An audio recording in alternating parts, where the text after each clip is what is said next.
And now the next case. All parties in the matter of Brewer versus O'Reilly. Step forward, please. Sales manager Bill Brewer is suing his ex-mother-in-law, retired postal worker Val O'Reilly, for an unpaid loan to visit her family. Val says the money was a gift so she could pay for her mother's funeral.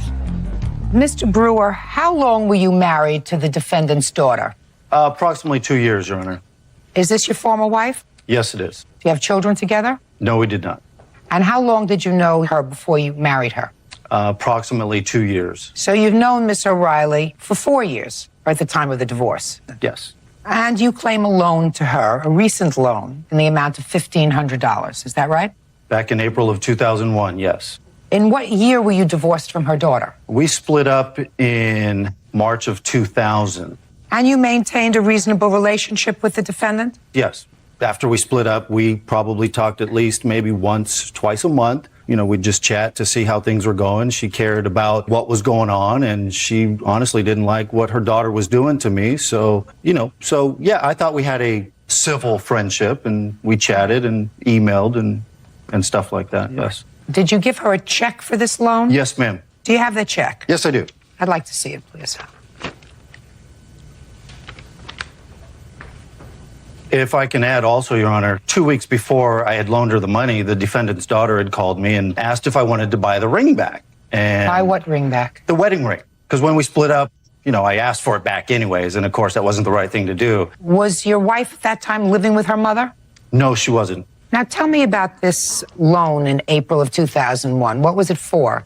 Well, the defendant would like to go to Florida to see her sister, I think, yearly. So she called me, said, Bill, if at all possible, she wasn't threatening me, if at all possible, do you have some money I can borrow? I need to put some money down for my ticket and the hotel room and whatnot. At the time, I was, still trying to be a decent guy, had a little extra money in the bank, and I said, sure, no problem. She agreed to pay me back in August. I said, okay, I could do that for you, Val, because I thought we had somewhat of a decent relationship still. And she never paid you back? No, ma'am, no. Okay. Now, Miss O'Reilly, in what month did your mother die? My mother died in April of 2001, Your Honor. When in April? The 29th of April. Okay. Now I'd like to hear what your defense is, because I find that interesting. My mother was 93 years old, and she was in a nursing home, and she was dying.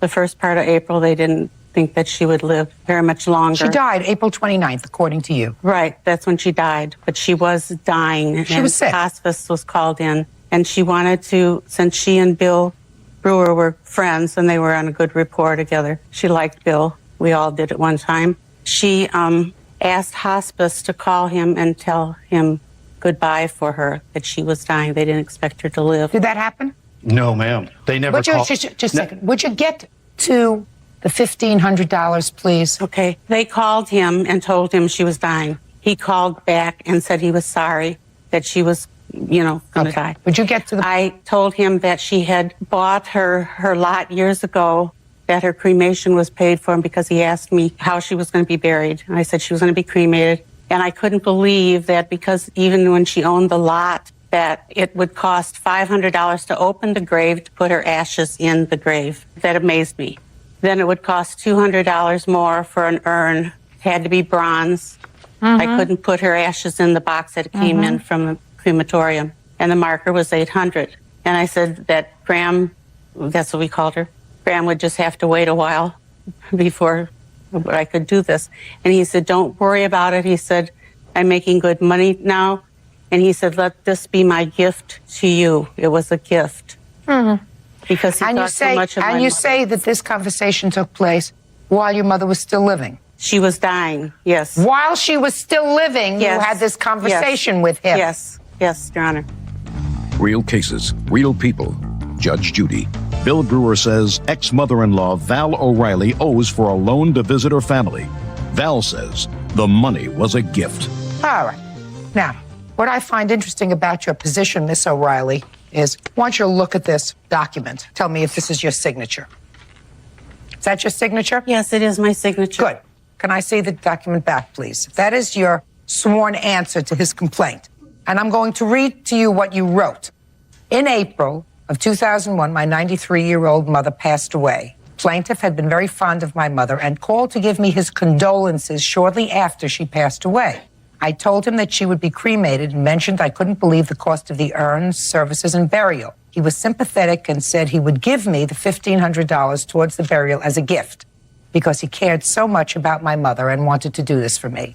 That's what you swore to. Do you understand that that's what you swore to? Yes, Your Honor. May I say something, please? No, that's what you swore to. And your mother died the 29th of April. This check was written to you on the 20th of April, 9 days before your mother died. You understand? Yes, I do. Your answer does not support this. It was a stressful month. It was full of trauma. She was dying. She had hospice This is calls. not a stressful month, madam. We are talking about some 13 or 14 months later. 13 or 14 months later, you wrote, he called to give me his condolences shortly after she passed away. You told me she died on the 29th of April.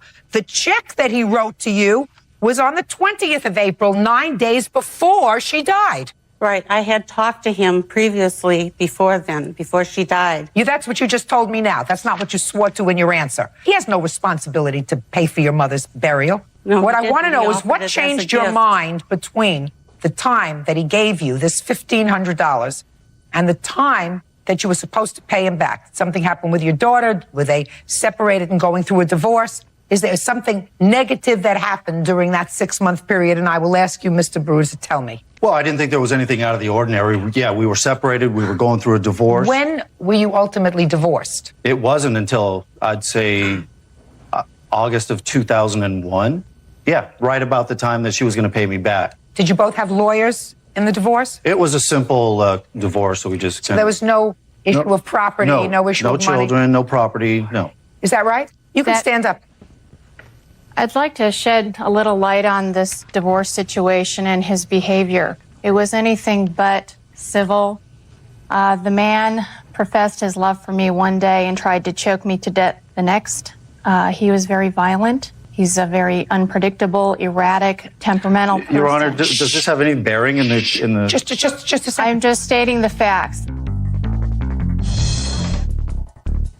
Your mother filed an answer that is totally inconsistent with the facts in this case. Her answer says he gave her this money after your grandmother died when he called to offer his condolences and she said she was short for the burial. The check was written 9 days before your grandmother died, which is totally inconsistent with her testimony. As far as I'm concerned, he has absolutely no responsibility to pay for your grandmother's funeral. Correct, but he offered The it. dates are off, and if you were going through an acrimonious time with him, and if you say he is abusive, controlling, and threatening, I would question why you would permit, because you're an adult, you're over 21, clearly, why you would permit this violent, abusive man to whittle into your family business by paying for your grandmother's funeral. I urged her not to take the money. Good, then you should have said, I'll give you the money. I urged her, but she had no idea the extent of his behavior. Judgment for the plaintiff in the amount of $1,500, that's all. Thank you, Your Honor. All right, on the excuse tape me, right step there. out. Wonderful guy. We all were fooled. All rise. Now, this is case number 71 on the calendar in the matter of Lewis versus Goodman. Parties have been sworn in. Judge, you may be seated. Sir, have a seat, please. Mr. Lewis, it is your claim that the defendant filed a false police report about you causing your arrest. You spent, according to what I read, about 16 days in jail as a result of that arrest. Is that right? Correct. And you want to be compensated. Correct. Tell me how this all started. Well, it originally started when I met her. I was chatting with her over the internet. Came to be that I wound up moving to the city where she was from because I was offered a job there. She was married at the time. I decided to meet her. Her husband was supposed to come with us, but he didn't show up, so we just became friends. My roommate that I was living with at the time had started dating her friend. Don't give me all this social Okay. relationships. I'm really not interested. Cut to the chase. You met her on the internet. You moved to where she was living. Right. You became friends. Right. Okay. Then it came to a point where I needed a vehicle. My friend, Vinny here, owns a car lot in Daytona Beach. I called him up and told him I needed a vehicle. I told him that I didn't want the vehicle in my name. Why not? Because I had did a deposition for him in his divorce trial. and his wife, being the one that he's divorcing, works at the car lot also. If she'd have saw the title in my name, knowing that I did the deposition, you know, for him, that would look kind of fishy, as if like he was trying to bribe me or something. Right. So, and I was, you know, paying him for the vehicle, and so we didn't want it to look like he was just bribing me with the vehicle. So Mary had agreed to put it in her name, and she had the insurance policy to put it on there with, so we did that. Okay. So your friend, your new friend, agreed to put the car in her name. Correct. But she wasn't paying for the car. Correct. Until I paid off. I was going to pay him $1,200 for the vehicle, and then once it got paid off, then it was going to be switched over to my name. So. Okay. Go ahead. Okay. Then I had it for roughly a month or so, and I decided to move back to Panama City where my kids live. And whenever I walked out of my house, probably 4 or 5 days after I was back into town, the vehicle was gone. The truck You mean was you gone. moved back to Panama City? Correct. And when you walked out one day, there was no car? It was just gone, right. Okay. So I called the police department and told them, you know, I need to check to see if it's been towed. So they said, we don't have any record of that. I said, well, I need to report it stolen then. So the police department came out, the cop got there, and he asked for my ID, and I handed it to him. And immediately after handing it to him, he put me in handcuffs and told me I was being arrested for stealing the vehicle. And I was just shocked. I didn't know what to think. I didn't know what was going on. Then, you know, I get to the police department, and they told me that it was out of Polk County, which was where she's from, and that she had, you know, signed a statement saying that I stole the vehicle from her. So. Okay. And it was a result of that report that you were arrested and incarcerated? Correct. You had no other outstanding warrants or anything else? So it was based solely on the report that she made? Correct. Do you have a copy of that police report? Yes, I do. I'd like to see it, please.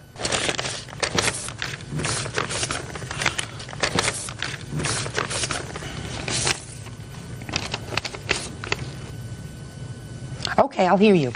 Your Honor, when I did all this for Mike, I did it as a friend, and Mike You mean was not- allowing the car to be put in your name? Yes, ma'am. Go ahead. He was not making the payments on the vehicle because when he went home for Thanksgiving, Vinny's wife had the truck repossessed from his mother's house. I guess he paid Vinny some money and got the truck back and then came back to Polk County where I live. Didn't want to pay me the money for the insurance, so I told him, I said, then you're not going to take this truck. You're not driving around in a truck. So he was supposed to give you money for insurance? Yes, ma'am. He was supposed to pay for the insurance. Okay. I said, you're not going to drive around in a truck with no insurance that's in my name. You know, if he would have gotten in an accident, it would have been me, you know, myself on the line. And I later found out that he didn't even have a driver's license at the time. That's the reason that I went ahead and filed the police report. Before I filed the police report, because I told him, I said, leave the truck with me. If you're not going to pay for the insurance, you're not taking it. Did you have that conversation? No, the conversation was that her husband had found out that she had put the insurance in her on the policy or whatever for the truck, and that he canceled the policy. So I told her, I said, the most I owe you is a month's insurance, not the whole premium, which was like $200 and some odd.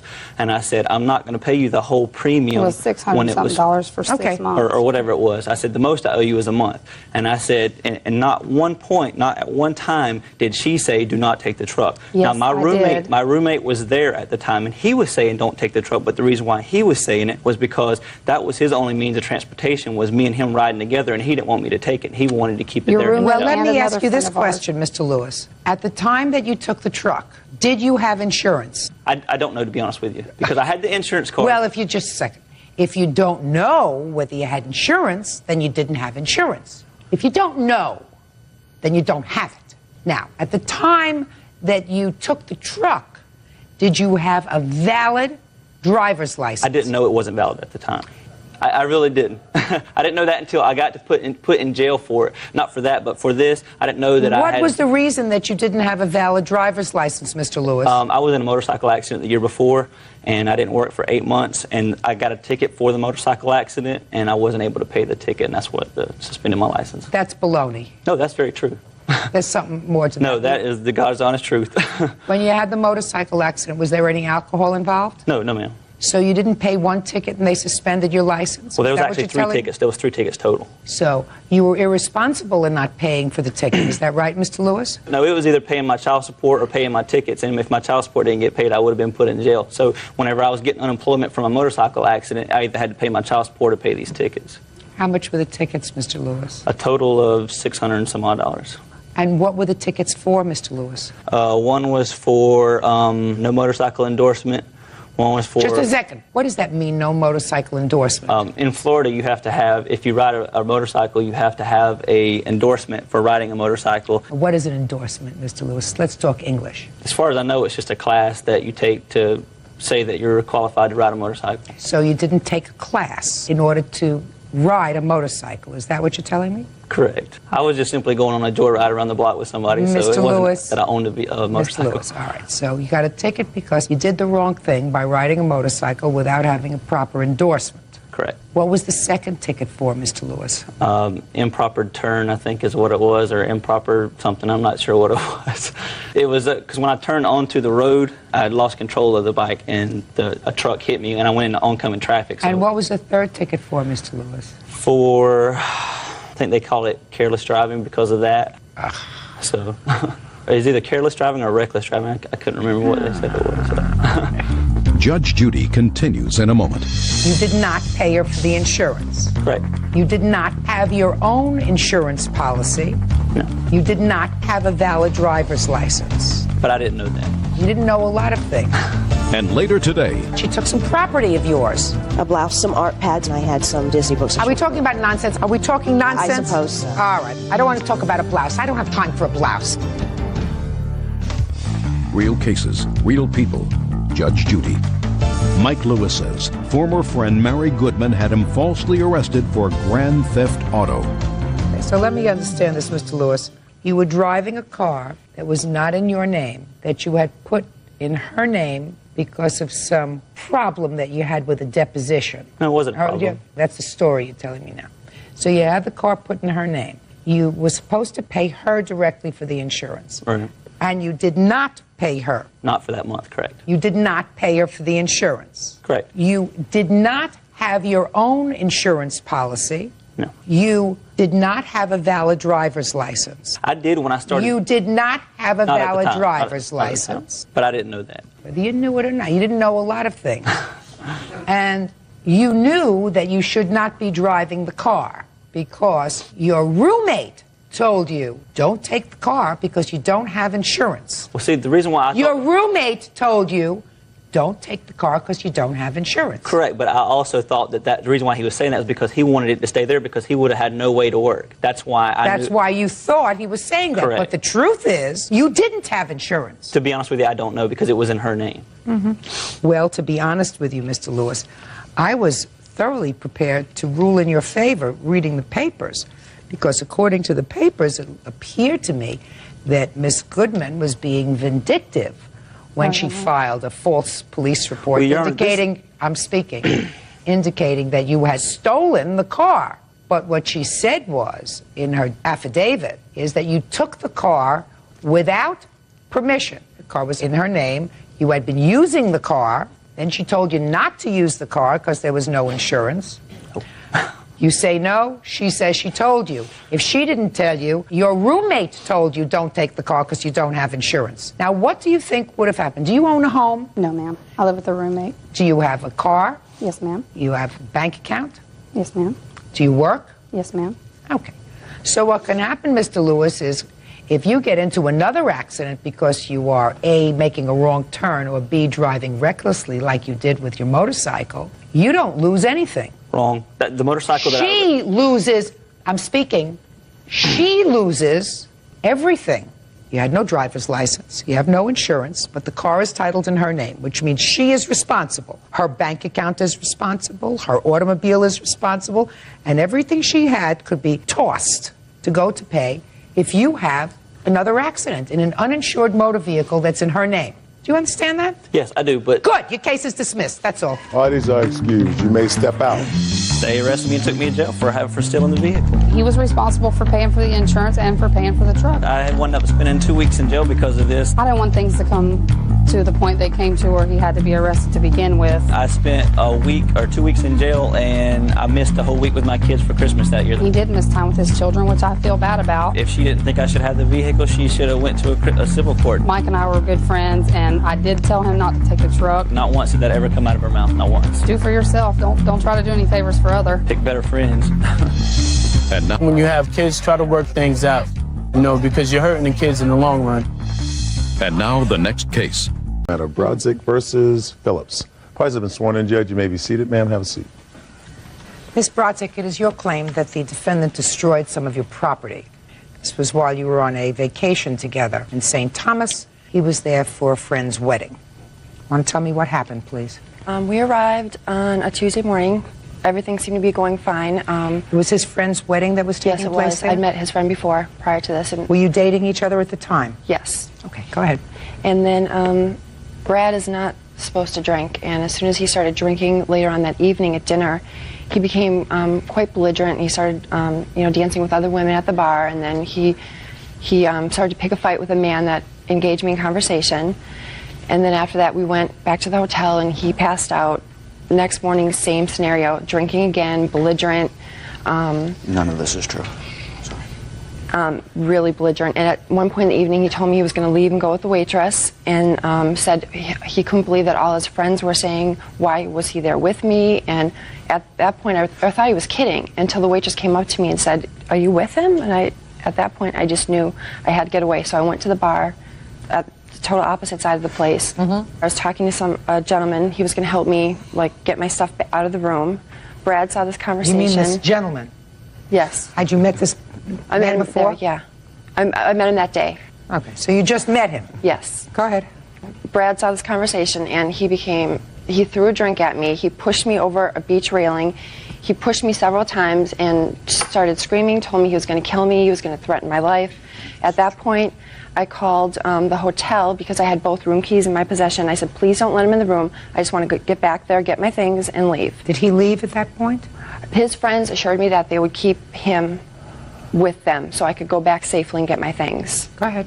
And then I arrived at the hotel. The security officer said that the gentleman that's staying in the room had been there 5 minutes prior. As I walked up to the door, he was coming up from the beach, completely soaking wet. And I said, where's my stuff? He said, it's gone. It's gone. I got rid of it. I destroyed it. You don't have anything. And I went into the hotel room, and I just had an empty suitcase. Actually, when I walked in, these are my glasses. They were destroyed, and they were right when I walked into the room, as well as later on that day, my passport had washed up in the ocean. You can tell it's been destroyed. The top of it was ripped off because it's pretty much intact, other than the top of that. And I actually have pictures and a doctor's report from where the bruising had occurred from him pushing and hitting me. Pushing and hitting you.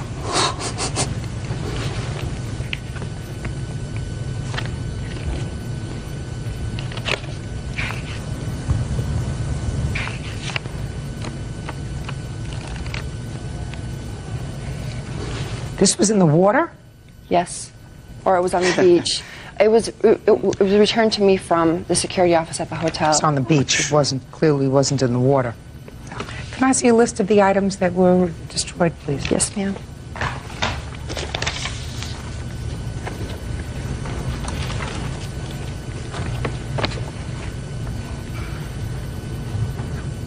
Say cash, $900? It was in my pocketbook at the time. I actually have a bank statement that shows I withdrew that money prior to vacation. Well, where was your pocketbook? It was in the room. I had just a little beach pocketbook that I took with me to the bar. I didn't want to... And you left your cash in the room? Yes. That was silly. People don't usually do that. Wasn't there a safe in the room?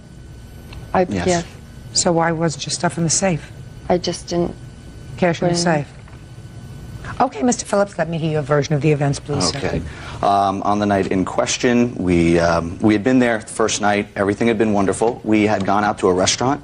If I was not supposed to be drinking, and if I become belligerent upon drinking, it would have obviously happened the first night, because between three of us, we went through about 3 bottles of wine, the very first night at dinner.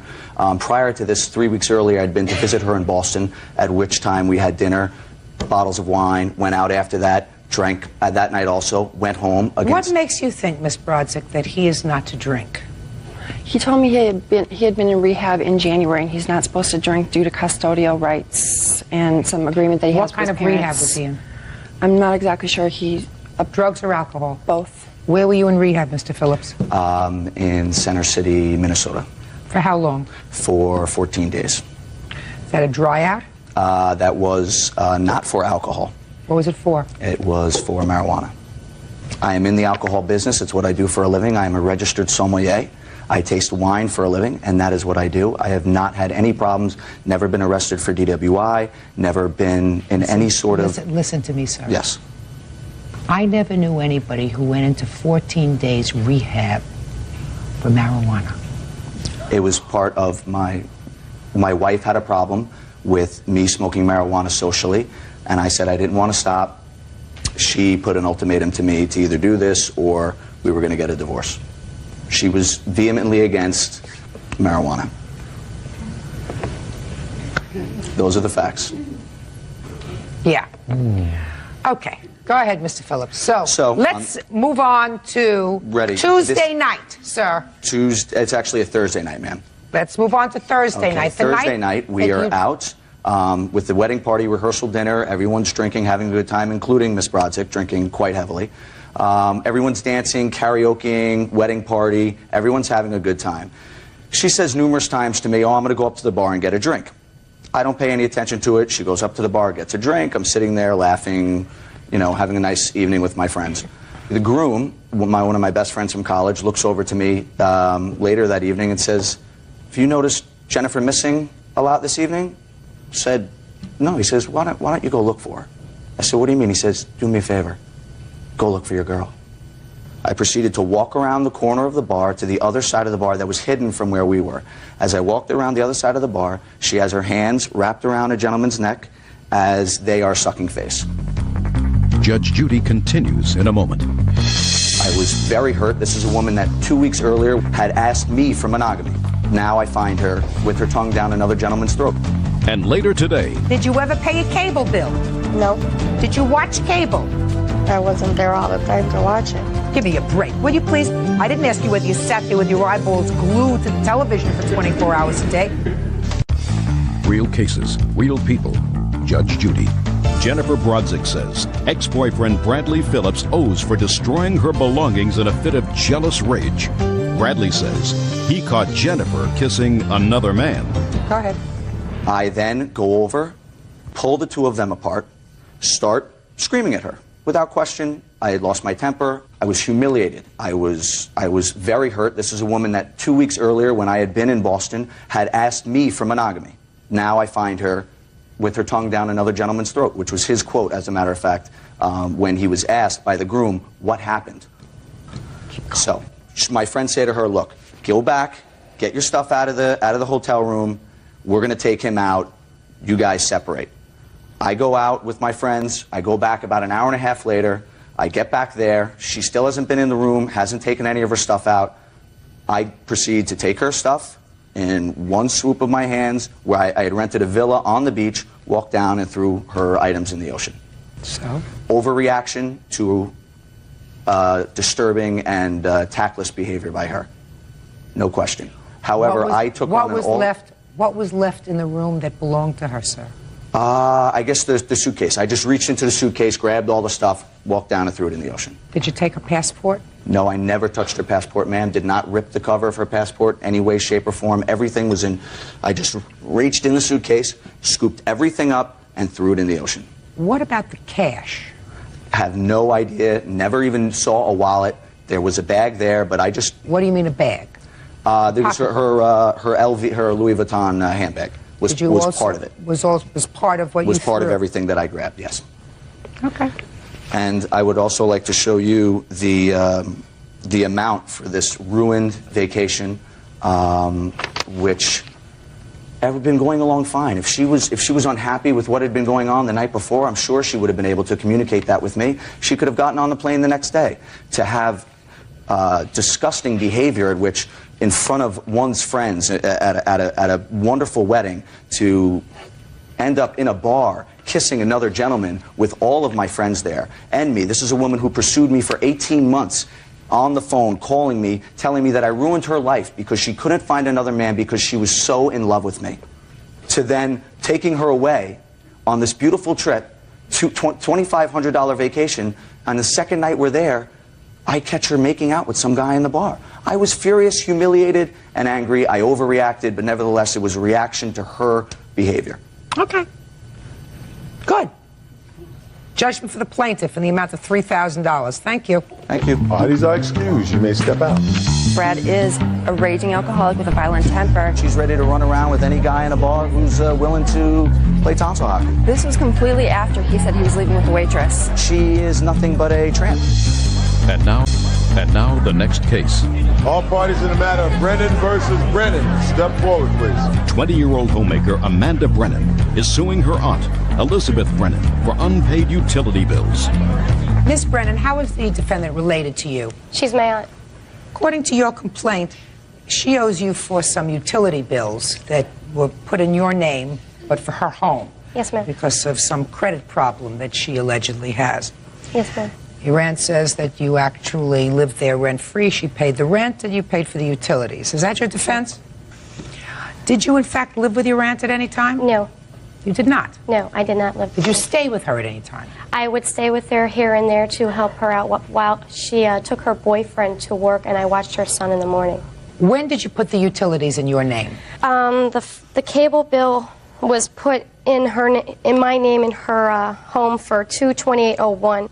The PG and Energy was installed on 2/14/01, and it was disconnected at 11/2/01. The water was I'm not sure about Well, that. you must have gotten bills for it.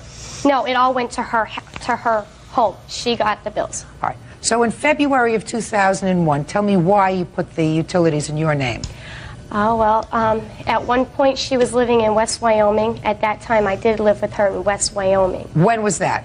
It was, I Was believe that it in was- February? No, not in February. Those bills were from February of 01. Tell me how they got to be put in your name. She could not get anything put into her name because she had bad credit. She helped me out through problems that I was having. I had a drug problem. She helped me out with that. She helped me out with helping me get an apartment and all that. And with how did she help you? Her landlord that she knew in West Wyoming that she was living with, she asked him about an apartment, and he showed it to me and he gave it to me because of her. So when she moved to this place in Pennsylvania, you still didn't tell me how the bills got to be put in your name. She asked me if I would put the bills in my name because she could not turn them on in her name because of her bad credit. She had to And put you her had money. good credit? I didn't have good credit, but I had fair credit. And where were you living at that time in February of 2001? I'm not sure if I was living in Dallas. I'm not quite sure about that date. I'm not. Well, you have to. Where was she living? She was living with me because I moved from West Wyoming to Hillside Ave. Me and my boyfriend moved her out of Dallas, moved her into my house where I stored her stuff. And she lived with me up until February 16th of 2001. Of 2001. When did she move into your house? She moved in February 9th. Plus, she stayed over after that. I'm not talking about staying over, Miss Brennan. I'm talking about living with you. She only lived with you in this location for a couple of weeks. Mm-hmm. And that's the place where the bills were put in your name. Yes, ma'am. So she asked you to put the bills in your name. Yes, ma'am. And you were, in fact, staying there for a couple of weeks. Come on. Yes, ma'am. Come on. Yes, ma'am. I mean, I have a lot of things to do today. Yes, ma'am. And then you moved out. Yes. Where did you go when you moved out? I moved to Church Street, a couple blocks away from her. Is that right? Yes, she did move out. Fine. Now, the time she moved out, what did you do with the utility bills? I asked Amanda to, I didn't even ask Amanda to put them in my name, in her name for me. I didn't even know about it. My sister did. How did you think you were getting water? You said to me, I didn't even know she put the bills in her name, but you knew you had water. I didn't ask her to put them in her name for me. I never asked Amanda to do that. Real cases, real people. Judge Judy. Amanda Brennan says she co-signed on utility bills for her aunt, Elizabeth Brennan. Amanda claims Elizabeth owes over $1,700. How many months' worth of bills do you have there? I have from February of 01 until when? February the PG and Energy here from when I called it was April 8th of 2002. Judge, I moved out of Hillside Ave because of the gas bill being too high. Did you ever pay the gas bill? Did I? No, Amanda. Did you ever pay the gas bill? No, I didn't. Did you ever pay a cable bill? No. Did you watch cable? I wasn't there all the time to watch it. Give me a break. Will you please just answer my question? When you turned on the television, I didn't ask you whether you sat there with your eyeballs glued to the television for 24 hours a day. You flipped on the television and you watched it, so you had cable, right? Yes. And you had water. And you had energy. Did you ever pay any of these bills? No. Why not? Because we were disputing them, because Amanda called PUC to dispute them to see why they were so high.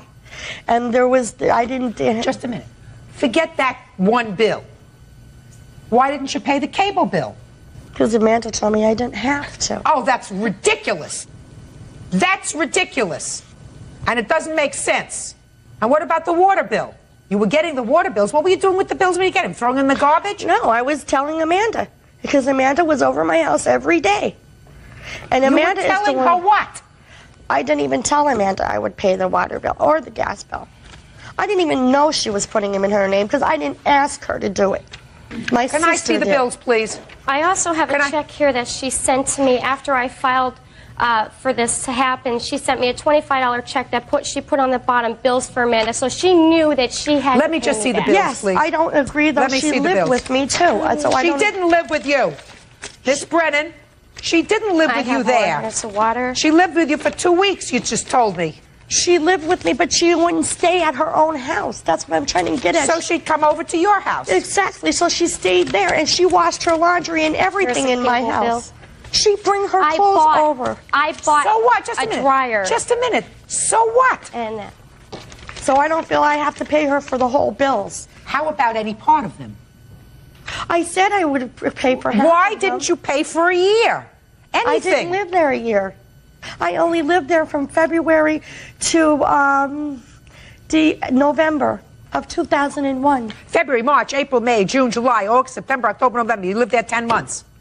Actually. And you didn't pay for any utilities. And I'm asking you, why? Why did you not pay for any utilities? Let's say you say she came over and did her laundry, so why should you pay for all the bill? Some? Any? Now, did you pay your rent? Yes, I did. Every month? Yes, I did. So at the time you moved out, you were fully paid on your rent? Yes. Really? that's because she was on Section 8, which Section 8 will pay most of your rent. All she had to pay was just a certain amount of the rent, because that's what I'm on now. That's why the rent was always paid. Were the bills coming directly to your house? Mm-hmm, because that's the way she had them. They were coming to my house. Miss Brennan, let me tell you something. You're supposed to do the right thing. Judgment for the plaintiff in the amount of $1,775. Thank you, that's all. Parties are excused. You may step out. Your Honor, case number 129 on the calendar in the matter of Harding versus Zymet. Thank you. Parties have been sworn in, Judge. You may be seated. Folks have seats, please. Miss Harding, you and the defendant signed a lease for a house. Yes. It's a large house. You were the only two people on the lease? Yes. You moved into the house with your boyfriend? Yes. Boyfriend? Yep.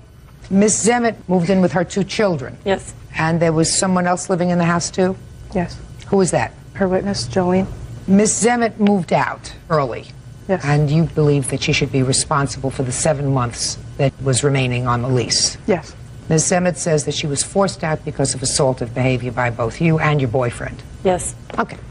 When did you sign the lease? November 1st. Of what year? 2001. Did you know each other before you signed the Yes. lease? For how long? Since the 9th grade, about 1994. So you've known each other a long time? Yes.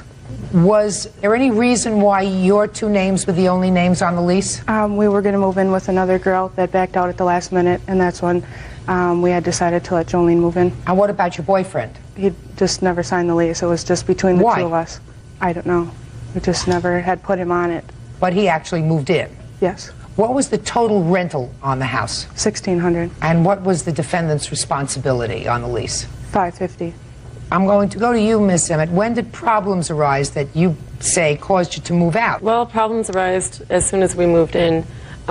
She was, in my opinion, acting jealous over me and Jolene talking. She would slam doors around.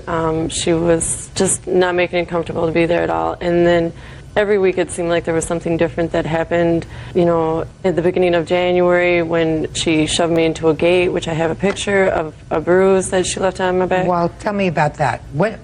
Well, it was New Year's Eve. I happened to leave them at the club, not purposely. I don't know what you're talking about. Okay, we were at a dance club. Who was? Drinking. All of us.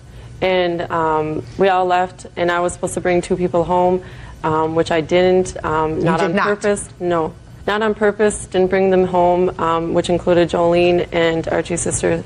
You all went to a dance club. Right. You were supposed to take 2 people home. Right. Jolene and the boyfriend's sister. Yes. You didn't do that. Right. You say you didn't do that on purpose. Right. Because she was highly intoxicated. You did it. It was accidental. Right. But something happened when you got home.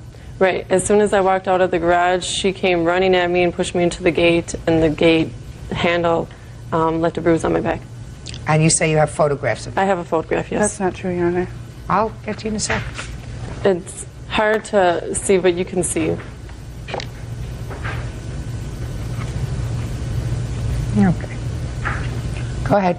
Then the very next weekend, on a Saturday, we were all at the house drinking after the, just having a little party at the house after the bar. And After what bar? After just the bar on a Saturday night, you know.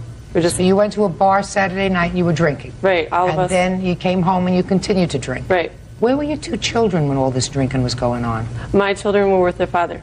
Do they live with their father on the No. weekends? Well, it was every other weekend. Go ahead. And Archie was, you know, intoxicated. He was yelling at his sister. Me and Jolene were sitting in the kitchen, and we just really didn't want to hear it, you know, like yelling and stuff. So I stood up. I said, it's okay. That's all I said. He started cursing at me and proceeded to throw me across the kitchen. And when I got up, I was crying. And when I was walking away, he poured his beer down my hair. I did call the cops, which I have records of that. You just have a record that you called the police. You don't have a report. Right. Here's what happened after I called the cops. I was upstairs in my room when I called the cops. And when they got there, I didn't realize I was upstairs, couldn't hear nothing. And then her and all his family came upstairs to ask me if I called the cops, but they said it. That is not true. You didn't call the cops, did you? I'll get to you in a second. You didn't call the cops, did you? And I didn't realize the cops were standing right down the hallway, so I said no because I didn't, want to say it to them. All right. So those were the 2 instances that you're complaining about that caused you ultimately to move out. Them are the 2 biggest ones, yes. You're Archie. Yes, ma'am. Did you pour a beer on her?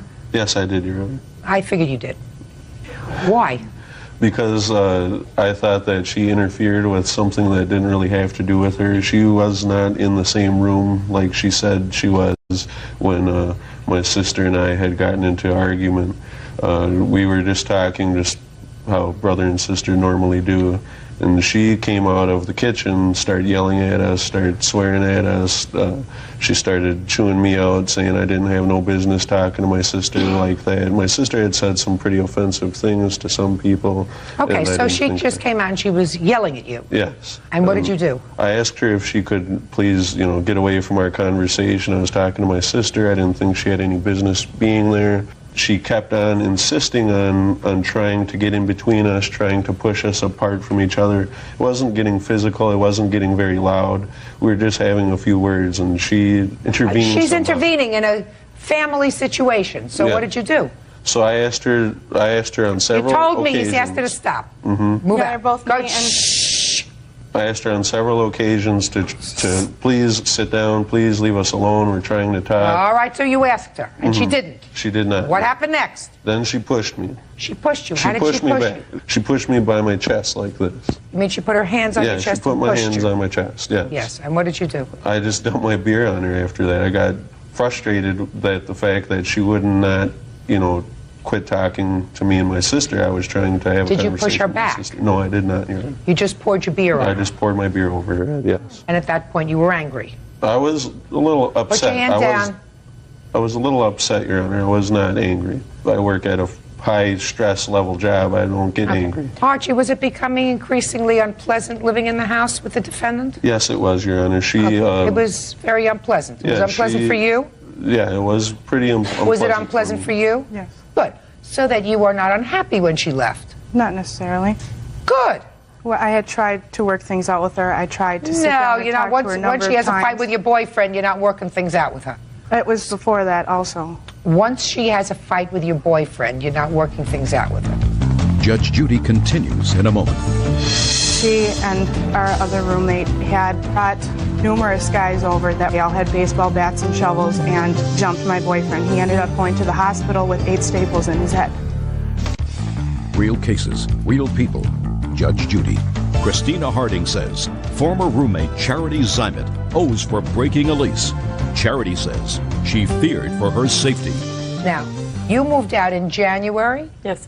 Well, I paid January's rent, full January's rent, but I moved out at the beginning, but I still had some stuff there until the end of January. Okay. Is that true? No, she did not move out. She put a padlock on her door, and she would come every day, pick up a little of her stuff, and go. Well, that's what she says. She says she moved out, but she left her stuff there Yes, through she the end didn't of the month. officially And she move did out pay till the end of January. And she did pay January's rent. Your Honor, she did not move out. She was there just about every night of the week. Fine, but she paid January. Yes. Okay. Come February, is she gone? Yes, she was gone the end of January, but she had not given me any notice. If you think that I don't see your hand, I do see your hand. I'm not interested in asking you any questions right now. Your Honor, I asked her numerous times when I could plan on her moving out so that I could find another roommate. Okay, so now you know at the end of January she's gone. What did you do to find another roommate? I had asked her numerous times throughout January when she would be out so that I could find another roommate. Well, you're not listening to my question. Your Honor, she was... I said now you know at the end of January she's out. What did you do then to get another roommate? I had another roommate set up to move in on March 1st. And she and our other roommate brought numerous guys over that were related to Jolene. And they all had baseball bats and shovels, and they jumped my boyfriend. He ended up going to the hospital with 8 staples in his head. And that caused my roommate not to move in. She was scared to live with us. And when did that happen? On February 3rd. I have pictures and hospital reports of what happened. Is anybody arrested? No, it's still pending It's investigation. a pending criminal investigation. So I could not get a police report. It's not been released yet. You're talking to a homicide investigator. Did she move out too? No, after that night, after February 3rd. Okay. Earlier that night at the club, she was trying to fight with me. My boyfriend stepped in the middle of us. She broke a beer bottle over the side of his head. And so then the bouncers jumped on her, took her out of there. He was trying to press charges. They said she was going to detox. She showed up at the house within an hour. And then within an hour after that, there was about 8 to 10 guys. They were about to break the window to get in the house when my boyfriend opened the door. They pulled him outside. They all had baseball bats and shovels. He was beaten pretty bad, as you can see in those pictures. His cousin and his sister also ran out there and were pretty beaten up too.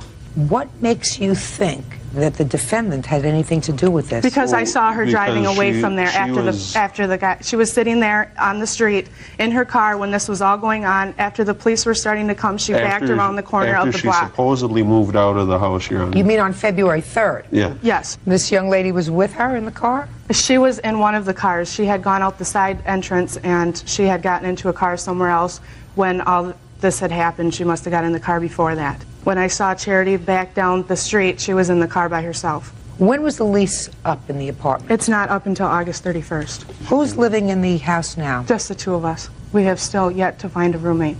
Where are you living now? I own a house. I had just moved out from my kids' father for a short period of time. Go back. You're living in a house that you own? Yep. When did you purchase the house? August of 2001. If you purchased the house in August of 2001, what were you living with them for? There was problems between me and my kids' father, so I decided to move out for a short time. So you're back in that house now? Yes. Who are you living there with? My children and my kids' father. Were you at the house? I'm not going to ask any questions about that. That's part of a pending criminal investigation, so I'm not going to ask any questions about where you were on February 3rd. Your Honor? What? I had an apartment with my boyfriend before. I decided to move in with her and another friend that was going to be getting a divorce from her husband. And she decided to stay with her husband. We were fine in the apartment we had.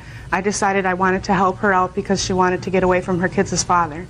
She was dating my boyfriend's friend at the time, and she wanted to get out of that house. She wasn't planning on going back there. She signed the lease till August 31st. Did you speak to the landlord before you moved out? Yes, I did. Quite a few times. He told me he would take me off the lease, and that's where I was renting from. I never received another lease. Were you in fact removed from the lease? Well, he kept saying he was... Not well. The answer is either you were removed from the lease or you were not. Yes, definitely. Show me. I don't have any proof. He lives in Well, you have another no state. proof, and it wasn't then. The only lease that I have is the one that you originally signed. Well, I spoke to him on the phone quite a few times, and he told me that he would take me up, that he did take me up. I don't listen to what you tell me. That is hearsay. If you have a lease or a document from the landlord that indicates that you were removed from the lease and your obligations under the lease have been terminated, I will see that. You don't have that. Is that right? Correct. Okay. Now, what efforts did you make to try to find a new roommate to assume your responsibilities under the lease? It was not my responsibility to find a new roommate. No, whose was it? Bird's? Whose was it? Well, you have a lease. Correct. You have an obligation under the lease. Yes. Ordinarily, I would say that they have an obligation to mitigate their damages. Well, which she told me... speaking. I want you to try to learn something today. Every day should be a learning experience. Real cases, real people. Judge Judy. Christina Harding says former roommate Charity Zymet owes for breaking an apartment lease. Christina also claims Charity sent friends to beat up her boyfriend, Archie White Eagle.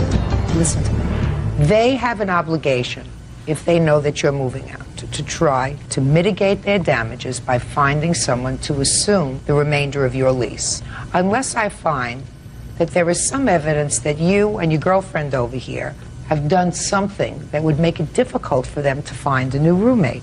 You also have a responsibility, because if you sign a lease and if you move into a home with the understanding that neither of you could afford this on your own, but together you could afford to maintain a big house like this, then you have a responsibility not only to your landlord, but also to your co-tenant. So I'm asking you, you did not do anything to find another roommate? Well, she, at first we did agree about a 2-month notice of getting out. Now, I don't know why she's going for the whole lease.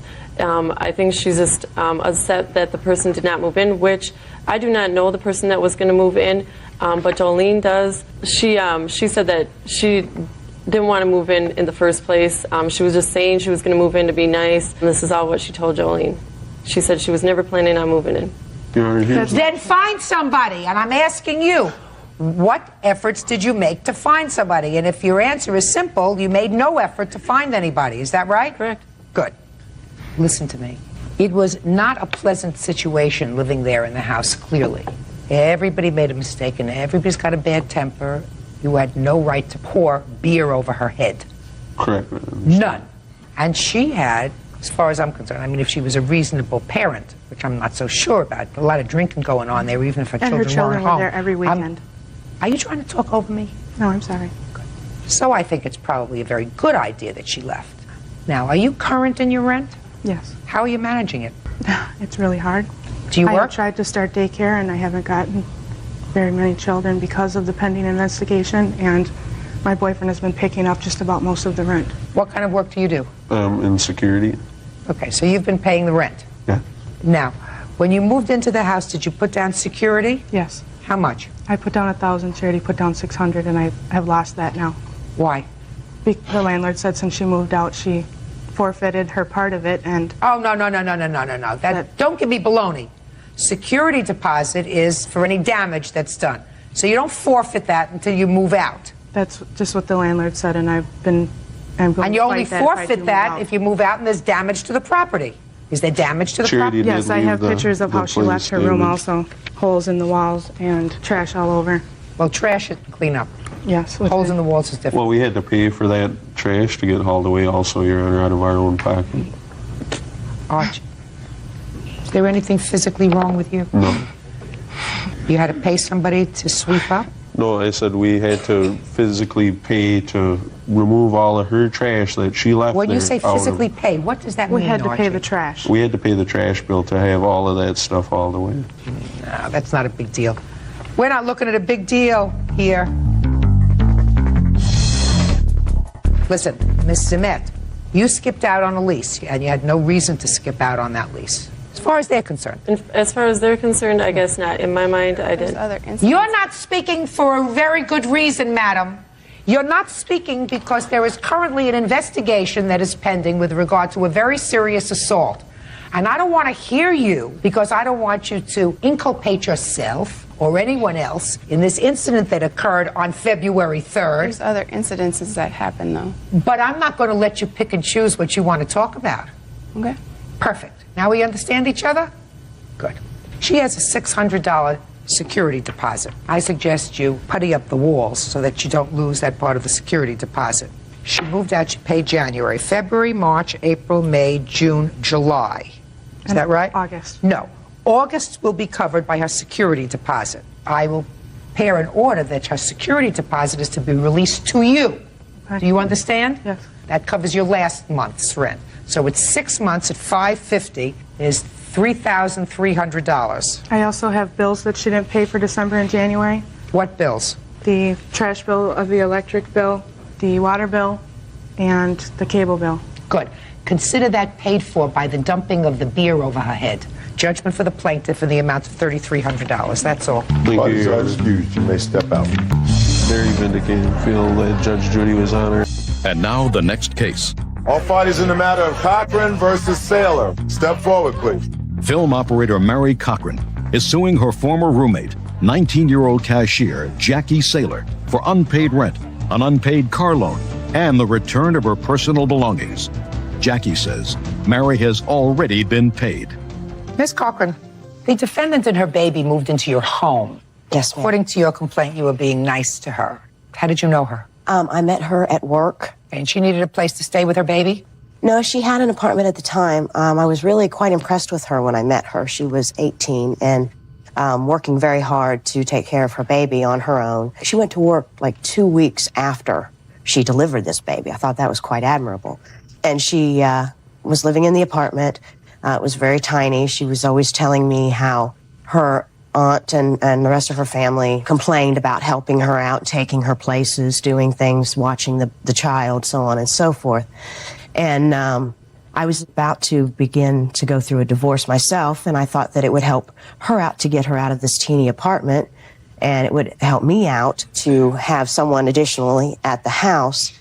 She could go ahead and move in with me. I told You have children? No, ma'am, I do not. So you just wanted her in your house for company? No, I thought it would help us both. We had became friends at work. Okay. But it was for company, not to watch your children in exchange for living. Right, okay. certainly. Your lawsuit seeks a couple of things. First, you say that you helped her out, purchased a car. She put down the down payment on the car, and you put the rest of the payments on your credit card, and she was supposed to pay you back. Is that right? Not quite.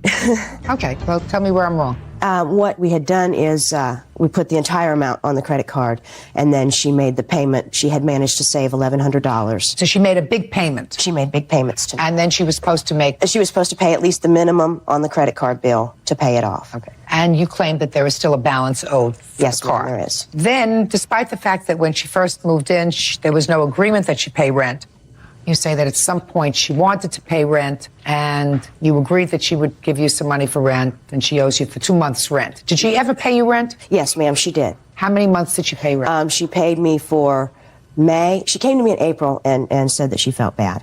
And I told her, I could certainly use it if she didn't mind. And she paid me May's rent and she paid me all but $25 of June's rent. Okay, so what does she owe you for July? She owes me the $25 for June and the $250, which was the figure that she chose. When did you move out? She Ms. moved Saylor? out. I moved out on August 6th. Did you pay July's rent? No, I did not pay July's rent. Okay. And then you say when she moved out, she took some property of yours. You want to tell me what property she took of yours? I have the list here. A blouse, some art pads and books she was interested in drawing and such, and I had some Disney books. A couple of the things that are on here, she did return to me prior to our initial... Are we talking about nonsense? I don't want to talk about nonsense. I want to concentrate on important stuff. Is some stuff that you gave her? Yes, and I have deducted that amount. Are we talking about nonsense with the things that she took from the house? I don't want to talk about a blouse. I don't have time for a blouse. Are we talking nonsense? I suppose so. All right, I don't want to talk nonsense. We're talking about July's rent, and we're talking about the car. How much do you claim she still owes on the car? She still owes me $2,452.82. Can I see what documentation you have, please?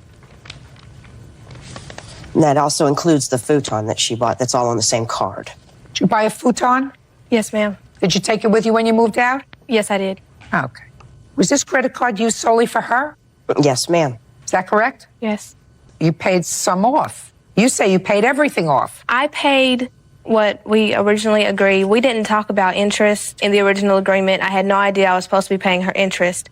When I was paying Well, you're not paying her interest. Well, the card. She told me I didn't have to pay the interest on the card. Did she? Yes. There was no agreement about me paying interest. No, there's a difference between no agreement. She didn't tell me anything. She said that, there was no talk about it at all. But how do you think that the credit card company makes their money? Finance charges how credit cards make their money. If you don't pay the whole thing off, then you have to pay the finance charges. She's not charging it to you. They're charging it. Well, I think who's supposed to pay the interest on the credit card? She allows you to buy a car and took out the money from the credit card, and you're not paying the whole amount off at one time. You're paying little bits at a time, right? Yes. Well, who's supposed to pay the interest to the credit card company? 17% interest. Who's supposed to pay that? I was 18 years old. I didn't know nothing about credit. She didn't even bring it up. I didn't know nothing about it. I never used a credit card before. You don't live on Pluto, madam. You know that credit cards. Yes, ma'am. You know that credit cards charge interest. That's how they make money. You're not stupid, are you? No. How much in payments did you make in total? I'm not exactly sure. I didn't get receipts from her. I just paid her, cash. Whenever I had extra cash, I would give her whatever I had. The payments ranged from $100. Once I paid her $200, almost $300. Just whatever I had extra that I didn't have to buy diapers and stuff with. Why did you leave? I left because when she met her boyfriend, she was staying out a lot and she wasn't taking care of her pets. They had fleas. She wouldn't get rid of the fleas in the house. I had to feed them and clean up after them. They would come in and make messes and then leave, and I would clean it up. And I just decided that I didn't want to anymore, so I moved out. Where did you go? I went to my father's. Did you take your car? Yeah. What kind of car is it? It's a Pontiac Grand Am. Well, with the $250 in rent, you owe $2,703 to the plaintiff. That's what you owe her.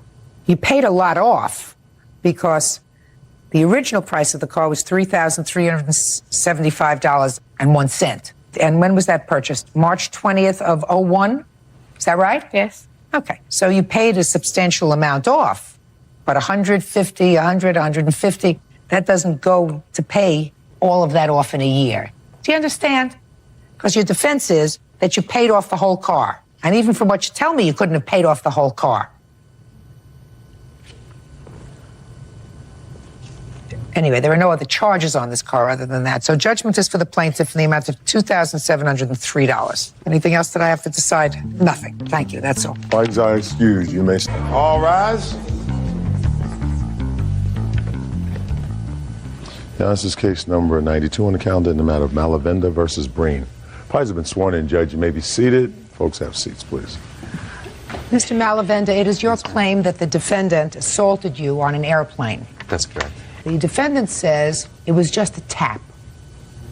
And he is counterclaiming for ruining the vacation he was planning with his wife, including the loss of some theater tickets because he was hauled off of this plane and he missed his theater and he ruined his vacation. Is that right, Mr. Breen? Yes, ma'am. All right. Tell me when this incident occurred. On December the 1st of year 2001. Where were you going? To Las Vegas. And where were you boarding the plane? At Lindbergh Field in San Diego. Okay. Tell me what happened, sir. At 12 o'clock, we boarded the plane. I say we, it's Dane, Lay, and myself. And we sat down, and there was a... Did you have assigned seats? No, there are no assigned seating. We had boarding cards, and we had sat down. It was in the middle of the plane. 15, 20 minutes later, they announced there was a mechanical. Would everybody deplane, leave their luggage, and return to the same seat? It would take no longer than an hour. At that time, we did. And we came back within the hour, and they said, well, it's going to take longer to get the part than we thought it was. So they said, we're going to take another piece of equipment. Everybody go to gate 6. Another piece of equipment meaning another plane? A plane, yes, ma'am. Then at that point, both my friend and I went to gate 6. They opened up the gates, and they said, don't worry about seats, just grab the first seat you come to. It was the same airlines? Yes. Not as quiet? And Not assigned seats. No, ma'am. There was no assigned seats. Okay. So I approached, and the first row was taken, the second row was taken, the third row wasn't. So I let my friend, he doesn't fly that often, I said, go ahead and take the window seat, Dane, because you don't fly. I think he's flown once in his life. He says, fine. So I sat in the middle. I buckled in, and then at that point, the row of the stream of people were coming in. Then this gentleman comes up to me, and he says, you're in my seat. Move. Not please, not anything. And I laughed. I thought he was kidding, like, hey, this is first class, isn't it? You're in my seat. I thought he was, kidding. So at that point, I laughed. And I said, you got to be kidding. That's exactly what I said. You got to be kidding. And at that point, he smacked me on top of the head. And it was so hard, they heard it in the back of the plane. And it What did he dazed me. smack you with? At that time, I didn't know. I was told it was a book. And I don't know if the palm of the back of his hand hit me. I don't know if the book hit me. I do not know. At that point, he also made the statement, wait until I meet you in Vegas, or wait until I see you in Vegas. It took 5 seconds. And he kept on walking, and I said, I want that blank out of here. And the flight attendant came over, and I explained to her what had happened. They called the harbor police. They went to get him, and they got the wrong person at first. And, and then the party who was facing me, she spoke up. She says, I work for the San Diego Police Department, indicating that she wasn't a police officer, but she worked for them. And she said, I can identify him. And that she got up and went back and identified him, and then he was removed from the aircraft. A few minutes went by, they came and got me. I exited the plane. Would you like to sign a complaint? And I said, yes, I would. And at that point, that was the end of that incident. Got back on the plane, we went to Vegas, and he shows up the same hotel I'm at. Coincidence, and there's no way he would know. So apparently it was coincidence. But in my mind, I don't know how his mind's working, and I don't know what is going through it. So I avoided him. Did you follow through with the complaint, sir? Yes, I did. What happened with that complaint? They dismissed it because it was just too costly to go ahead and prosecute him. Because you had no serious injuries. I was dazed and I have constant headaches, but that's beside the, but... Okay, fine. Now I'll hear your end of the story. Well, it was also December 1st. It was, we got there at 9:15 for a 12:30 flight. There are no assigned seating, as he says. It's a cattle call. We had boarding passes number 2 and 3 because we had been there since 9:30 in the morning waiting for the 12:30 flight. We boarded the plane, and it was a mechanical problem. We were in the third seat back from the entrance of the plane at that time. They said that they were going to need to move us to another plane, and they did ask us at that time, quote, let's make this as friendly and convenient as possible. Would you all please take your current seat when we move to the new plane? Okay. They did repeat that several times while we were... Yes, ma'am. They did repeat that several times while we were changing from one plane to another.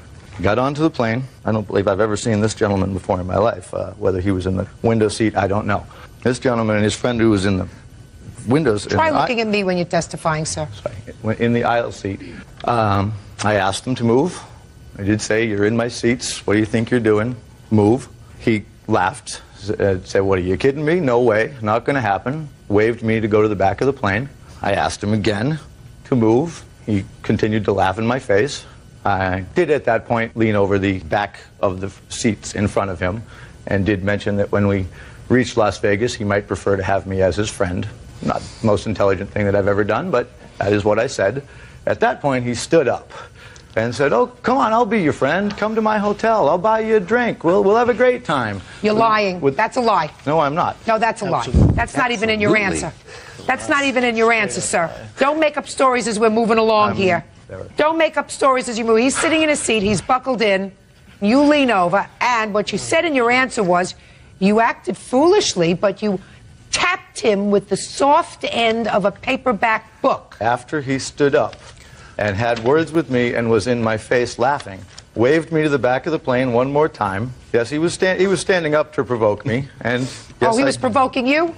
Are you out of your mind? I mean, are you out of your mind? Is there something chronically wrong with you? Judge Judy continues in a moment. You saw what he did. What did you say to him? I didn't say much. I was shocked. You were shocked. You said to him, what's wrong with you? Does he have a bad temper? Real cases, real people. Judge Judy. Tony Malabenda says fellow passenger Robert Breen assaulted him on an airplane. Tony claims Robert thumped him on the head with a book. Now, sir, You put your hands on somebody over a seat in a plane? Is there something wrong with you? Ma'am, after a 3-hour wait to get onto the plane. Everybody waited for 3 hours. Everybody had a deep plane. Everybody. Yes, ma'am. You weren't the only one. You weren't taking a private plane, were you? No. So you're getting on a plane. Somebody is sitting in a row that you had been on in a previous plane. You told them to move. They didn't move, and you hit them. That's what happened. I mean, that's the long and short of it. You can't do that. I mean, what did you say to him? You're his wife. What did you say to him? I was ahead of him in line, and I didn't actually speak to my husband. I was watching the situation. Stand up here. You get back in your seat. You saw what he did. What did you say to him? I didn't say much. I was shocked. Yes. You were shocked. I was shocked at the actions of both men, but it escalated to what it had. You were shocked. You said to him, "What's wrong with you? Does he have a bad temper?" No, not really. Not really. I doubt He that. needs to be provoked, but By being provoked, it means somebody was sitting in row 3? That was a provocation for hitting somebody? the gentleman was pushing his buttons. He was. No. He said, "You're in my seat, move." He said, "I'm not moving." He said it again. Then he leans over and he said to him, "When we get to Vegas, you want to be my friend." That's a threat. That's before anything happened. That's before he got up. So your counterclaim for your destroyed vacation is dismissed because you deserve to have a destroyed vacation. Now, sir. Yes, ma'am. You're suing the defendant for $5,000. That's overkill. Yes, ma'am. Big time. You weren't injured. But he certainly has to be taught that this is not behavior that is acceptable. What are all these papers that you have to show me? I'm just curious. These are the police report and the witnesses report. Let me just take a look at it quickly.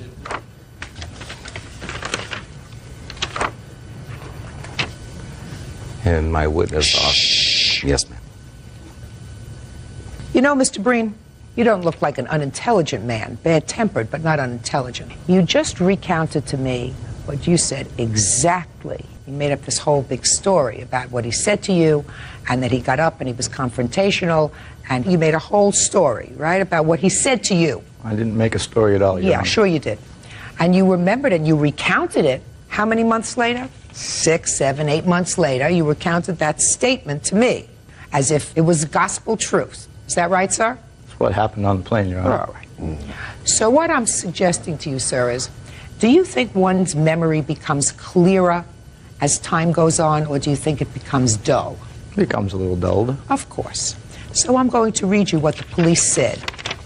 Police said, suspect Breen made the following statement, and then it talks about having to deplane one plane for another, and you were told to take the same seats. Breen asked him to move, and Malavenda laughed and refused. As Breen was walking away, and this is your statement, Malavenda made a smart comment which Breen could not recall. So you're saying you're one of the few people who, after a period of time, without hypnosis, without truth serum, things become clearer than they were on the day of the incident. So to the police, you couldn't recall what he said to you, but to me, 8 months later, you recall every word. Judgment for the plaintiff in the amount of $1,500. Your counterclaim's dismissed. That's all. Parties are excused. You may step out. The way he said, "You're in my seat, get out." I laughed. I thought the gentleman was kidding. I was wrong to hit him. I saw him hit Tony upside the head very hard with a paperback book. This book, on the open part, pretty much like that. Now, this is case number 16 on the calendar in the matter of Green versus Tomlin. Parties have been sworn in, Judge. You may be seated, sir. Have a seat, please. Mr. Green, you and the defendant lived together for a period of time, broke up. She moved out. Yes, Your Honor. And it is your claim that she came back sometime later and took several items from the house that belonged to you. One was your cat, and the other is some jewelry. Yes, Your Honor. Defendant says that the cat really belonged to both of you, but was more attached to her. And as far as the jewelry is concerned, her answer is sort of, she took it. Well, So let me get some dates from you. When did you start to live together? Well, this is probably like back in 99, And when was the cat purchased? July 2000. Did you purchase it from somebody? Yes, I purchased from a good friend of mine. I have the receipt showing that I purchased the cat. What kind of cat was it? Snowshoe cat. Snowshoe cat. Yes, ma'am. Heard of it. Is that a pedigree cat? Yeah. What does it look like? Well, I have a picture too, Your Honor, of the cat. Could I see it? And on the back of the picture, Your Honor, if you would take a look, the defendant wrote some very disturbing things to me when she stole the cat from me. Okay, so now I see the cat. When did the two of you separate? November 2001, we separated. Okay, is that when you moved out? Mm-hmm. Was it just the two of you living together? Us and our 2 children. You have 2 children together? Yes, ma'am. How old are the 2 children? 2 and 3 years old. And you took the children with you? At the time, yeah. Where are they now? Right now, they're with a babysitter. But I take care of them, they live with me. The children do live with him. They live with you? Yes, ma'am. Okay. Is that by court order? No, ma'am. That was by agreement of the 2 of you? Yes, ma'am. Mm-hmm. Now, when did you take the cat? The beginning of January. When Why? I came back to get my things. The main reason for me leaving in the first place is because I found out he was cheating on me. Okay. So when I came... But you came back in January. Mm-hmm, and I got my Excuse me, things. Your Honor. That's not true. I wasn't cheating on her. It was a rumor that her friend No. spread to her. No. Okay, I'm not going there. Okay. I'm talking about the cat. Right. You came back in January. You had not taken the cat in November. No. So you came back in January. Mm-hmm. Why did you take the cat in January? When I came back in January, I got all of my things. I picked up all of my things and everything. I just felt the cat would be better off with me. Excuse me, Your Honor. May I say something? Before we even started, dating, I had another cat, and my cat passed away. I bought this cat, and, it took a lot of pressure off of me from my first cat being deceased, and it meant a lot to me sentimentally. And I don't understand why this woman would take my cat from my house. She took the cat because she was angry. I understand that, but she... How's that? She took the cat because she was angry. Your Honor, I have some letters that the defendant was writing me, threatening me about my cat. Let me see that. And things that she took from me. I'm not going to get to the other things until I finish with the cat. Okay. Do you understand? One thing at a time.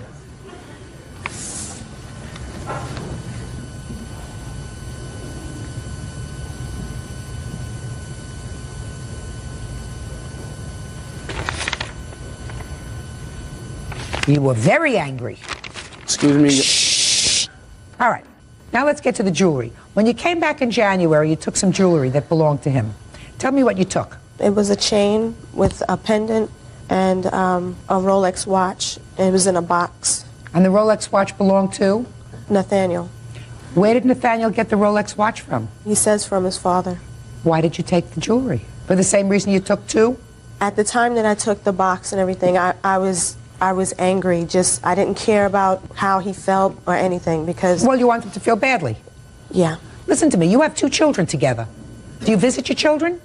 Oh, of course. Yeah, so you see them regularly? Mm-hmm. What's supposed to happen is that when a relationship doesn't work out, I don't care how long it is, in this case it's since 1999, you're not supposed to go through hating. You're supposed to say, it didn't work out, terrible, he hurt me, he violated me, but I have 2 children with him, and I want to have a reasonable relationship with him just for the sake of the children. So I don't want to do anything that's going to long-term continue this hate.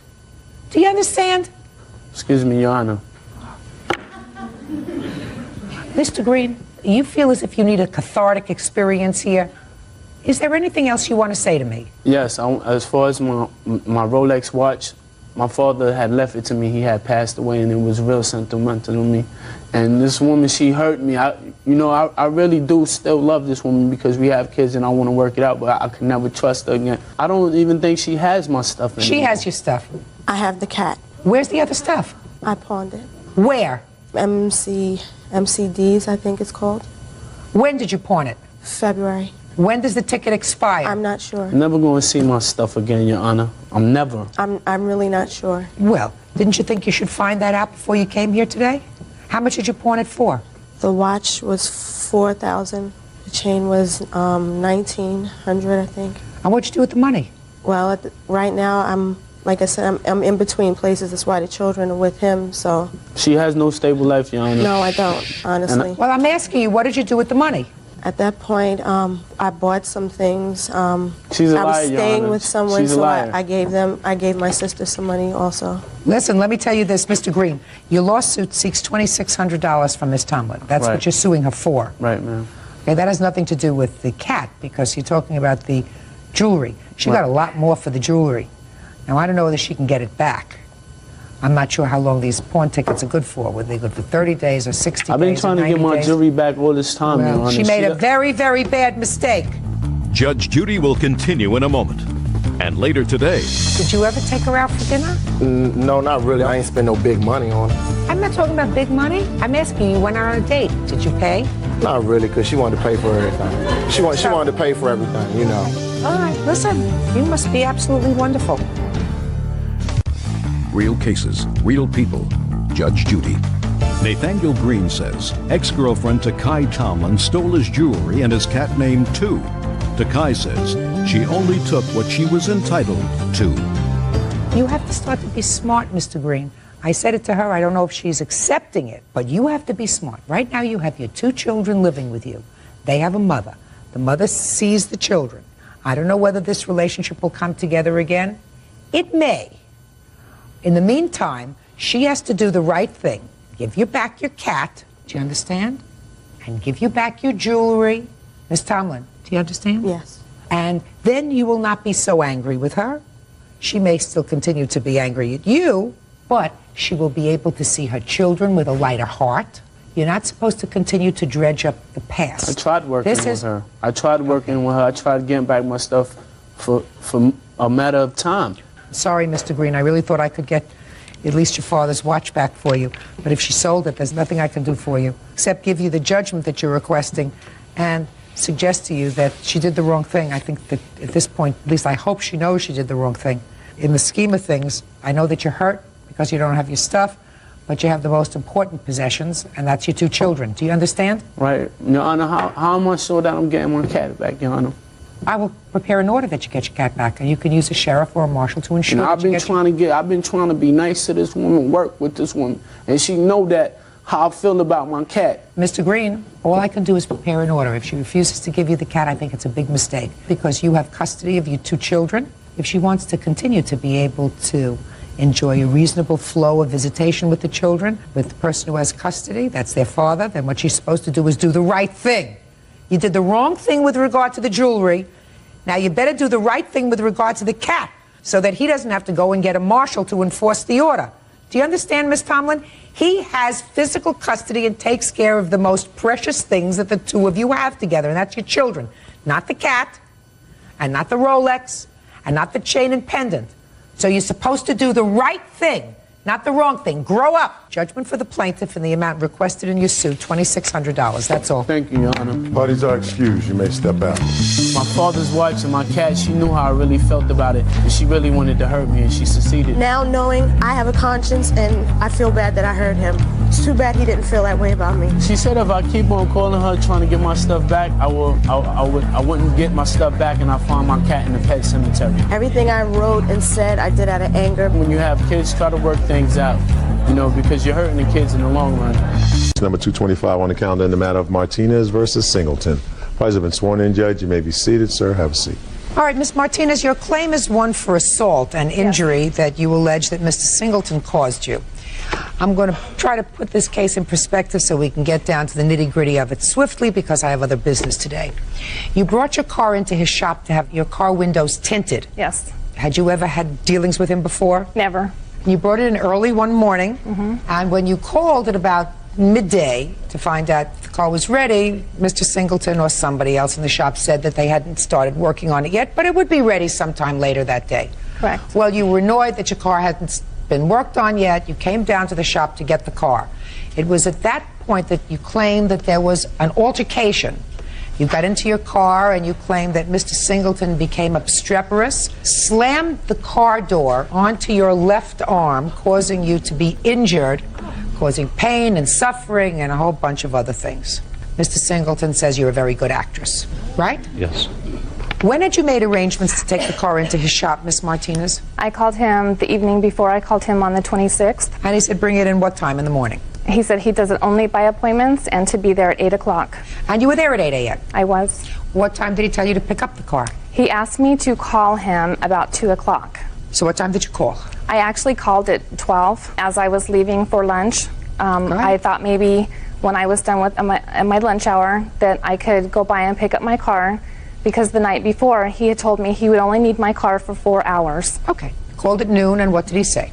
He was very angry at me and told me that I was not supposed to call him until 2 o'clock. I was told not to call him. And I tried explaining to him, well, I'm leaving for lunch right now. I was going to be gone for an hour. I thought maybe at 1 p.m. I could come by and pick it up. Well, we haven't started it yet. And he said, call me back at 2. And I thought at that point, because he was so rude to me on the telephone, I didn't feel comfortable with him having my vehicle. So I called him back and I told him that I was on my way, that I wasn't going to have my car done there. If he needed my car for 4 hours, he wasn't going to have my car ready by 4 o'clock, 5 o'clock, if he hadn't even started Fine, yet. so you went down to get your car. You told him, don't work on my car, I'm coming down to pick it up. Yeah, and I said it very nicely. I wasn't angry. So you went down to pick up your car? Yes. Go ahead. I walked into the building. There, I have pictures of the building. I walked into the building on the left-hand side. Would you talk to me and stop looking at pictures? I don't care which side you walked in. Okay, well, I walked into the business and I was standing at the counter. There was 2 gentlemen tinting windows. Mr. Singleton was not there. And I stood there for a moment and I kind of said out loud, I'm here to pick up my keys for my vehicle. And I looked over and there was a board on the left-hand side and there was my keys and there was an invoice there. And I go, oh, here they are right here. No one said anything, so I picked up my keys and I actually took the invoice as well. It had no writing on it but my address. I was not comfortable with him having my address, so I wanted to remove my address out of there, and if he brought the invoice, it would show very clearly that I was not messing with his numbers if he had reasons. You didn't think about all this stuff. Come on, you picked up your keys and the invoice was on it. What did you do next? I started walking to my vehicle, and I believe his witness here was yelling at me, not the paperwork, not the paperwork.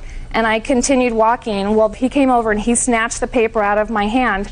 And I said, well, that's okay. I go, I just wanted my address out of there. He got the paper and there was no words. I went to my car, I got in my car. Mr. Singleton came out of a totally different building and he came up to my car, in front of my car, over to my car and opened my car door. He was yelling at me. Opened which door? He opened my driver's door where I was sitting. He opened my door. You had already gotten into the car and closed the door? I was in my car. I had started my car. Go ahead. And so he came over, opened my car door. He started yelling at me. He was furious at me. For what reason, I don't know why. What did he say, Miss Martinez? Oh, he was yelling at me that I was supposed to not call him until 2 o'clock. I couldn't even tell you everything he was yelling at me. I don't remember. I was shocked that he was yelling at me. Go ahead. So I tried closing my car door.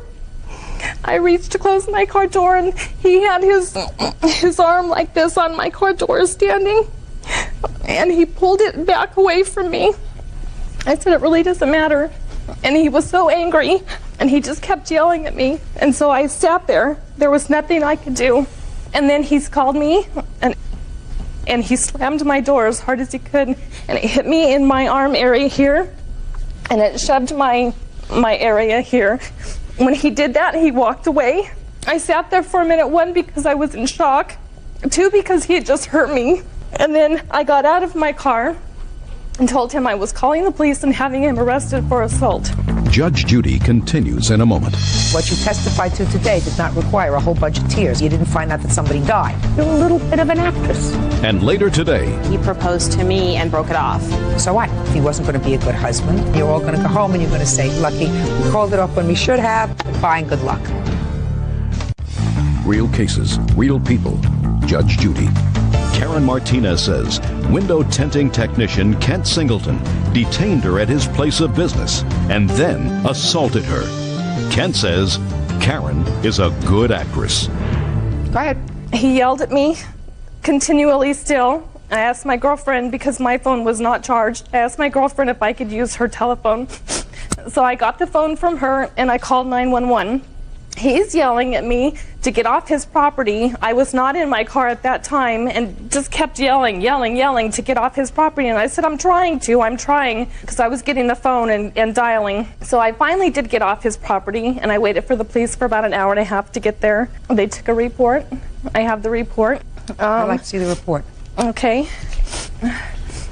The girlfriend that was with me, she had fully intended to come today. She's a school teacher, and she wasn't able to come today. Her statement... I don't take her statement. Okay. How come you decided not to prosecute? When the officer came out and took the report, I told him that I wanted to have him arrested, and he talked me out of it. He said that if I did that, he could turn around and have me arrested or have me prosecuted. For what? For a false statement, or I don't know why he said that. He just said that it could turn around on me. Just says the victim desired no prosecution. I've also talked to somebody at the station since then. Don't tell me what you said to somebody at the station, madam. That's hearsay. Okay. Well, I wanted to have find a couple out. of things. What? I wanted to find out because I didn't know that's what that meant. I didn't know that. Well, that's what it means. It means no prosecution. What do you mean you don't know what that meant? No prosecution. Well, I didn't have the report at that time, so but that's I what it didn't means. know. The victim desires no prosecution means that you decided not to prosecute. Mr. Singleton, okay, you have a slightly different version of the events, sir, but there's one thing that you do say. She was in her car with the car door closed, and you told the police that you opened her car door. Why did you do that, sir? Because Rich told me what she said to him and what she did up in front, and he said that... Wait a second. What she did was she took her keys and a piece of paper that was a work order. Your employee had already gotten back the work order. There's nothing on the work order except her name and address and what work was to be done, because no work was done on the car. Is that right? Yeah, but it shows proof. I mean, if she went and had her car tinted someplace else and, say, got a bad job, she could sit there and say, I have a receipt. Correct. She could have done that, sir. However, your employee had already gotten back the work order. So all she had was her car and her keys. Why did you open her car door? Because she basically took the course of events from the very beginning to the very end and twisted them around. And No. Let me explain something. It's not what happened. And you told her to be there at 8 o'clock. Happens all the time. You tell everybody that day, bring your car in at 8 o'clock. When you get around to doing their car, you do it. She hadn't specified to you what time she needed her car back. And this I'm getting all from what you told the police initially, sir. So, because she wasn't one of the customers that day that said, I need my car back in 4 hours, you pushed her over until later. And you did other cars before you did hers. I never do that. Well, you did. You were doing other cars before you did hers. But that's okay. You're entitled to do that. No, I don't do that, ma'am. Okay. You're entitled to do it if you want to do it. I mean, you hadn't started working on her car at noon, and she brought the car in at 8 o'clock in the morning. We tell people to be there between 8 and 9 in the morning. Fine. Okay, the cars are done according to the way they came in. I have a very, very strong company policy of not putting anybody in front of somebody. Listen to me, Mr. Singleton. You can tell people, be there at 8 o'clock. It takes 4 hours. You do not explain to them that you're coming in on a first-come, first-served basis. And that may be your policy. Because if you worked strictly on appointment, you would have said to her, be there at 2 o'clock and I will have your car ready for you at 6 o'clock. That's an appointment. But you don't. You have the cars stacked up so that the cars are waiting for you rather than you waiting for the cars. That's your business. You're entitled to do that. I'm not faulting you for that, sir. I'm faulting you because you opened her car door. The situation had already de-escalated. If there was any problem up front, any problem at all up front, that had already been resolved with your witness, who took the paperwork back. Right, sir? Yes, ma'am. So she had a car, she had her keys, she was hysterical, so she's out.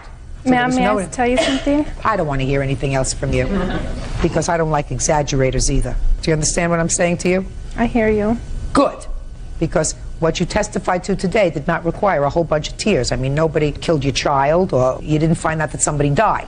No, I'm It's very months later. sensitive. It's months later. You had an altercation with a mechanic, which happens frequently, unfortunately, and he slammed the door, and I believe that he hurt your arm when he slammed the door, that the door hit your arm, because you're not totally in the car, you're not careful of that, and he slammed it, and at that moment it hurt your arm. I don't believe that you almost died as a result of that. No, I Understand that? Okay, so I don't see why it required all the tears, unless, as the defendant says, you're a little bit of an actress. No, I'm very That doesn't mean that sensitive. he's allowed to do what he did. He can't, because you slammed the door in her arm, and you hurt her. So aside from saying, I'm sorry, you got to compensate her. Let me see your medical bills.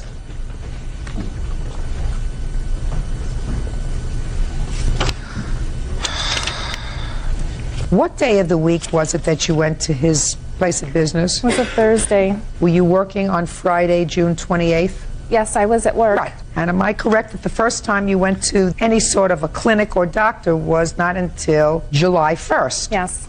And what time did you go to the clinic on July 1st? I went as soon as I could get the first appointment. I went between 8 and 8:30 in the morning.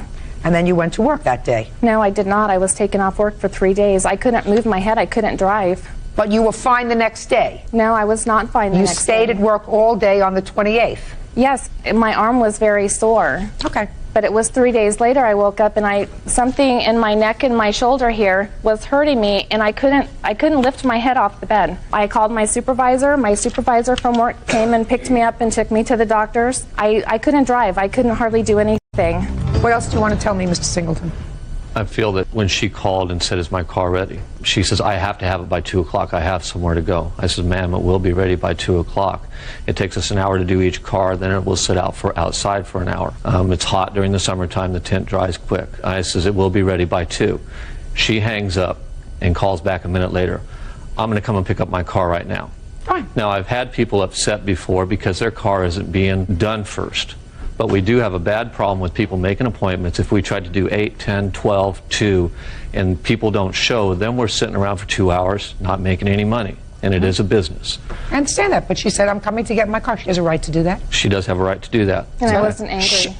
I didn't ask you to say anything. Okay. He's been very quiet when you've been testifying. You're right. Go ahead. What she did to Rich and what she did to me. What'd she do to you? Basically, she twisted. She goes, I can't believe you haven't touched my car yet.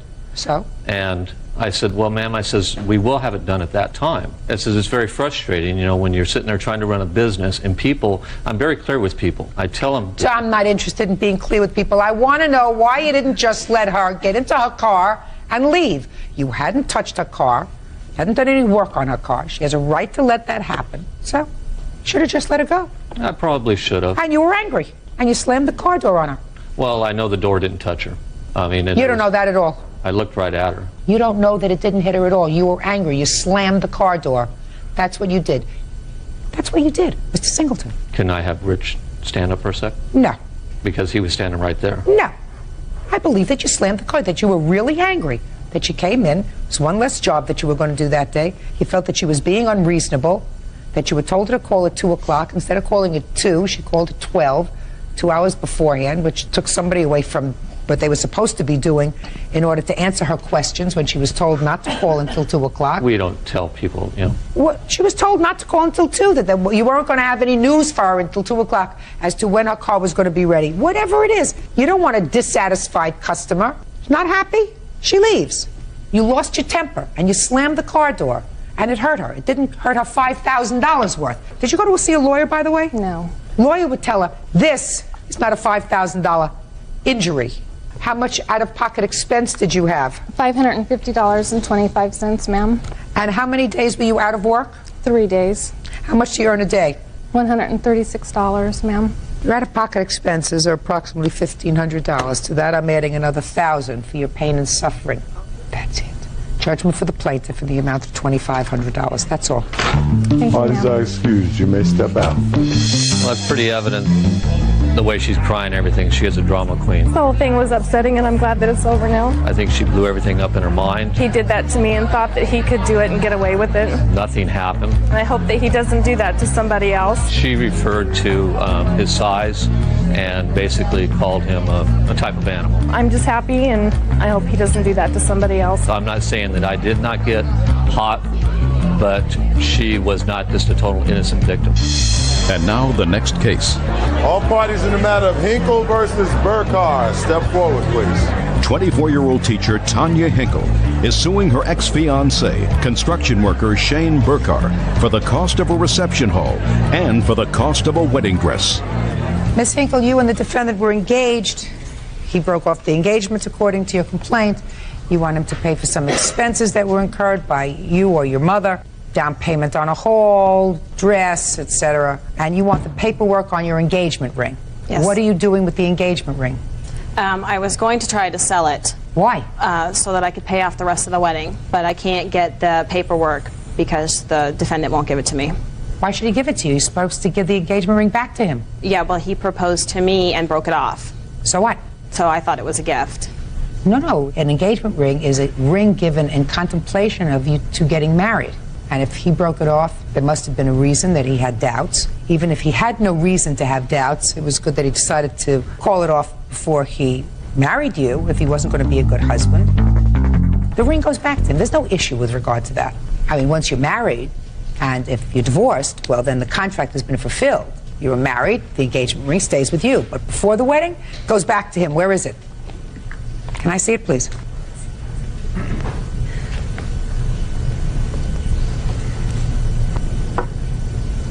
It's lovely. Give it to him. You still paying it off? Yes, ma'am. Good. How much was it? The total was $27.95, I think, was the total on it. And if you go to sell it, how much do you think you're going to get for it? I'm not sure. I haven't looked into it. Maybe Never- half. Never tried, yeah. Possibly. Maybe. You never get, Possibly half, yeah. unless you're dealing with the Hope Diamond.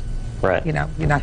They usually don't appreciate in value. Right. Everybody makes a profit. You go to sell it. Maybe you're lucky if you get half. So you're going to be out probably $1,400. Right.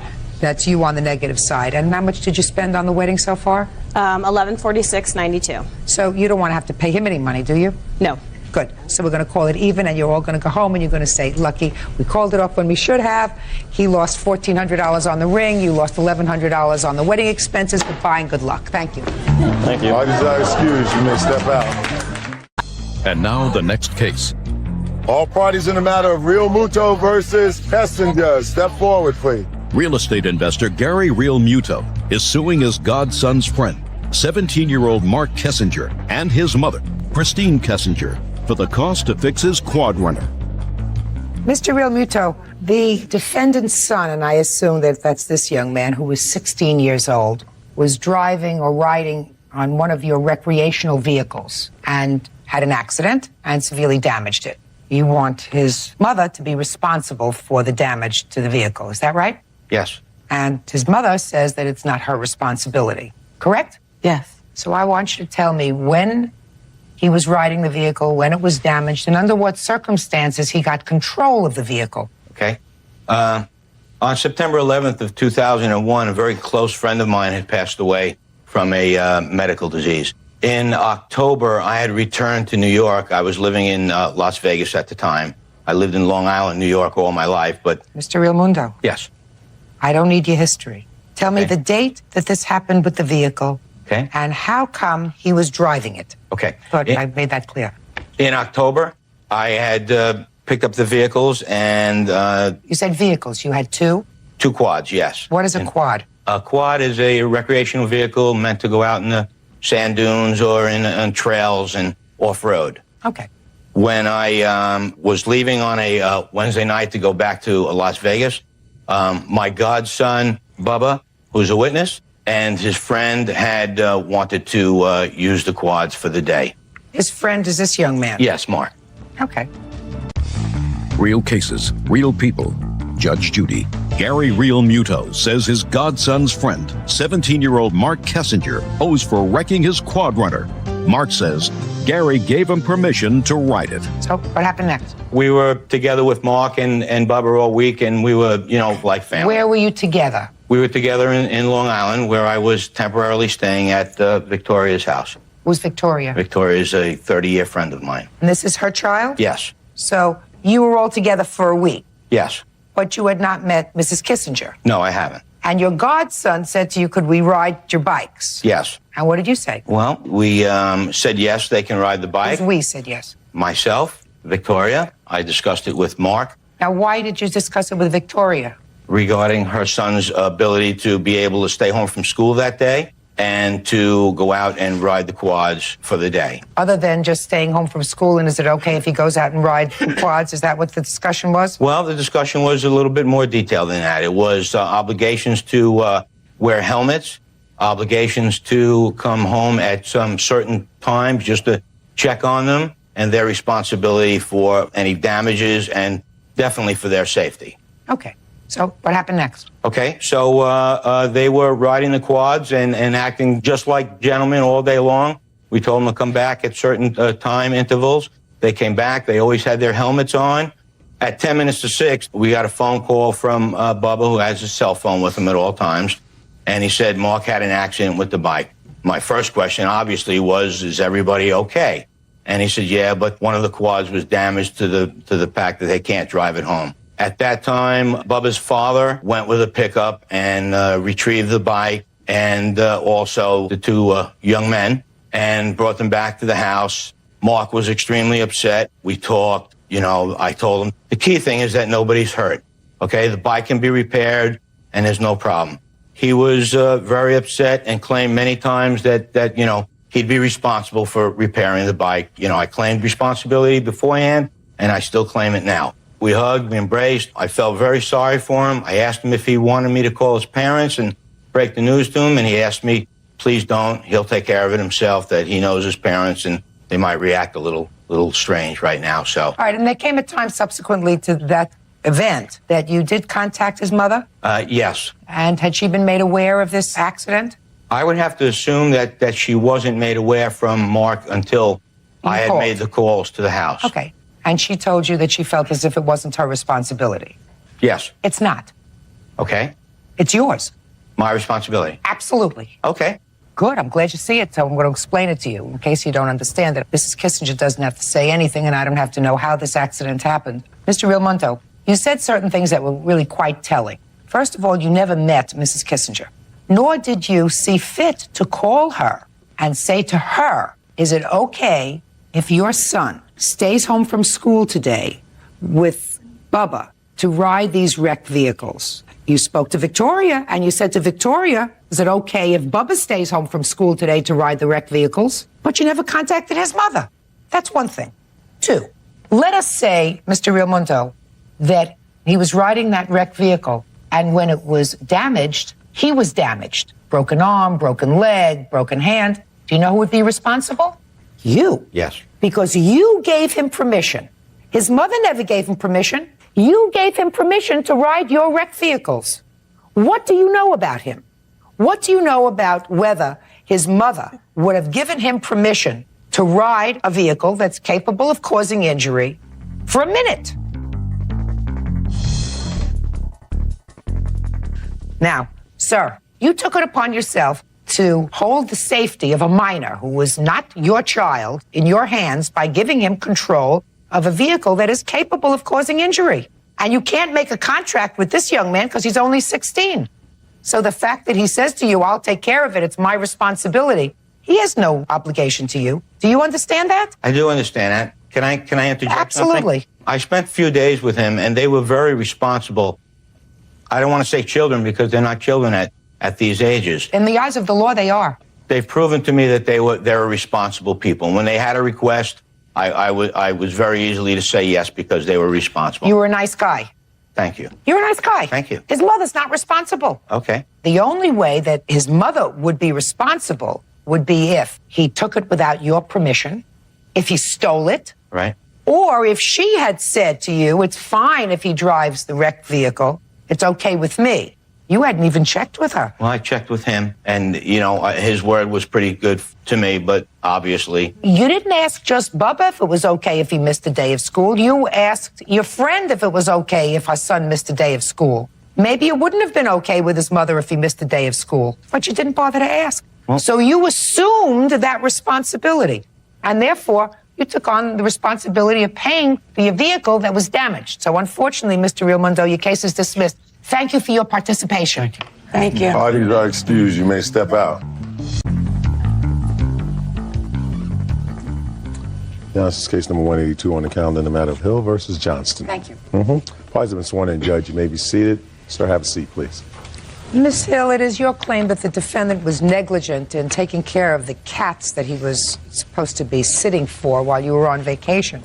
You had vet bills, you wanted to pay for emotional distress, for damage done to your apartment, all to the tune of $5,000. Yep. Mr. Johnson says he did the best he could under the circumstances. When did you make this arrangement with Mr. Johnston to take care of your cats? This would be probably in about July of last year. And how many cats do you have? At that time, I had 21. 21 cats, and how large a space? I think the house is about 2,000 square feet. And how did you know the defendant? He was my boyfriend at the time, and actually he insisted on watching the cats. He was at my house almost every night, and he went through my feeding rituals and everything, and because he was my boyfriend, and we'd spoken about getting married or living together, it was just, that's what he wanted to do, and that was fine with me because we were... Where were you going? I was going to Connecticut to visit my relatives. So this was voluntary on his part. You weren't paying him to do this. He was doing it because he cared about you. Right. Why don't you tell me why you think he is responsible for any damage and what the damage was in your house as a result of his caring for your cats? Okay. When he came to the airport to pick me up in my car, which I had never given him permission to drive. That's not true. When I came home and I opened the door, I also have a dog. The dog was not very happy to see me. When I opened the door to the main part of the house, I didn't see any cats. There were no cats that would come out to see me, and I was concerned about that because they're very happy. They love me and I love them. Well, bit by bit, I came upon them, and after about an hour, I found one cat, and I didn't find all of them. It turns out 6 were missing. In the end count, 6 were gone. I found one, and something was wrong with its tail. There was blood on it, and I said, "What happened to my cat?" He said, "I don't know. I don't know." So I went through the house, still, trying to find what happened, find them, and then he told me that one of them had died when I was gone. And I got very upset because I said, I was not told. Why didn't you call me? Why didn't you tell me, what happened? He said, "I just came home and it was dead." So I did at that point, I was very upset. I was actually getting hysterical. I didn't want him around. I wanted him to leave my house. I was screaming at him to leave the house. He wouldn't leave. Eventually what he did is to make me be quiet. He pushed me. I pushed away from him, wound up on the floor, and he was choking me, and he was cutting off my air supply. And he said that, I can't remember if he said he would break my neck or he would kill me if I didn't stop screaming. I couldn't get him to leave my house. I went into my living room and I locked the door, and I just stayed in there. I don't know I don't know if he slept in his van or what, but anyway, that was Saturday night, Sunday morning. The next day was Labor Day. I couldn't take the cat to the vet. The day after that, I take my cats. There are 2 cats. Both of these cats had been mutilated and abused, and I have pictures if you want to see them. There's a series of pictures. It's how they were before I left and what happened when I came back. They had to have several operations. One of them almost lost his leg. Several of the cats have had their teeth knocked out. I found this about... Were the cats fighting with each other? Were they having cat fights? He said that they were... Shh, I'm asking you. I have not seen... Oh, no, when I came back? No. You have pictures of destruction in the house? Yes. You think that he destroyed things in your house? Yes. Let me tell you this. I don't want you to be nutty about this. He didn't volunteer to take care of your cats to torture them. Something happened with your 21 cats and 1 dog when you were gone. But if you think that his intentions were to get you out of your house so that he could mutilate your 21 cats and dogs, that's demented. Do you understand? Yes. So you don't think he did that, right? No, that was not. So you think that something happened and things got totally out of control for him? Yes. Fair statement? Yes. That he bit off more cats than he could take care of. Right? And didn't know quite how to deal with it. I'm an animal lover, so I understand how hysterical you were when you came home. Was she hysterical, sir? I wouldn't put it quite so mildly. Mr. Johnson, you were the one who picked her. You were the one who volunteered to take care of 21 cats and a dog. I mean, you got to be a little bit bonkers to do that. That's a lot of responsibility, especially. I read your answer. You said a couple of these cats were crazy. They had to be kept in a room separate from everybody else and be fed separate, And even the plaintiff talked about in her testimony her feeding ritual. Yep. Which is, you had a couple of cats that were a little more aggressive. There's an order to who eats, so they make sure that if they eat out of order, it's havoc. It's havoc. Well, Ms. Hill. I'm supposed to eat and all. You see, there's got 20 cats going at each other. You decided to assume the responsibility, Mr. Johnson. I thought they were just little cats. Mr. Johnson, you were there. I know. So you assumed the responsibility. They're loving to her. They weren't crazy about you. Well, half of them were. The other half, oh my God. Mr. Johnson, let me ask you this question. I don't want you to tell me everything that went on, because I have a few things after reading your answer. And, we're not going to go on with this forever. I want to know, once you started to realize that you were over your head with this one, why didn't you call her in Connecticut and say you better come home? Fear. Fear of what? not following through with something that I had promised. We had talked about serious commitment and what goes along with that. And to be honest with you, I've never had a successful serious commitment in my life. And there's no way I was going to fail at this. That's why I insisted, I'm going to do this, and I'm going to do it right. But you couldn't. No, I couldn't. But you realized that you couldn't early on, so that you have to call her and you have to say, I cannot. We talked every day. She goes, how are the babies? And she's talking about the cats, like her children. Oh, they're fine. So you lied to her. Yeah. So you Otherwise, she's going to get on the plane, come down, and probably kill me.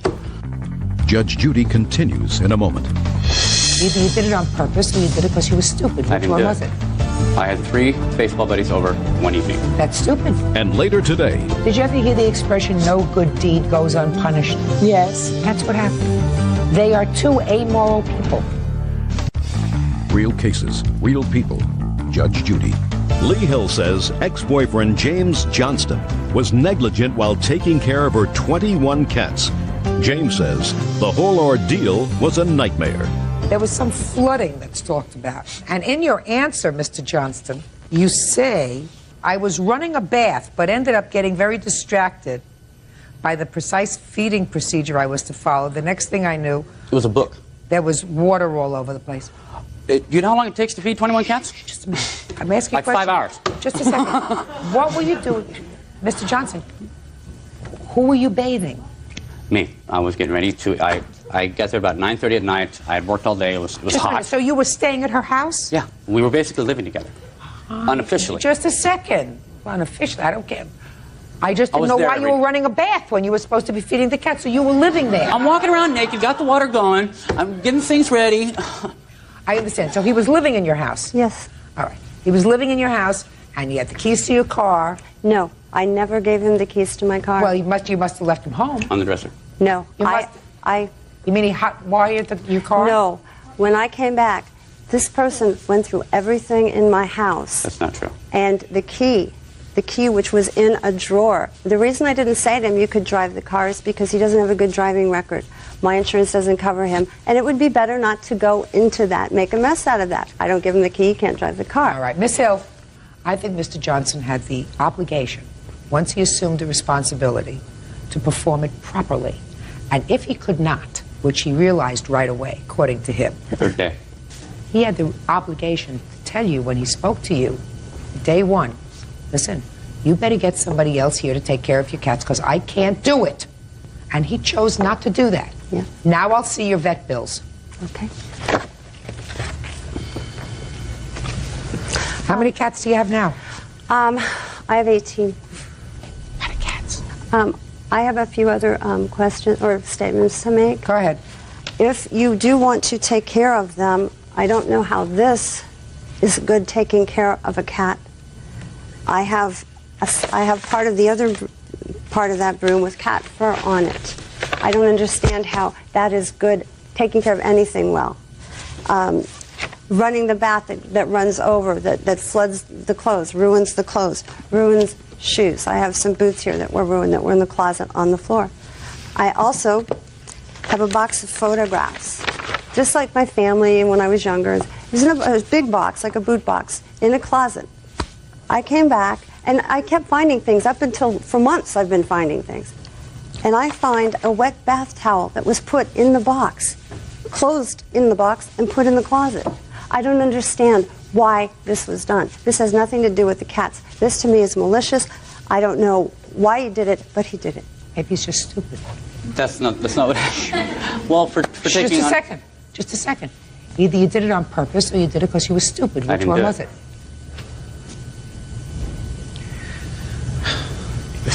I had 3 baseball buddies over one evening. That's stupid. Yeah, I got out of hand. So either you did it on purpose or you did it because it was stupid. It was stupid. If you had 3 baseball buddies and one of them acted like an idiot, that's your fault. 2 of them did. I also requested that nobody come to the house for the simple reason that there are a lot of cats. And the more people that are there, the more doors are left open, the more chaos there can be. So Nobody believed me about the amount of cats. I had to show them. I also have estimates for the carpeting. I'm not considering that. You left him in your house. He was living with you. That's your problem. You pick somebody who's unreliable, that's your problem.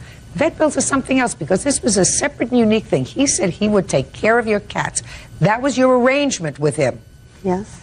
If he couldn't do that, he had a responsibility, and the responsibility was either to board them or call her and say, get on a plane to come home. There was one other option available that I wish I had taken. Which was? Her mother. She was a phone call away. She called me every day to make sure everything was okay. Well, then you could have done that too, but she shouldn't have any out-of-pocket expenses because of your negligence in taking care of the cats. That was your agreement with her. And you have to take care of it. Judgment for the plaintiff in the amount of $1,389. That's all. Parties are excused. You may step out. The cat's tail got hurt because it was in a fight, and I yanked it out. Then later on, he said he accidentally electrocuted it. I did what I could under the circumstances. He's got was it a medical valor or a Purple Heart? I can't remember which. So, I mean, I don't believe it. If you need to make a promise, make sure you can do it. I had to lock myself in part of my house to keep away from him. And now the next case. All parties in the matter of Epps versus Ward. Step forward, please. 24-year-old bus driver Matisha Epps is suing her former friend, 22-year-old college student Melinda Ward, for an unpaid loan for a car. Well, there's certain things, Miss Epps, in your complaint that I understand and some that I'm a little confused about. So let me start with what I do understand. You tell me if I'm correct. This was a friend of yours? No, this is my cousin's girlfriend. But she was a friend of yours? Yeah. And she wanted to buy a car? Yes. And she asked you for a loan for the down payment on the car? Yes, Your Honor. And you wrote out a check for the dealership for how much money? $2,500? $2,500. And you post-dated the check? Yes, Your Honor. She said to you, according to your complaint, don't worry, by the time the date comes when the check is going to be deposited, I will have enough money so that I'll give it to you and the check will be covered. No, Your Honor. She's supposed to pay it to the finance company. So she was going to pay it herself so that they would never cash your check? Exactly, Your Honor. Well, she didn't do that. No.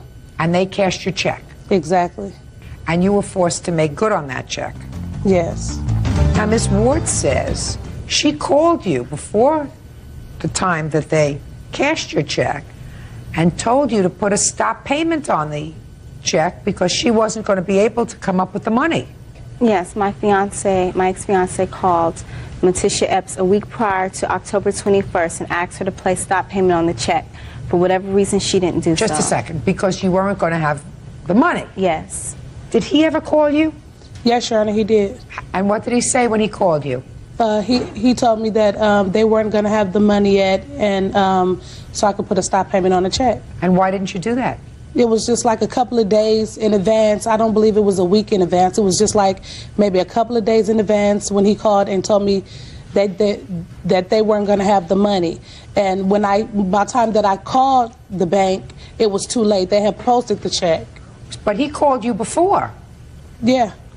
Well, why didn't you stop payment on it? Why didn't you call immediately that day? I work 6 days a week and I work long hours. If you work 6 days a week and long hours, it would seem to me that $2,500 is important to you. So now I understand, and I understand that you made the call. Did you, in fact, buy that car? Is not an answer. Okay. Yes, I did buy the car. Good. So you got the benefit of her $2,500. Is that right? Yes. So what difference does it make? What are you? Are you stupid? Is he stupid? If you said to me I couldn't afford to buy the car, and I didn't buy the car, but you bought the car using her $2,500, and now you don't think that you have to pay her back? Well, had she have placed stop payment on the check, I wouldn't have even had the car. Just a second. You're some piece of work. Now, what kind of moral character do you think that I believe that you have because you didn't pay her back the $2,500? I tried. What do you mean you tried? What does that mean you tried? Well, after the check went through, my ex-fiance and I attempted to give her $200 in which she could have put towards the check. She said she didn't want anything to do with it. Yeah. She gave us the number to call whoever the financial company that was dealing with the check. They didn't want to deal with us because it was her check. So we definitely tried. Well, you're making payments now on the car, aren't you? No, I don't have the car anymore. Where is it? It got totaled in an accident. When? Last July. You think I should believe everything you're telling me? I don't have a reason to lie. Go ahead. I also like to say, this is my cousin. Miss Epps is my cousin. I went to her house. We did the best we could, honestly. No, you didn't. You did the best you could. You were driving around in a car that she paid for. The best you could is to pay her back the $2,500. That's what I'm saying. When we realized that we weren't going to have all the money, we went to talk with her. We contacted her, and we also went to talk with her about that. I went to her with money in my hand. She said, because like she said, because she works and everything, I was under the impression that, she didn't want to deal with it. She told me to deal with it, the best way I could. Did you ever hear the expression, no good deed goes unpunished? Yes. That's what happened. They are two amoral people. I was sympathetic with them at first. If he called and said, listen, we don't have the money, and you didn't get around to calling and putting a stop payment on the check, but then they went ahead and bought the car and paid for it. How long did you drive that car before it was totaled? A year. And during that year, if they had said, every month I'm going to give you $200, you would have had your money. Yes. You didn't do that, did you? Well, the answer is yes or no. Did you do that? We wasn't allowed to. No, we wasn't allowed to, Your Honor. If I can explain to you. No, you can't explain to me. Okay. You mean to tell me that if every month you put $200 in an envelope and left it in her mailbox, that she would have taken the $100 bills and thrown them away? Is that what you think? Is that what you think? No. What kind of work do you do? Right now, I'm a, What kind of work do you do? Actually, I'm unemployed right now. Right. I was a Right, custodian you're at the unemployed time. right now. Judgment for the plaintiff in the amount of $2,500. That's all. Goodbye. Bodies are quiet in the courtroom, please. All rise. Now, this is case number 218 on the calendar in the matter of Irizarry versus Irizarry. Parties have been sworn in, Judge. You may be seated. Sir, have a seat. Ma'am, you also. Miss Irizarry, I'm going to make short shrift of one part of your case, Okay. and that has to do with rent, this little tidbit of rent that you want from the defendant as your brother. I want to stay with the claim for the destroyed motorcycle. Okay. Because that's really the basis of your claim, the destroyed motorcycle. Am I right? Yes, ma'am. Okay. Is your claim, your brother doesn't deny that he was riding on your motorcycle. He totaled it. Damage was substantial to the motorcycle, over $3,000. Mm-hmm. His defense is that you should have had better insurance. And, is that right? And he's counterclaiming because he says if you had better insurance, he wouldn't have had to have paid all the medical bills when he was injured when he had this accident with your motorcycle. Mm-hmm. So that is his counterclaim, and he is counterclaiming for $5,000. Is that right, sir? Yes, sir. Yes, ma'am. When did you get this motorcycle, Miss Irizarry? Actually 2 months before he wrecked it on me. And how much did you pay for it? $3,500. Do you have the bill? No.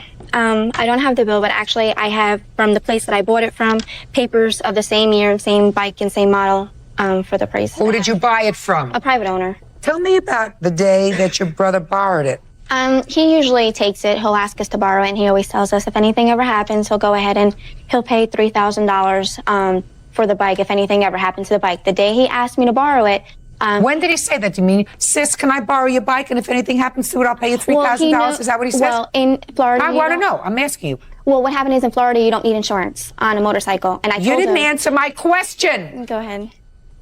So you mean what your brother said to you was, sis, can I borrow your bike, and if anything happens to the bike, I'm going to give you $3,000. That's what he said After each I time hesitated a couple times, yes. Huh? After I hesitated a couple times, yes, that's what he said. Now, on what date did he borrow the bike when it was in this accident? June 6th of 2002. Tell me about that date. Actually, that day, he just, like normal, asked to borrow the bike, and he went on his way. I was with his girlfriend and my fiance, and we were going to a swimming pool, and one of his buddies had told us that he's seen our bike on the side of the road with 2 police cars around it, and that was pretty much it. We drove up to the scene where it was.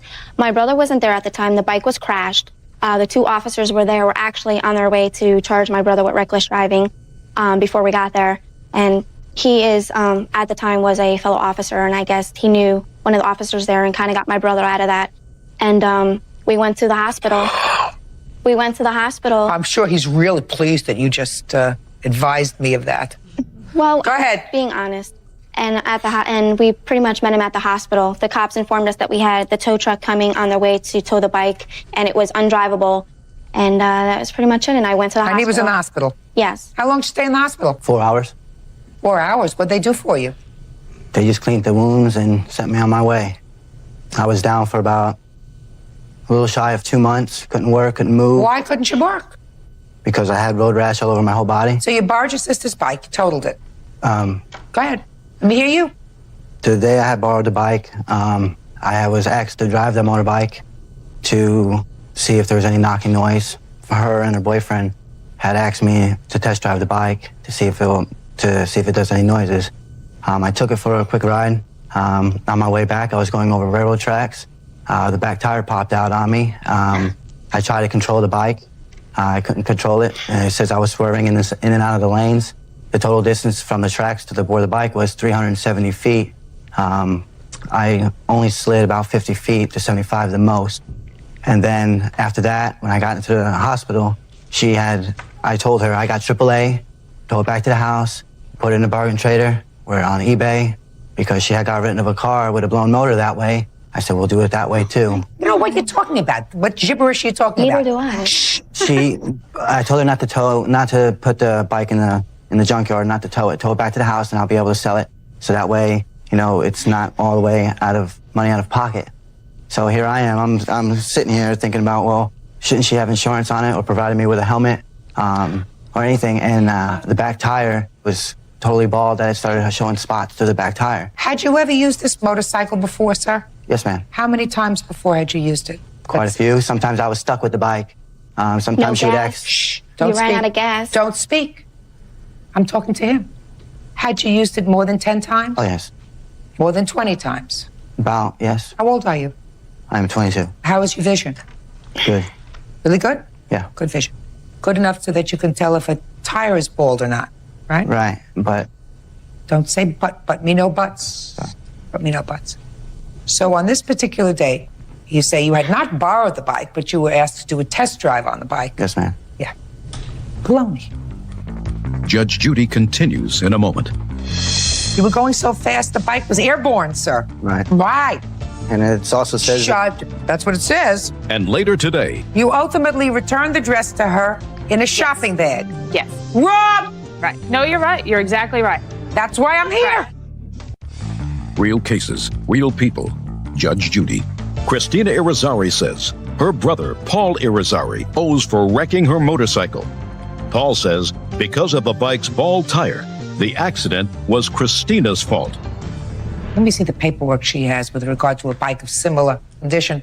Then I may just cut it in half because I don't believe a word she says about how much she paid for it, because if any normal person has some bill of sale with regard to a bike. I also have a police report stating that he was driving recklessly and 2 written witnesses on the report. Can I see the police report, please? Yes. It even says that when he hit the tracks, he was accelerating at a high speed rate, that he airborne, did a pop away like airborne. If he lost a tire, how can he actually go in the air? I'm going to ask you this question. I know that you don't need insurance, and certainly You I'm going don't. to take his I'll wear a counterclaim. helmet. I'm speaking. Don't Go you ahead. understand that? Yes, go ahead. I'm sorry. You may be younger, but I'm smarter. Definitely. All I really want to do is read this so that I can yell at him a little bit more and then figure out how much I'm going to give you for your bike. And then I'll let you go with your fiance, and your fiance is going to get you outside and say to you, how could you have talked about my job like that? Right? In front of all those people that he got him off on a charge? Wait until he gets you outside. Explain to her the ramifications of that, sir. Not smart, you know.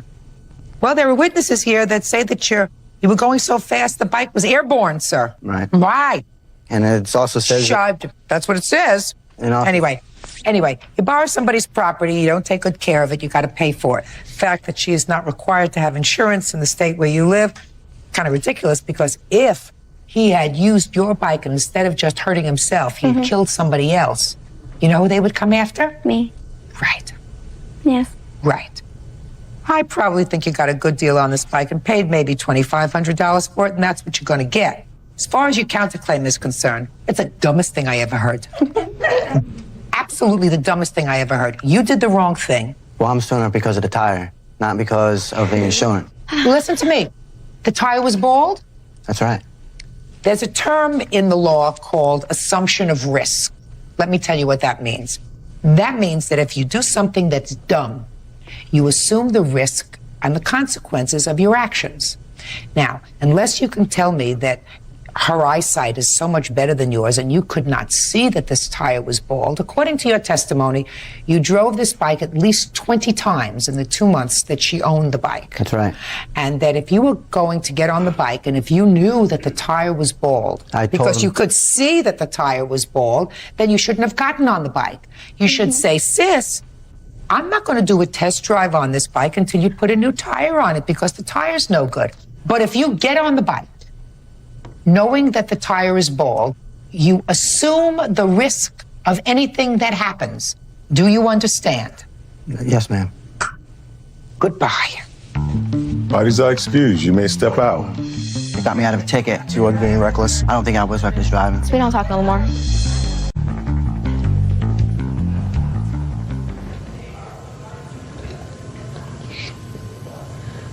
Your Honor, this is case number 69 on the calendar in the matter of Sells versus Ballou. Parties have been sworn in, Judge. You may be seated. Folks, have seats, please. Mr. Sells, it is your claim that the defendant filed false charges of sexual assault against you. And ultimately, those charges were dismissed. I assume they were dismissed after a trial. Is that right? Yes, ma'am. And you want to be compensated? Yes, ma'am. Tell me how you know the defendant. The defendant is an employee that I work with. I am her supervisor. And how long have you worked together? I believe about a year. Now, according to your complaint, something happened with the defendant's boyfriend that sort of precipitated all of this. You want to tell me about that? Yes, ma'am. Beginning in February, Mr. Alphen, the defendant's boyfriend, began leaving threatening notes on my car. I reported them to the police. The first time they said it could be just a mistake, so they wanted to let it go. If it happened again, to come see them. So I did. It happened again in March. I got another threatening note. I had the police come down. Do you have those notes? I do have part of one. It was raining outside, so it got pretty destroyed. The other one is at the police station as evidence. So, I'm to give this to the judge, please. Sure. Thank you. Sorry. I love when they tell me my job.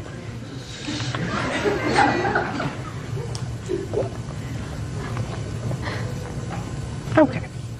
How many notes in total did the defendant's boyfriend leave on your car? I received 2. After the second one, I went to the police again, and they came to my place of employment. We watched the surveillance tapes to discover that it was Mr. Alphen. You didn't know who it was at the time? Not until I saw the surveillance tapes. Go ahead. When they found out who it was, they asked me what I wanted to do about it, and I said I would like to file a complaint.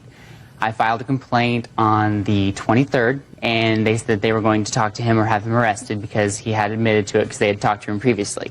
He was arrested, and then an hour after he was arrested, Miss Ballou went to the police and told them that I had sexually assaulted her between the dates of March 1st through March 4th. She couldn't remember when. However, on the citation when I was arrested, she narrowed it down to March 4th at 12:30 p.m. Do you have those complaints? Yes. I'd like to see them, please. Also, on the time that she claims it occurred, Miss Ballou claims it occurred at 12:30 p.m. March 4th. However, I have coinciding records that show Miss Ballou did not clock in for work until 12:57 that day. There would be no possible way in that 27 minutes I could do an override or a supervisor function for her if she had not even gotten a registry yet or been at work. So what happened when you were arrested, Mr. Sells? You were arrested, ultimately, I assume you had to hire a lawyer, or you were given a lawyer? Yes, I did. You hired a lawyer? Yes, I did. What happened with the boyfriend's case? We were both given the date of May 2nd. However, I moved it up to 4/18 because I felt I wanted to get it over with. The situation was bad enough. I didn't need to let it drag out.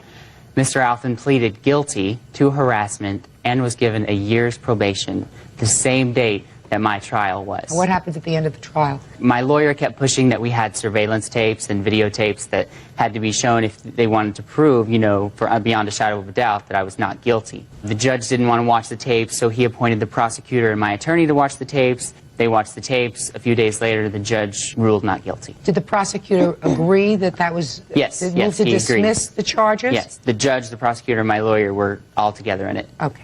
Now, I've read in your complaint, sir, that you had had a conversation with Miss Ballou, either you or your lawyer, prior to the date set for both her boyfriend and you to appear in court with regard to dropping the charges. Can you Yes, tell me ma'am. about that conversation? We were in court getting ready for my trial, and Miss Ballou's attorney came to my attorney and spoke with us about if I would drop the charges against Mr. Alphen, then they would drop the charges against me. And you declined to do that? Yes, I did, due to my innocence. Were you suspended from your job for any period of time? Yes, I was, ma'am. For how long? 33 days. You are now back at work? Yes, ma'am. What about the defendant? She wasn't suspended. She is still employed.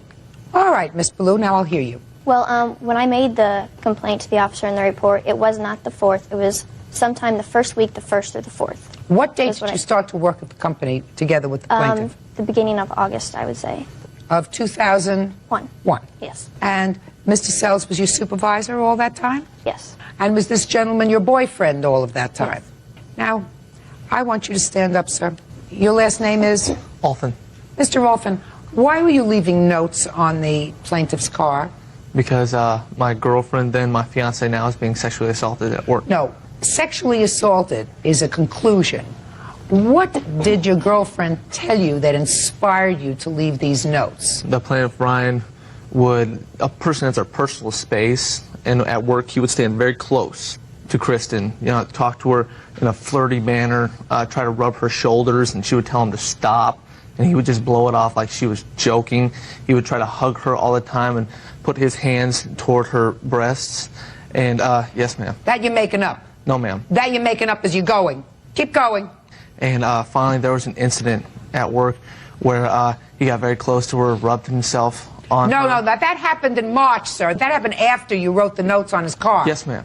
Now, after you left these notes on his car, which you, I assume, did not sign. No, Your Honor. What did you say in the notes, sir? I called him a little. You called him a little. Yes, ma'am. I don't know. Now, why would you call him a little? Please. Because I was very angry. A little is not something that you call a man. You may call a man a, but you don't call a man a little. Now, why did you call him a little, sir? Because I was very angry at him for touching my fiancée, ma'am. You're not answering my question. Well, Officer Byrd understands my question. You call a woman a bitch. You don't call a man a little bitch. And you know that. So why would you call him a little bitch? Because I was angry, Your Honor. Judge Judy continues in a moment. You fudged it a little bit with the, he rubbed up against me, and he touched my back. If Ryan would not have done anything to me, there would have been no more. I don't believe he did anything to you, madam. I think you're full of baloney. Real cases, real people. Judge Judy. Ryan Sells claims he was arrested when co-worker Christine Ballou made false allegations of sexual assault. Ryan says she was looking for revenge.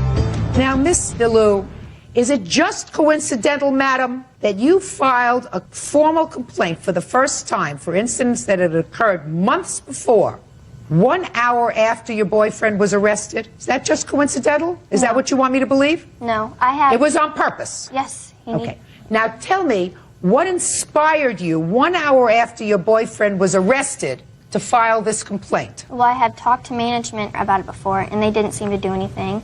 So the officer didn't cuff him or anything. He just came to our place of work and told him that both of us needed to meet him at the police station. So we went down there, and I told him everything that Mr. Sells has done to me, and he asked me if I would like to make a complaint, and I said yes. But that day, when we were at work, when I turned him into management for like the 5th time after they didn't do anything, he came back up to work after he Do you have any copies of the reports that you made to management prior to March of 2002? They didn't have me write a statement. They just talked. And you didn't write a statement? They did not. No, you did not write a statement. You have the ability to write a statement. I did write statements with one of my management. Oh, let me see it. I don't have them. They would not let us take anything out of. Well, if you write a statement, an intelligent person keeps a copy. Go ahead. Ryan came back up to work after he found out that I had turned him in, walked up to my register when I was checking people out, told me I was full in sexual harassment, all this was bull. I believe that's true. So I believe that's true. I have. Oh, I believe. Let me see your proof. That Ryan has done this to me and other women in that other people I've seen. You want them? I don't want letters.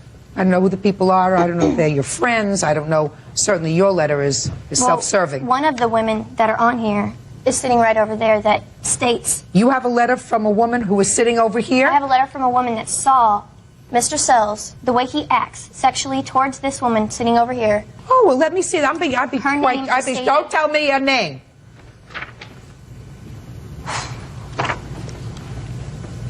Excuse me, Your Honor. May I bring my witness over to speak with you? Sure. Thank you. What's your name? Lisa Volo. Lisa, you're mentioned in this letter as someone who the plaintiff made sexual comments to. Never touching or anything else, but sexual comments to. Can you think of any of those comments? No, he never has. And in fact, the Monday after Mr. Sells was arrested, I was called into the management's office. They wanted me to make a statement against Mr. Sells. Ms. Ballou said that I had witnessed the whole sexual assault. And at that time, I made a statement saying that I never witnessed anything and I never saw Mr. Sells. How long have you been working at the same place as the plaintiff? I've been working at this store for 9 months. Have you ever seen Mr. Sells do anything of a sexual nature that was untoward physically to anyone? No, ma'am, I've never. And I want you to be honest with me about this. Have you ever heard him say anything, even in a joking manner, that might be construed as being inappropriate? No, I have never. Now, Mr. Rolfin, did your girlfriend and now fiancé ever say that she didn't like the way Mr. Sills was talking to her? Yes, ma'am. Did you ever go up to him and discuss it with him? No, ma'am. Why not? Because I was very angry and I did not want to take any physical action against Mr. Sells. That's not physical action. Well, That's not physical action.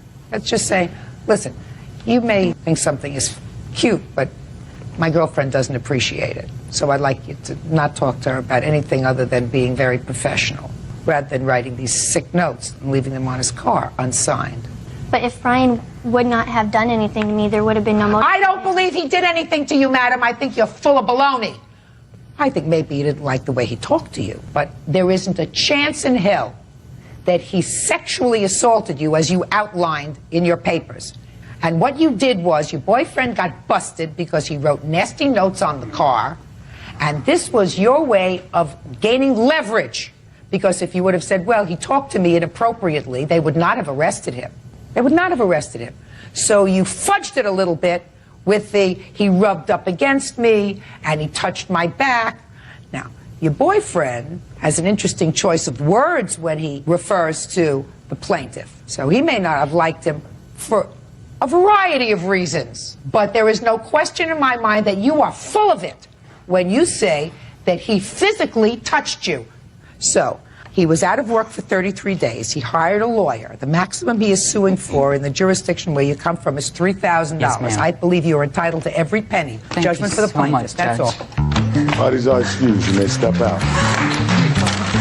And everyone knows that she lied and that I was totally innocent the whole time. Ryan knows what he did and he should be punished, but he's not. I never seen Ryan do anything, and I just knew she was lying. Stay away from Ryan. Miss Ballou put me through hell for nothing. And now the next case. All parties in the matter of Payton versus Preston. Step forward, please. Bill Paith is suing his former live-in girlfriend, home health care worker Margaret Preston, for a $2,000 cell phone bill. Margaret is countersuing for the return of her property and for harassment.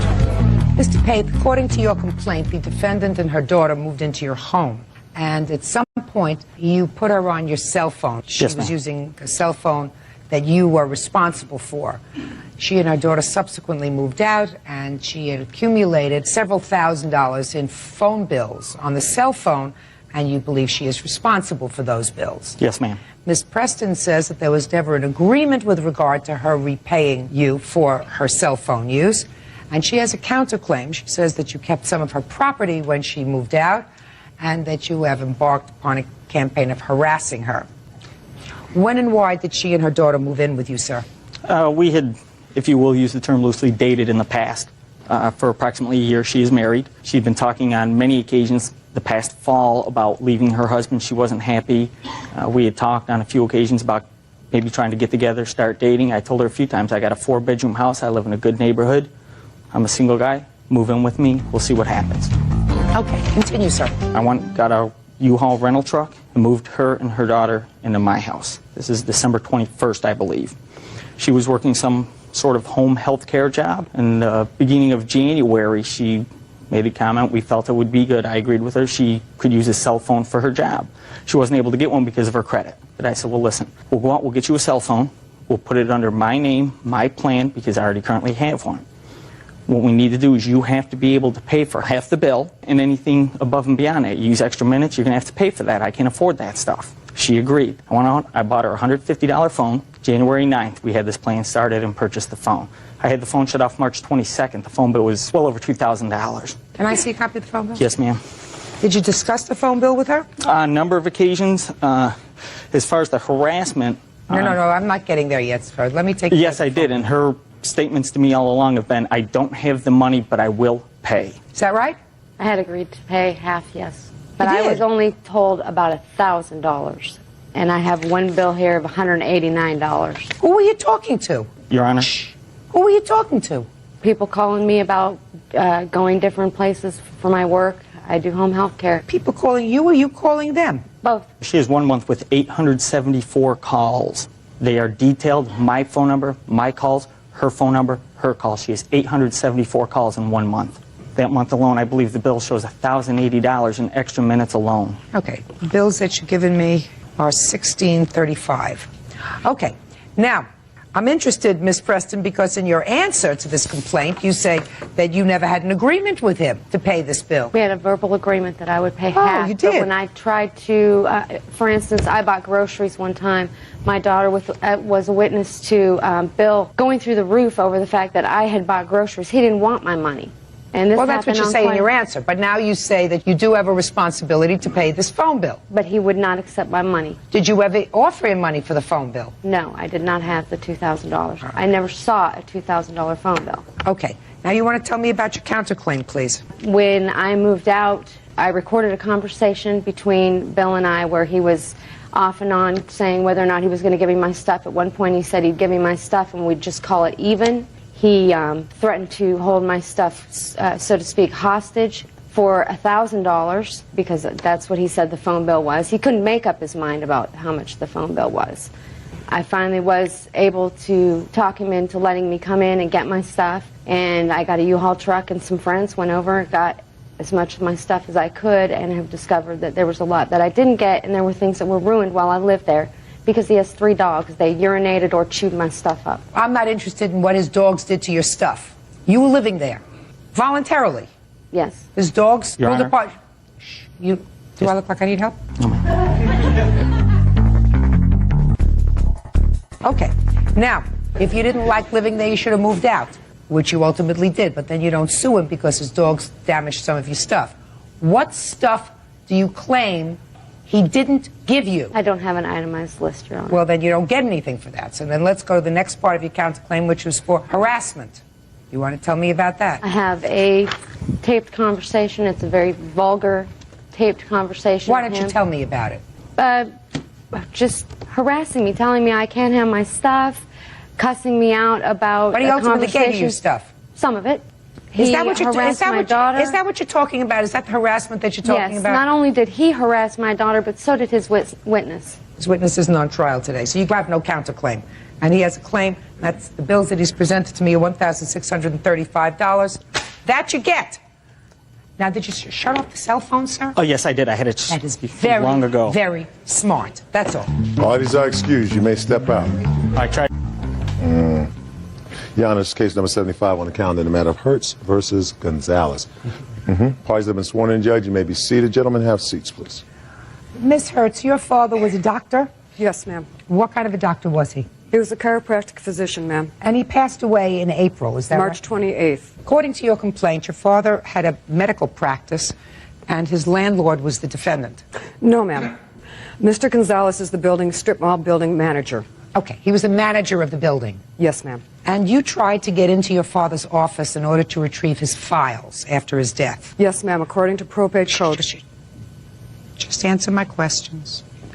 Mr. Gonzalez would not let you into the building or your father's office when you wanted to get into the office, and it is your claim that because you could not get into the office at an appropriate time, You lost a substantial amount of money because you could have sold those files to another doctor if you had been able to do it sooner, and you're seeking damages in the amount of $5,000.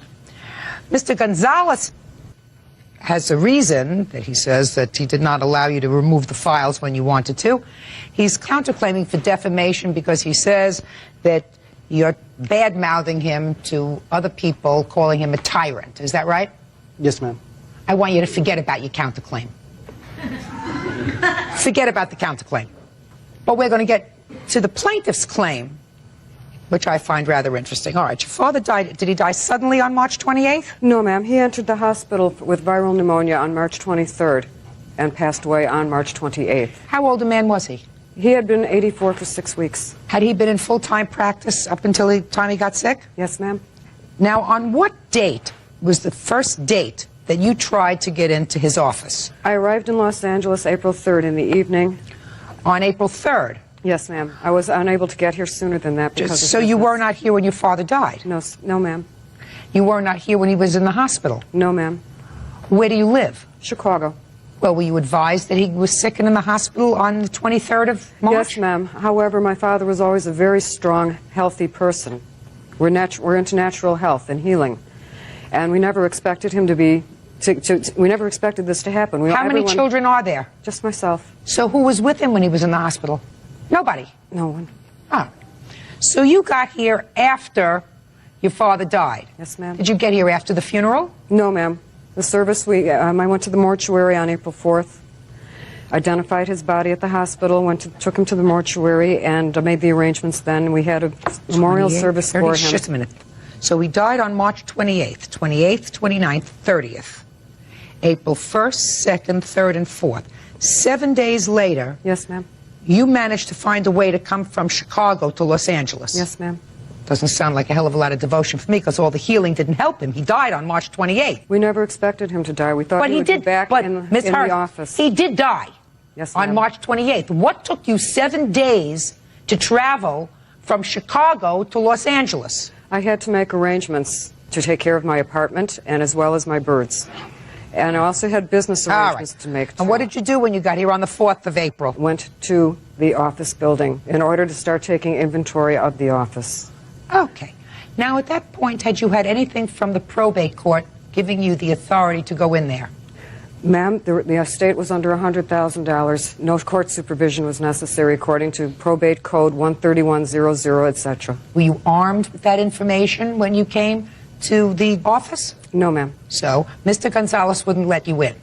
No, ma'am. Good. That's exactly what he should have done. Should not have let you in to go through anything. He doesn't know who you are. As far as he knows, there's a will, and he left all of his estate and all of his property to Goodwill. He doesn't know if you have authority. You may be his only child, but he may not have liked you. So he could have left all of his property to somebody else. Isn't that right? My father died intestate. He doesn't know that. So you went there on the 4th of April, and he said you can't come in. What happened next? Mr. Gonzalez had been apprised by a volunteer that worked for my father as a volunteer. Don't tell me what he had been apprised in hearsay conversation with anybody. He has a tenant who died, leaving property in their office, and he is liable if perchance they find a will of your father's that says, I leave all of my possessions to whatever medical school he went to, whatever university he went to. And you go in there and you say, I'm his daughter, I'm entitled to everything. How does he know that you're entitled to anything? You had nothing from a court? At that time, no. Fine. When did you go back? I received a phone call on April 13th, Saturday, from Mr. Gonzalez telling me that he was putting all of my father's possessions, office possessions, into storage, which I would be responsible for paying for. And if any of the movers hurt themselves, I would also be responsible for their medical bills. Mr. Gonzalez, He can't do that either. Mr. Gonzalez, If he did it, he can't do that either, because you're not responsible for anything. You're not responsible financially for anything, and you're not responsible if his movers get hurt schlepping the files. So if he said that to you, he's 100% wrong. So far, I got a lot of lawyers here. Go ahead. So that's April 13th. I was also told that my father's files, patient files, needed to be put into storage for 7 years by another practitioner.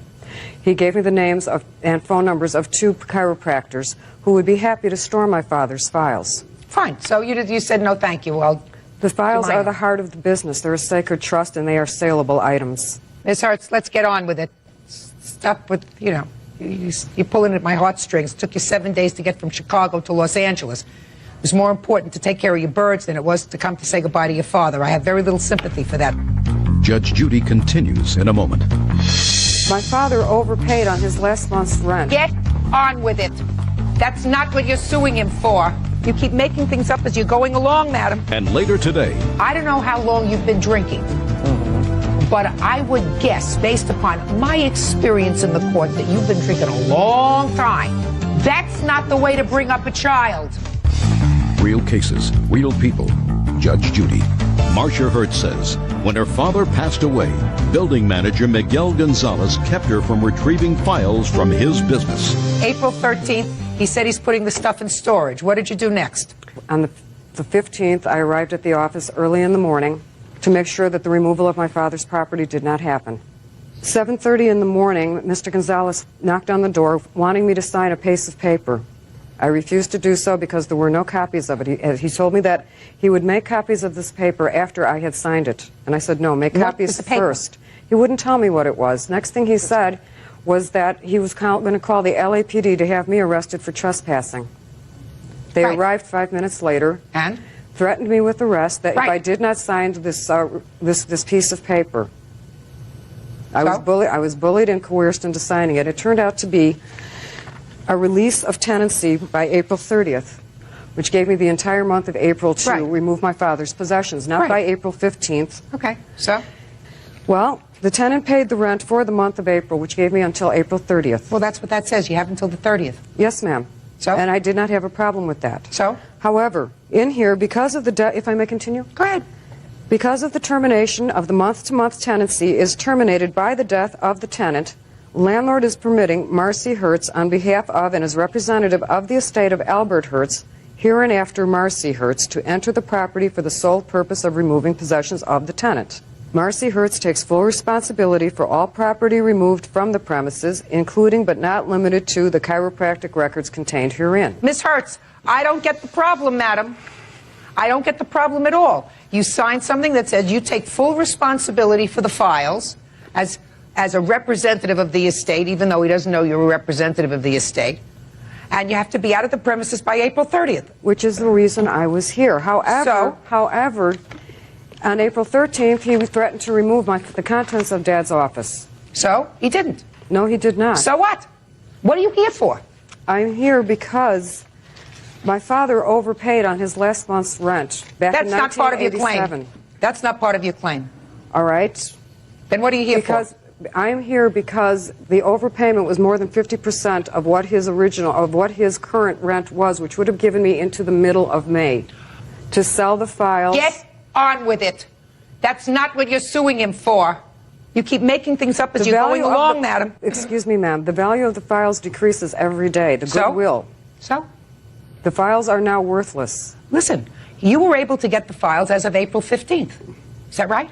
Ma'am, I was able to gain entrance to the office. You were able, once you signed that document, assuming responsibility, on April 15th, you were able to get the files. Is that right or wrong? You are correct, ma'am. Good.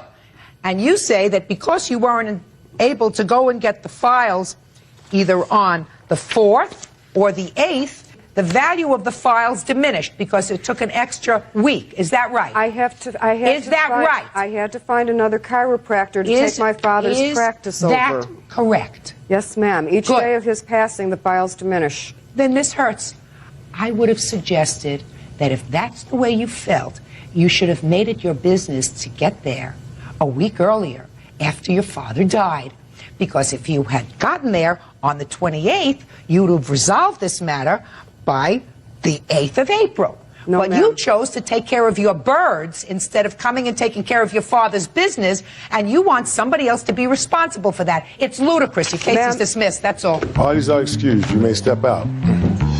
She was going around my neighborhood with my peers saying that I am mafia connected, that I have LAPD people in my pocket, intimidating her. Knew very well who I was before I even came down. We were in telephone contact prior to my coming down here. Knew very well who I was before I even came down. We were in telephone contact prior to my coming down here. And now the next case.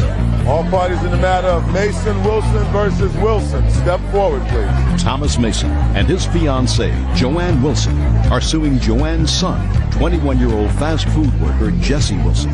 Joanne says during an argument, Jesse assaulted her. You're Miss Wilson. Yes. Is that right? And this is your boyfriend. His name is Mason. Yes, that's correct. And this is your son. Yes. And it is your claim that your son assaulted you, which resulted in your hospitalization. You want him to pay for any unreimbursed medical costs that you had, as well as for something for pain and suffering. I don't know what Mr. Mason is doing here unless he paid some of the bills. Did you, sir? I paid them, Your Honor, yes. You paid them, that's why you're here. Your son says that he didn't assault you, that you fell over a table because you were drunk.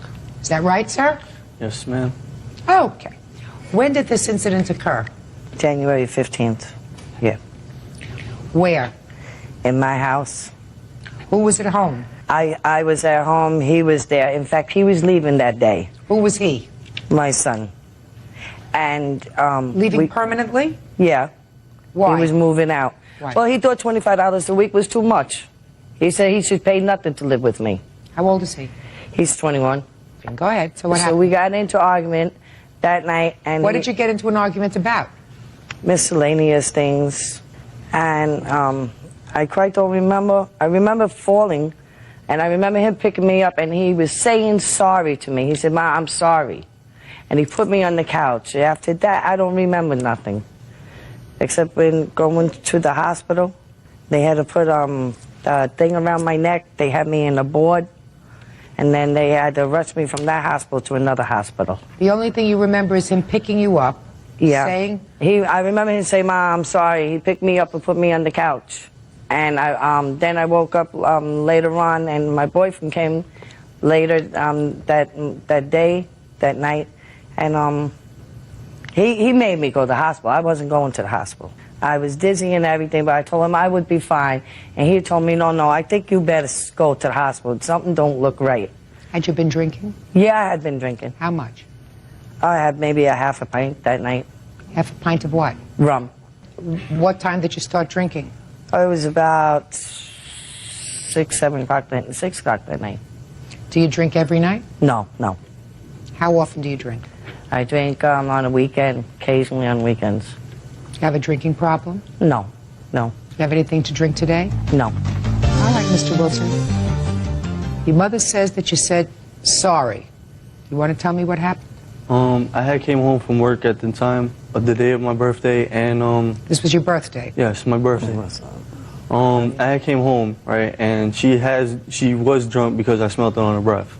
Me and her got into an argument over how stuff was going in the house. I told her I have no, like me. Sometimes I might leave something around the house, something like a cup or a plate or something.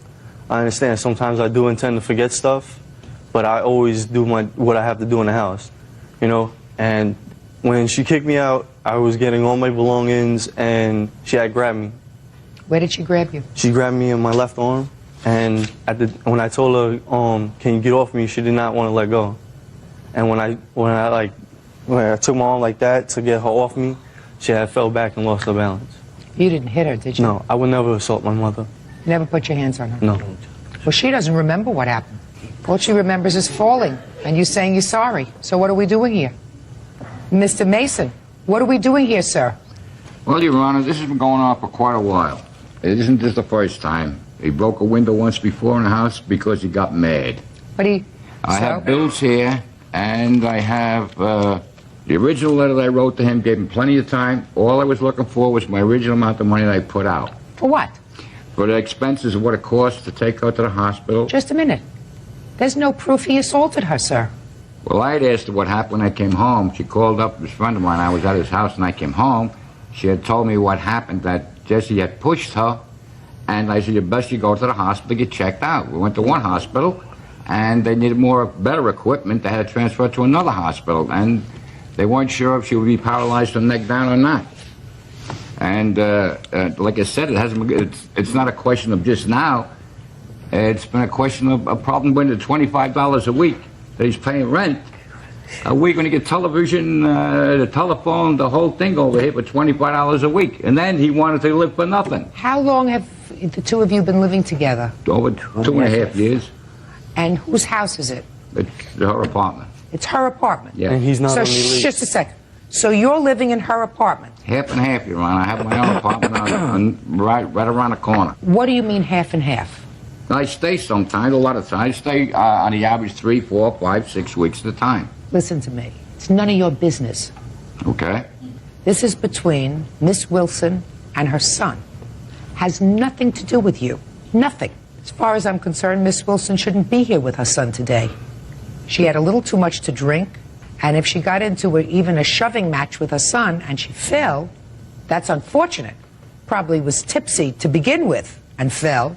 She shouldn't be fighting with her son. She shouldn't be fighting with her son on his birthday. And you shouldn't pour salt in the wound because you're not family. You don't precipitate coming to court when you're not even related. Precipitate a mother from bringing a lawsuit against a child. That doesn't happen. Mm-hmm. And I wouldn't let anybody pressure you into bringing a lawsuit against your son, which you probably wouldn't have done on your own. No, but I think he deserves it, especially when he busted my window. I wasn't even supposed to let him live with me. Housing don't want him there because he got kicked out of his sister's house because of the same problem. Miss Wilson, let me tell you something. I'm not giving him any stars for good behavior. Mm-hmm. I don't know how long you've been drinking, but I would guess, based upon my experience in the courts, that you've been drinking a long time. Long time. Okay. That's not the way to bring up a child. So if you have a child that is troubled at age 20, you look to yourself and say, what did I do as a mother? Was I drinking most of the time? Was I doing the right thing most of the time? And if you were not, you don't precipitate a lawsuit because you set zero example for him. Just want you to think about that. Your lawsuit's dismissed. Parties are excused. You may step out. Now, this is case number 179 on the calendar in the matter of Kitchen versus Johnson. Parties have been sworn in, Judge. You may be seated. Folks, have seats. How old are you? 21. And you? I'm not. I'm 20. You're too young to be living together. Do you know that? Yes. I read these papers and it's sort of like you were playing in a playpen, like 2 3-year-olds. Didn't you ever learn about working and playing well with others? Yes. How long were you living together? In our apartment, we were living together for almost a year, but before that, we lived together for a year and a half. Ah, all right. Now you tell me what date it is that you had this big fight. It was February 23rd, 2002.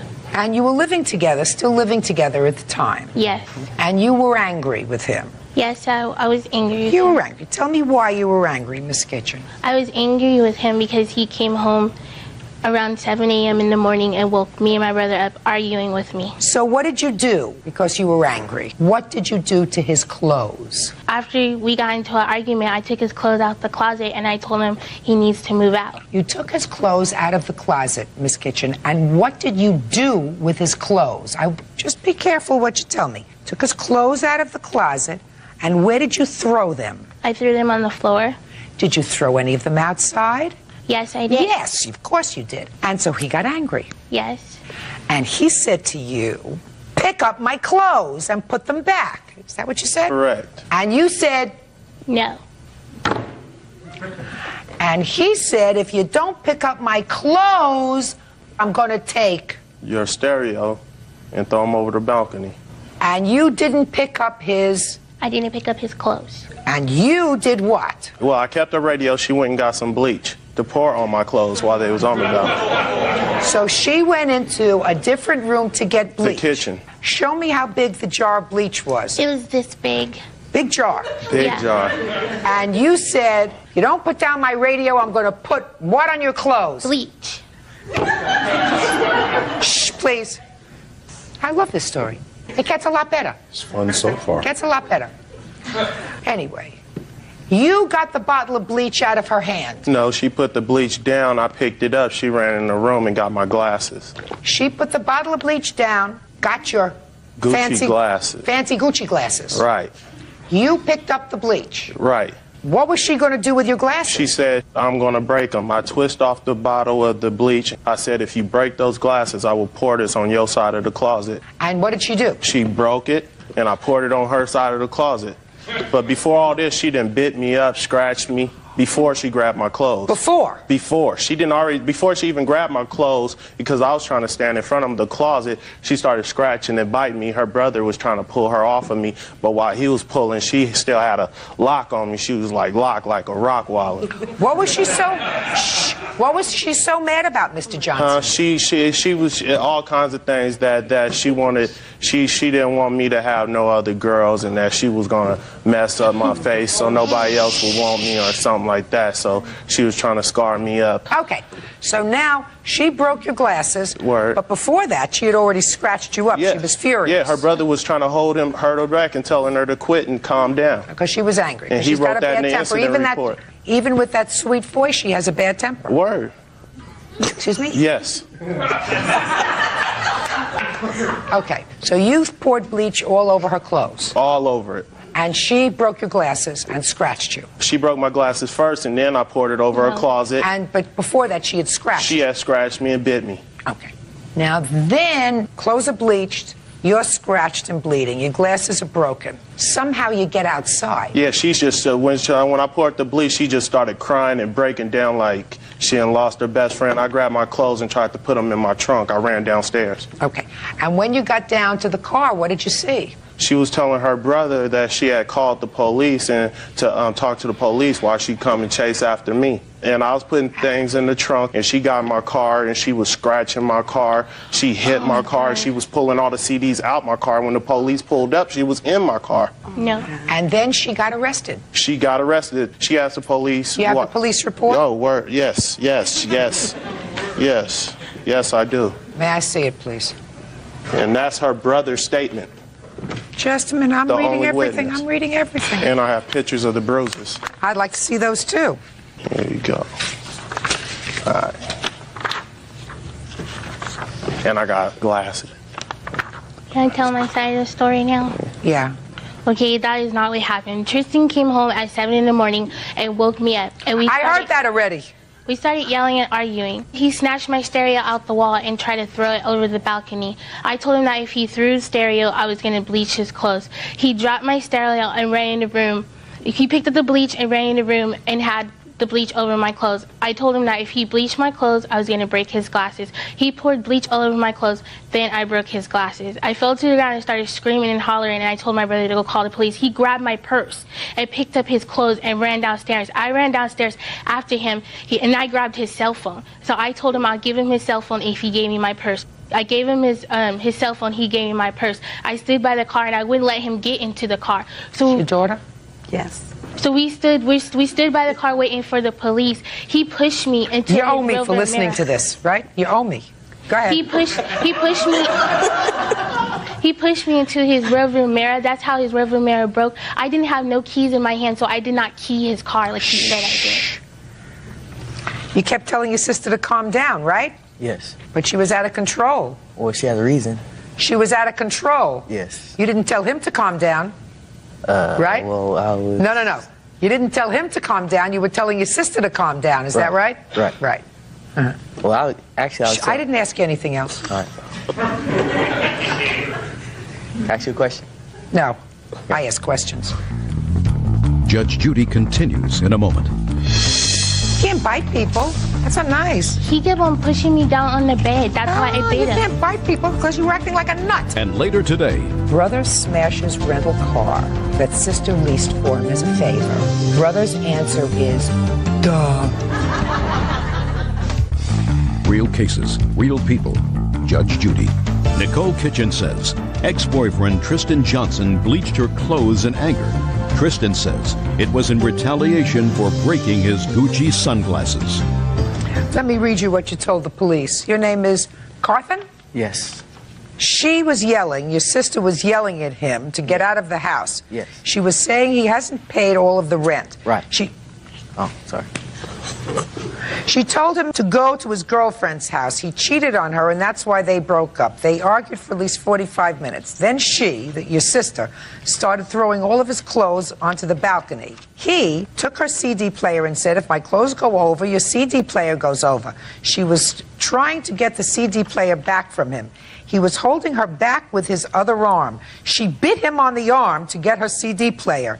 She took the player and put it inside. He still wouldn't leave, so she grabbed bleach and threatened to pour the bleach on his clothes. He stopped her from doing it. He grabbed the bleach. My sister took his sunglasses and threatened to break them. He told her, you better not break those or I'll bleach your clothes. She snapped his glasses in half. Then he poured bleach on her clothes. Then I called the police. Yes. Word for word is what you told the police, which is exactly what he said. Mm-hmm. I think she bit him twice on the arm and the chest, but I'm not sure. How long were you in jail? 9.5 hours. You can't bite people. That's not nice. He kept on pushing me down on the bed. That's why I bit him. You can't bite people because you were acting like a nut. You were acting kooky. You got mad. But you weren't terribly injured, right? No, but I got to wear these scars for the rest of my life. Yeah, it's not nice. No, not at all. Listen, you're each suing each other. You're suing because you say he has some of your property. Yes. And he poured bleach all over your clothes. Yes. He's counterclaiming because he says you broke his sunglasses, you assaulted him, you damaged some of his stuff, and each of you want $5,000 from the other. Do you think you behaved well that day? No, I don't think I behaved well. Do you think you behaved well that day? I didn't put my hands on her. You think you behaved Besides the bleach, no. Well, but the bleach is a big thing. Yes. She threw your clothes down. And it was just raining the next day, so my clothes was already a done deal. Listen, she broke your glasses, you pick up your stuff, you leave the house until she cools off, and you haven't done anything to retaliate, because by retaliating, then you felt better, right? You thought you'd feel better. No, she broke your glasses, so you were going to make yourself feel better by bleaching her clothes, right? Right. Well, that's what you did. So what do you want from me? You each got what you deserved. What do you want from me? She went to my job and told them that I beat her up back in, that I choked her in the staff lounge back in January. You have somebody from your job to testify to that? I got the reason why I was terminated that says that. You have somebody from your job to testify as to what she told them? I just got the letter. I don't read letters. Let's talk about the property. Okay. You each damaged the other's property. If you think I'm going to value what you each damaged, you're absolutely nuts. You acted like 2 3-year-olds in a playground. So if I would do anything, I would award you 0, you 0, you 5,000, you 5,000. That would each give you 0. Choose whatever you like. Neither one of you were entitled to any money, and neither one of you were entitled to waste 1 minute more of my time. Okay, Goodbye. Wait. Parties are excused. You may step out. She didn't try to jump on me while we was on the road. He's the one who came home and attacked me and got mad at me. She didn't try to attack me at my job. I had a new boyfriend, and my new boyfriend came to my apartment. That's why he got mad. For all those people that thought I put my hands on her, I didn't. A big fat man like him lied. And now the next case. All parties in the matter of Sharon versus Johnston. Step forward, please. 18-year-old student Courtney Sharon is suing her former co-worker, 25-year-old animal hospital manager Felicia Johnston, for destroying her homecoming gown. Miss Sharon, according to your complaint, you loaned the defendant a dress. It was a formal dress that you had worn to your homecoming party or something, some other such thing. And she returned it eventually ruined. You want her to pay $500. Is that right? Yes, ma'am. I returned And Miss I didn't ask anything yet.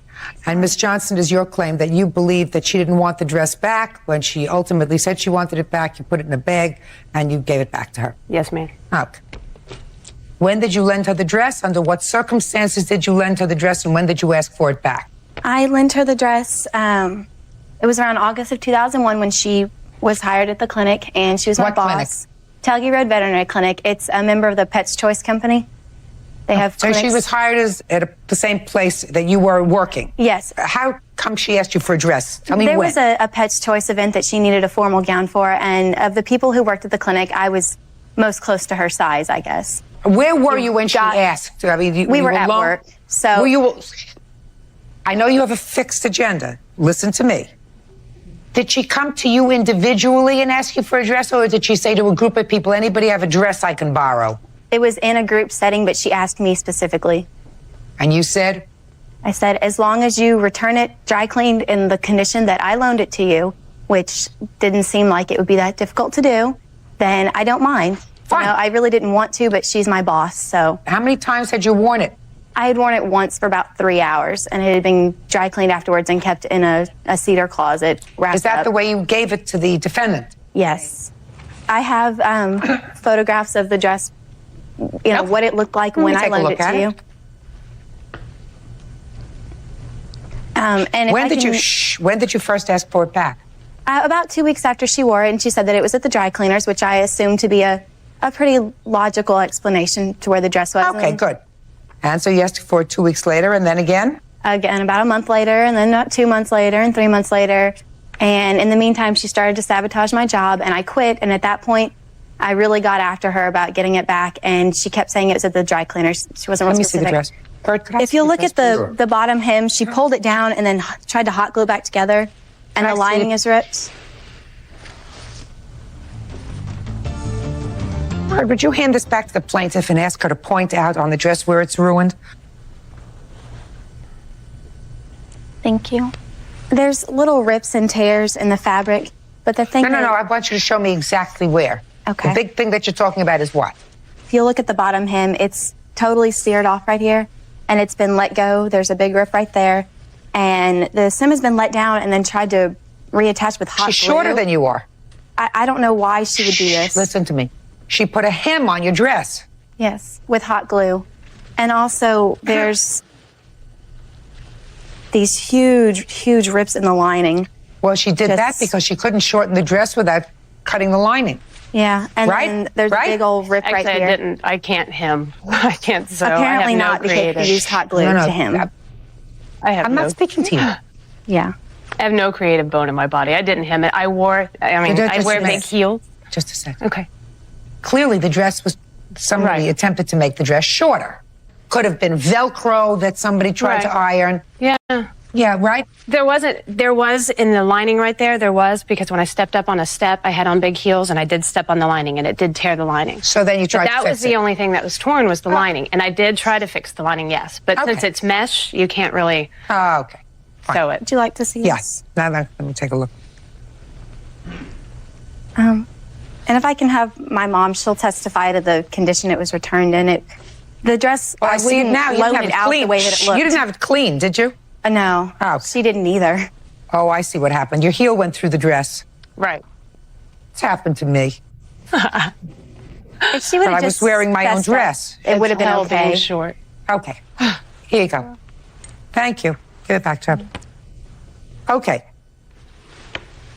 How did she return it to you? It was wadded up in a plastic grocery bag, and it wasn't handed to me. It was thrown at me by Sandy. Okay. And Who's she told Sandy? me This she didn't one? want to hear anything else about the Yes, damn ma'am. dress. This is Sandy. This is And it was given to you in a shopping bag, grocery bag. Okay, Miss Johnson, I'll hear from you. Basically, I was invited to a play that we had to do for work. And we were in my office, and we were discussing that I needed a dress. Never asked anybody for a dress. I have one at home that I was talking about. I just needed a shawl. The next day, she came in with a dress that had a shawl, and she said, I have this one. She is known for kissing up and what have you with the doctors that had worked there before I got there. So she brought me in this dress, and I was like, well, you know, I don't feel comfortable borrowing a dress. And she said, well, don't worry about it. I don't wear it anymore. I've only worn it once. So I borrowed it. A week later, I borrowed it. It was at home. A week later, she asked me about it, and I said, yes, I was going to get it dry cleaned for you. There was no agreement beforehand. I said, yes, I was going to get it dry cleaned for you. She said, don't worry about it. I won't ever wear it again anyway. You ultimately returned the dress to her in a shopping bag. Yes. Wrong! Right. No, you're right. You're exactly right. That's why I'm here. Right. But that's why I'm here. You borrow a dress, you do the responsible thing. If you're the responsible adult, and she's the young associate, you do the responsible thing. You borrow a dress, you wear it, you take it to the cleaners, you have it cleaned, and you return it. Right. Now, you were probably embarrassed because you would rip the dress, sort of let it slide. That doesn't mean that your dress, Miss Sharon, appreciates in value. It's not an antique. Let me explain something to you. You didn't spend $500 for that dress. I spent more than that. I have records and everything. Oh, well, I'd like to see. Okay, I'd like to see the bill and the check that you wrote for that dress for $500. We don't have the bill and the check because you can't return formal gowns, but about a week ago, my grandmother went to the Jessica McClintock store. Listen to me. Yes. I want to see your check or a paid bill for how much you paid for the dress. What? Sandy was there. I asked Courtney, I said, okay, it was a misunderstanding. When I asked you or told you about the dress, she said, don't worry about it. I won't ever wear it again. So I didn't. I mean, I honestly didn't. I go to work. I go to school. I have a 3.5-year-old. I don't care. Whatever. Yeah. So anyways, so she told me the dress was $150. The dress was $150. Sandy heard it. So I said, okay, well, since it was a misunderstanding, I'll pay you $75. That was before she quit. I went to a meeting 2 days later. I get a call from my receptionist, whoever, saying that Courtney never showed back up for work again, blah, blah, blah, blah, blah. Her mother starts calling saying she's a marketing saleswoman and needs the number to my corporate office. They're writing letters, trying to get my corporation to pay for it. The dress went from $150 to $300 to $500 to $700. She ruined the dress. Exactly. She ruined the dress. She didn't ruin the dress on purpose, by the way, by putting her heel through it. No, of course she didn't ruin it on purpose. But if she would have said to you immediately, listen, I ruined the dress. There's no point in having it cleaned because you're not going to be able to wear it because you're taller than I am. Yes, ma'am. It's going to be, unless you put beading all around the bottom or something else, which you could do. I mean, if you ever want to wear this dress again, you can do it. There is a way of fixing it. But that would we need to involve talk you. because I do want to do that. What? I would, if I could in any way salvage this gown. Oh, you can salvage it. Yes. Believe me, I've looked at it. Other than the bottom, which you need because you're a little tall. I'm speaking. Don't you understand when I'm speaking? I'm not interested in what you're saying. And neither is he. You can save that dress if that's what you want.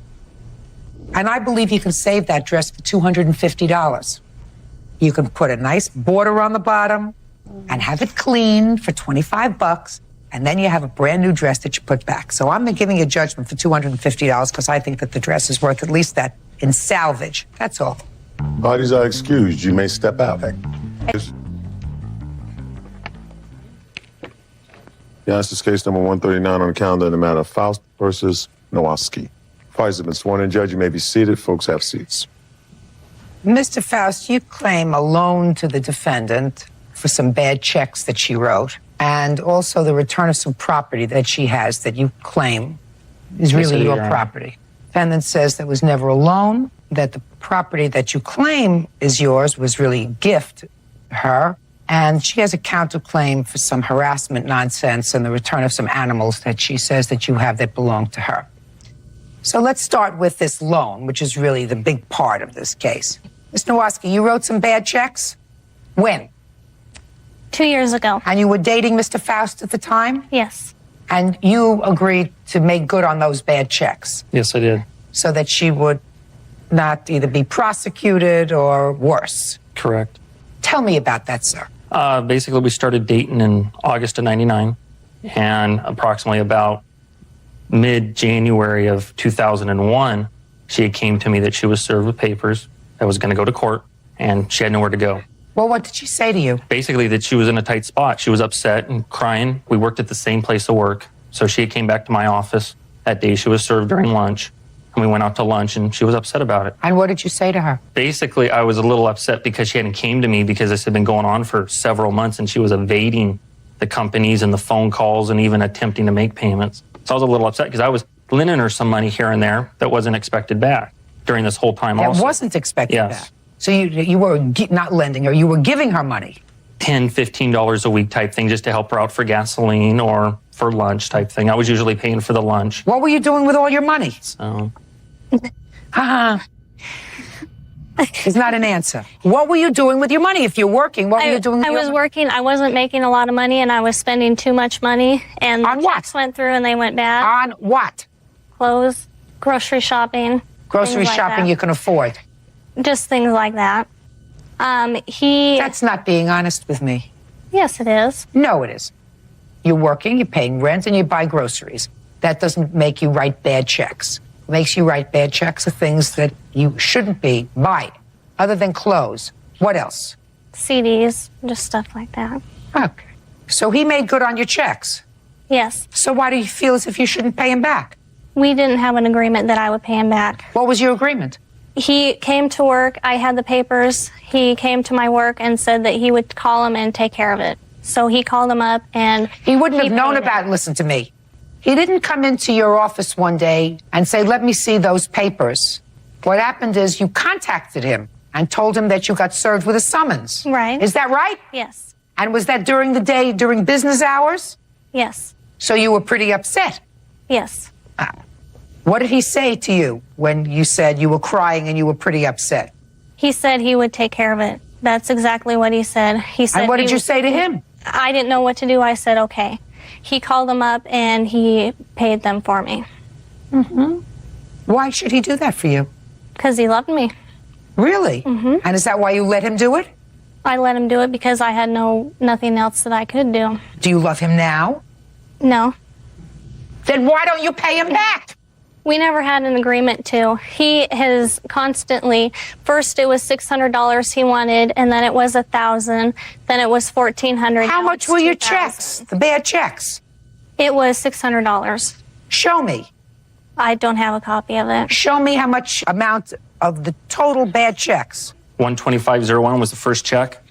And that following week, I had called them to let them know that... Who's them? URS. And they had told me how much it was, the $600, which was in the packet. So I told them, well, I'm about $100 short. I'll have to call you on Tuesday. I called them on Tuesday to let them know you can clear that check through because they're going to do it electronically. What it came down to is where her checks had gone to. She had a credit card that had gone bad or something. And so she was being collected after a credit card. So when I called on Tuesday, he said, well, we have a problem. I had 4 more come in since I talked to you on Thursday. Were there any other bad checks that you covered? Yes, there was. So she's a bad check writer. Yes. So she had another $644.98 to Valley Empire Collections go through. Let me see. And I agreed to only loan her a portion of it, and that was a $349. And she had told me that she would try to get the other $259 from her grandmother, which, from what I gather, she did because the next couple months she was paying her grandmother back. Did you pay your grandmother? Yes, I did, and he didn't pay any of that. He told me that he was not going to help me out on that one. Well, here he's got his card here. Right. On that one that he's talking about, I called... Got the receipt. He didn't pay any of that one. Who did? My grandmother did. Got the receipt here for $349.62. I didn't get any money from him on that one. So let me ask you this question, madam. For all these bad checks, how much did you end up paying? I would say probably $2,000 to $3,000. I got myself in a lot of trouble. $2,000 to $3,000? Yes. Well, he paid $1,428 for you. You mean in addition to that, you paid an additional $2,000 or $3,000? Yes. Starting when and to whom? Starting about 2 years ago, about 6 months after we started dating each other. So you mean that there were bad checks that you didn't tell him about? Yes. Really? Mm-hmm. Did you know that, sir? No, I wasn't. This is the first I've heard of this, other than when... Really? Do you have any proof of that? No, I don't. Really? Judge Judy continues in a moment. He bought me a rabbit, a goose, and a duck. Listen, your smile goes Zippo with me. That goes nowhere. And later today, the chants and the chimes and things are playing. And I and my friend are looking at one another saying, you know what, this may not work out. It's not a hotel. What is it? It's a spiritual community. real cases, real people. Judge Judy. Brian Faust says ex-girlfriend Noelle Nowaski owes for a loan to pay off her bounced checks and for the return of a gun. Noelle says Brian won't return her rabbit, her goose, and her duck. Now you want to tell me about this gun that you want back? Basically on the gun I'd purchased on my birthday, my 27th birthday, July 1st of 2000. What kind of gun? It's a Jennings 38. I'd bought it for myself, took it to her house, had wrapped it up at her house on my birthday, and unwrapped it as a present to myself. So you unwrapped the gun as a present to yourself, and what'd you do with it? Gave it to myself. You gave it to yourself? And Gave it to myself. It was my own birthday present on my birthday. Right. How did it wind up in her house? Because end of July, we had gone out shooting, and she said she'd take it home and clean it and get familiar with firearms a little more. So, and then after that, I let her borrow it when she'd go out shooting with just her brother or her father. After July of 2001, are you telling me that the gun remains in her possession? I had it back about 3 times. For a day? For like a weekend.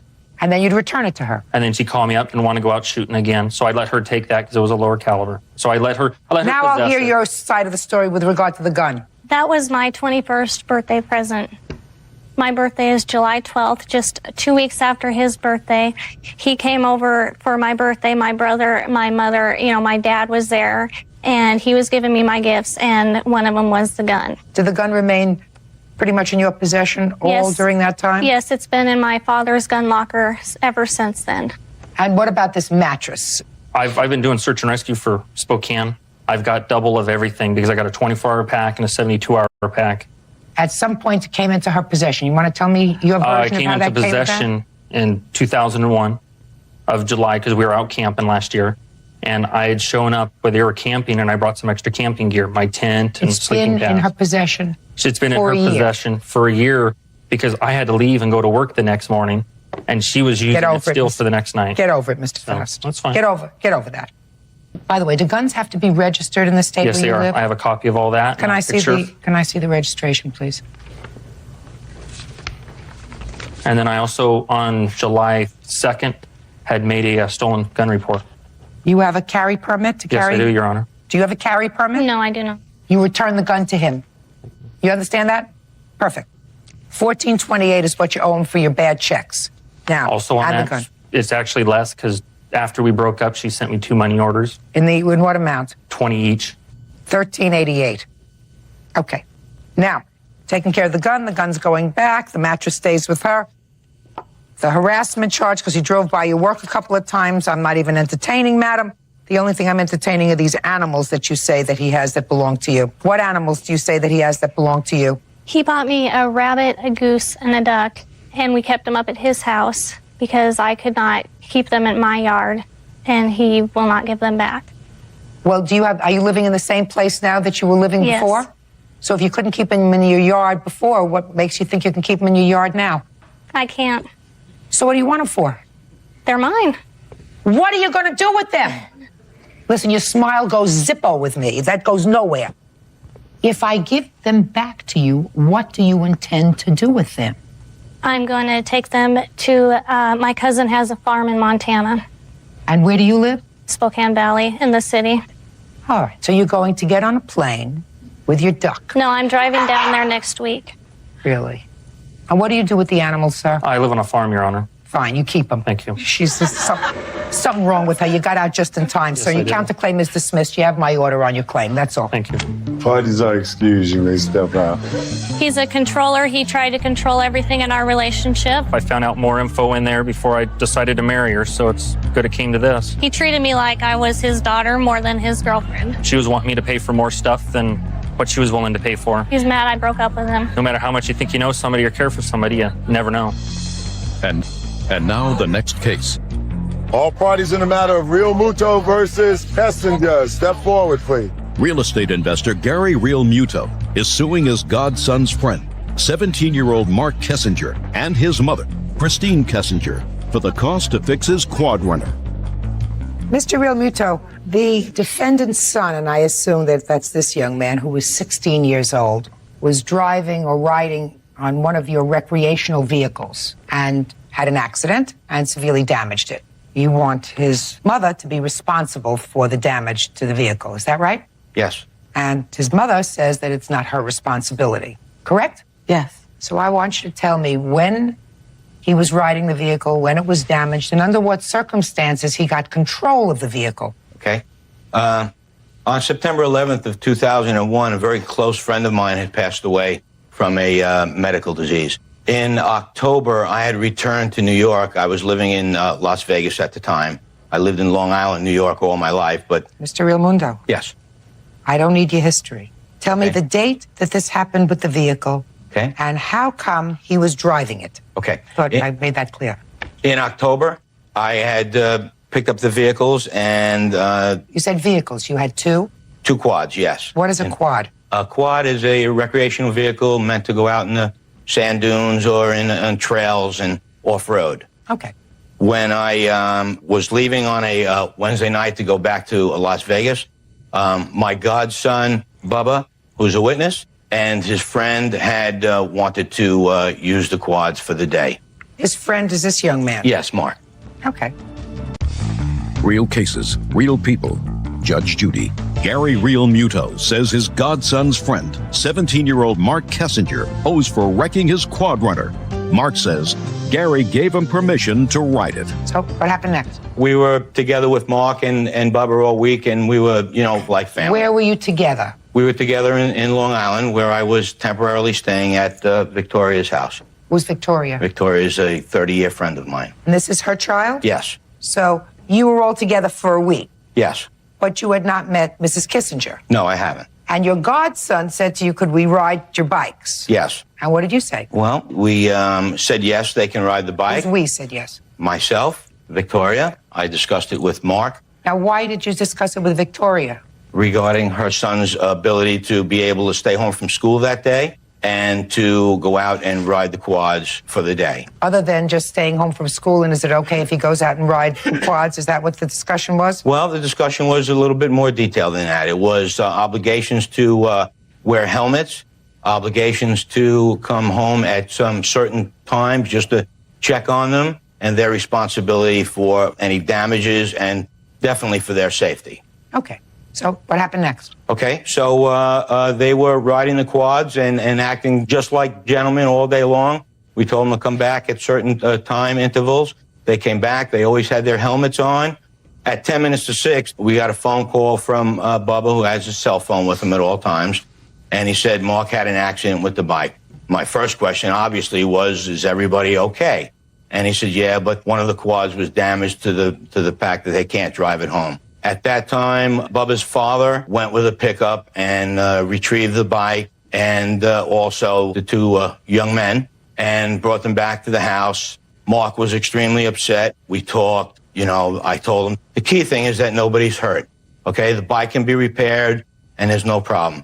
He was very upset and claimed many times that he'd be responsible for repairing the bike. I claimed responsibility beforehand and I still claim it now. We hugged, we embraced. I felt very sorry for him. I asked him if he wanted me to call his parents and break the news to him, and he asked me, please don't. He'll take care of it himself, that he knows his parents, and they might react a little strange right now, so. All right, and there came a time subsequently to that event that you did contact his mother? Yes. And had she been made aware of this accident? I would have to assume that she wasn't made aware from Mark until I had made the calls to the house. Okay. And she told you that she felt as if it wasn't her responsibility. Yes. It's not. Okay. It's yours. My responsibility. Absolutely. Okay. Good. I'm glad you see it, so I'm going to explain it to you in case you don't understand it. Mrs. Kissinger doesn't have to say anything, and I don't have to know how this accident happened. Mr. Realmonto, you said certain things that were really quite telling. First of all, you never met Mrs. Kissinger, nor did you see fit to call her and say to her, is it okay if your son stays home from school today with Bubba to ride these wrecked vehicles? You spoke to Victoria and you said to Victoria, is it okay if Bubba stays home from school today to ride the wrecked vehicles? But you never contacted his mother. That's one thing. Two, let us say, Mr. Realmonto, that he was riding that wrecked vehicle and when it was damaged, he was damaged. Broken arm, broken leg, broken hand. Do you know who would be responsible? You. Yes. Because you gave him permission. His mother never gave him permission. You gave him permission to ride your wrecked vehicles. What do you know about him? What do you know about whether his mother would have given him permission to ride a vehicle that's capable of causing injury for a minute? Now, sir, you took it upon yourself to hold the safety of a minor who was not your child in your hands by giving him control of a vehicle that is capable of causing injury. And you can't make a contract with this young man because he's only 16. So the fact that he says to you, I'll take care of it, it's my responsibility, he has no obligation to you. Do you understand that? I do understand that. Can I interject Absolutely. something? I spent a few days with him, and they were very responsible. I don't want to say children because they're not children at these ages. In the eyes of the law, they are. They've proven to me that they're responsible people. And when they had a request, I was very easily to say yes because they were responsible. You were a nice guy. Thank you. You're a nice guy. Thank you. His mother's not responsible. Okay. The only way that his mother would be responsible would be if he took it without your permission if he stole it, Right? or if she had said to you, it's fine if he drives the wrecked vehicle, it's okay with me. You hadn't even checked with her. Well, I checked with him, and, his word was pretty good to me, but obviously. You didn't ask just Bubba if it was okay if he missed a day of school. You asked your friend if it was okay if her son missed a day of school. Maybe it wouldn't have been okay with his mother if he missed a day of school, but you didn't bother to ask. So you assumed that responsibility, and therefore you took on the responsibility of paying for your vehicle that was damaged. So unfortunately, Mr. Realmundo, your case is dismissed. Thank you for your participation. Thank you. Parties are excused. You may step out. Your Honor, this is case number 132 on the calendar. Your contract said you would perform for 3 hours. You left. After being threatened by him and several of his drunk friends, yeah, we didn't want to play after that. He's having a huge party. You didn't perform. I rolled up to about 10 people. 5 of them were toddlers. There was nobody there. I don't care if there were 2 toads and a lizard on the ranch. This is Judy Justice. Singer Sophia Rolando is suing her former client, Ryan Birdwell, for breach of contract, car damages, and towing charges. Court come to order. All rise. Have a seat, please. Judge, case 3176, Rolando versus Birdwell. Thank you. You're welcome. Mr. Birdwell, I'm going to start with you, sir. The case is relatively simple. The plaintiff says she was hired to perform at a function that you were putting on and that you didn't pay her. And the agreed price was $3,000. That's your claim. That's your claim. Yes. What do you hesitate for? I hesitate because the price of the event was $1,500, but I'm also suing for damages and the tow truck that accrued moments after the incident. Were you born here in California? I was born in Wisconsin. How long have you lived in California? Almost my whole life, 25 years. Well, counts for some of your nonsense. What kind of function was this, sir?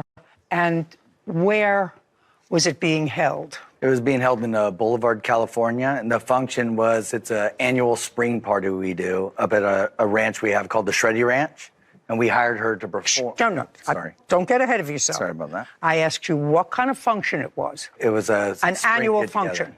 And what was the date of the function? I believe April 12th. I don't know. I'm not clear on the dates. Well, find out. That's what you're supposed to know. You're a party to this action. April 15th. Of 2023? Yes, ma'am. How many people were you having at the event? About 150 people. What time did the event start? The event it's a 3-day event. It starts from Friday to Sunday. And what day was the 15th of April? Saturday. Saturday night, so right in the middle. Do you serve food? Yes, we have it catered on Saturday. When you say we, who's we? Well, me. I had the party catered. Okay. Who is the host of this party? I am. You are. You paid for it? Yes. Okay, and you do this every year? Every year. We actually just got done with our 3rd annual party just last weekend. I have enough from you. Now, Ms. Rolando. Yes, Your Honor. According to your complaint, the defendant saw you perform sometime in March. Yes, March 18th, 2023, at the Ritz-Carlton Laguna Niguel. And you're a singer? Yes, Your Honor.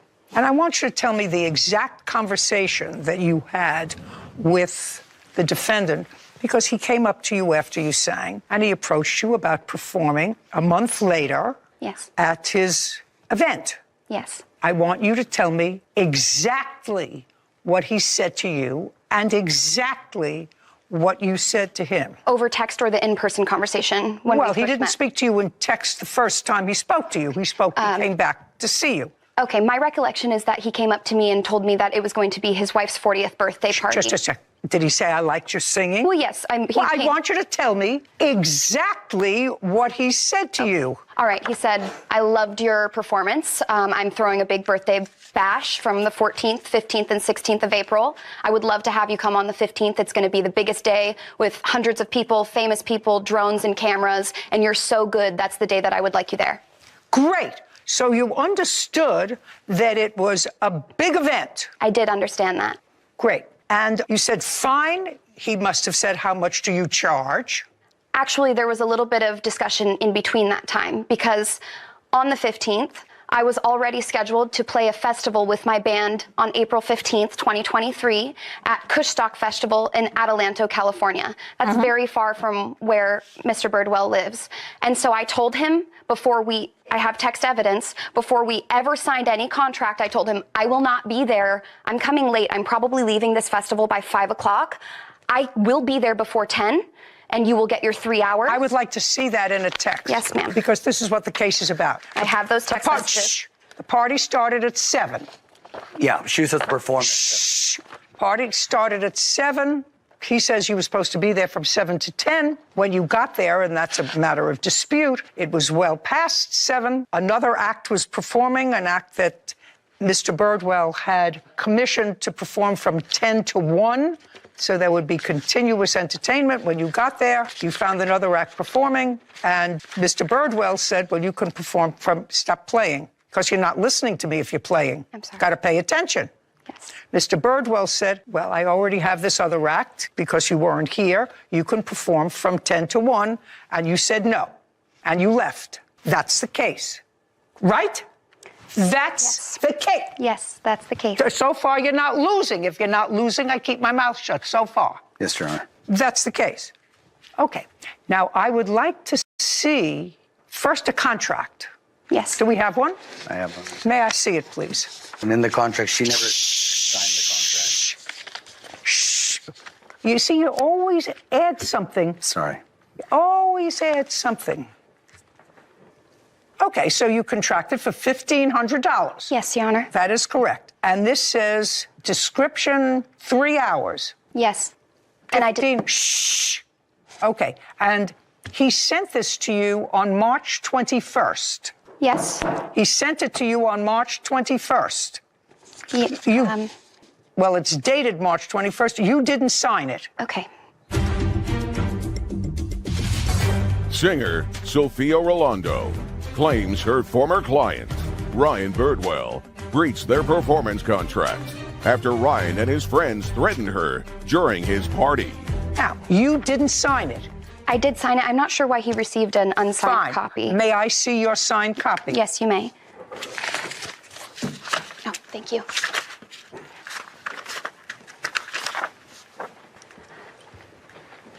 Well, now I have a signed copy with signatures on it. Yes. And this says 3 hours, doesn't specify the time. Yes. Is that right? That was purposeful. Yes. That was purposeful. Yes. Okay, so you were commissioned to sing for 3 hours, according to you, unspecified hours. Just a sec. That's what you're telling me. Yes. Great. Now I'll see the text messages back and forth where you discuss time. Okay. Not okay. First text message, second text message with the dates. Yes. So the. Oh, don't say anything I can read. Okay.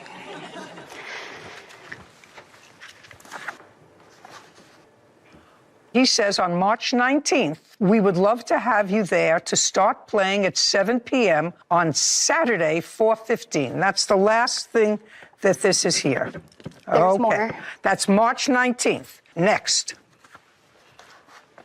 And the next one that you hand me is April 15th. So between March 19th, you signed a contract for 3 hours, and the next communication that I have is April 13th. Excited for this weekend. Can't believe it's already here. Going to be awesome. Hey, Ryan, I just want to make sure there is any dress code, and my pianists know where whatever you want, people are going to be wearing whatever is on the ranch. Super fun. I'm coming from a weekend festival. I'm playing too, so I'll be wearing what I'll be playing there. Then I have the Saturday, April 15th at 10 of 12 in the morning.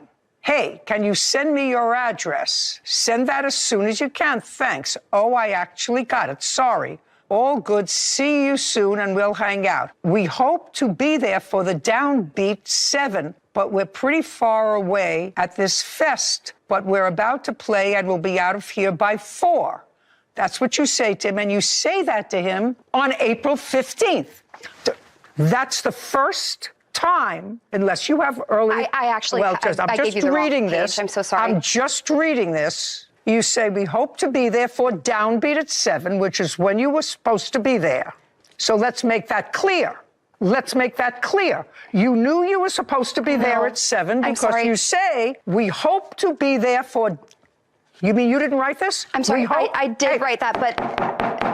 Pay attention. Yes. You wrote, yes, Your Honor. On the day of the event, we hope to be there for the downbeat at 7, but we're pretty far away from you at this fest we're about to play, but we'll be out of here by 4. We're gonna be there later than 7, but you'll have your 3 hours either way, and we'll keep you updated. 4:35 in the afternoon. And then on the 17th, I'm not interested. All right, you have things that you want me to read I do. before this. Yes, okay, but on yes, I do. the date of the event, 2 days before the event, you say we'll be there at 7. Now let me see the other thing. Did not say that. Don't speak. Just give it to me. Nonsense.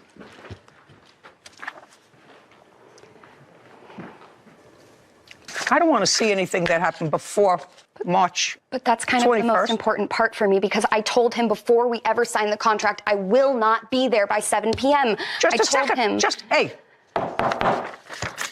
Man, you're supposed to be a professional. He's having a huge party. That's why I offered him a different date. Don't speak. I'm sorry. Don't speak. You're suing him. You didn't perform. You're suing him. You didn't perform. You were a professional. He's have 150 people there. And you said, we're going to be late. We're leaving at 4, but we're going to be there after 7.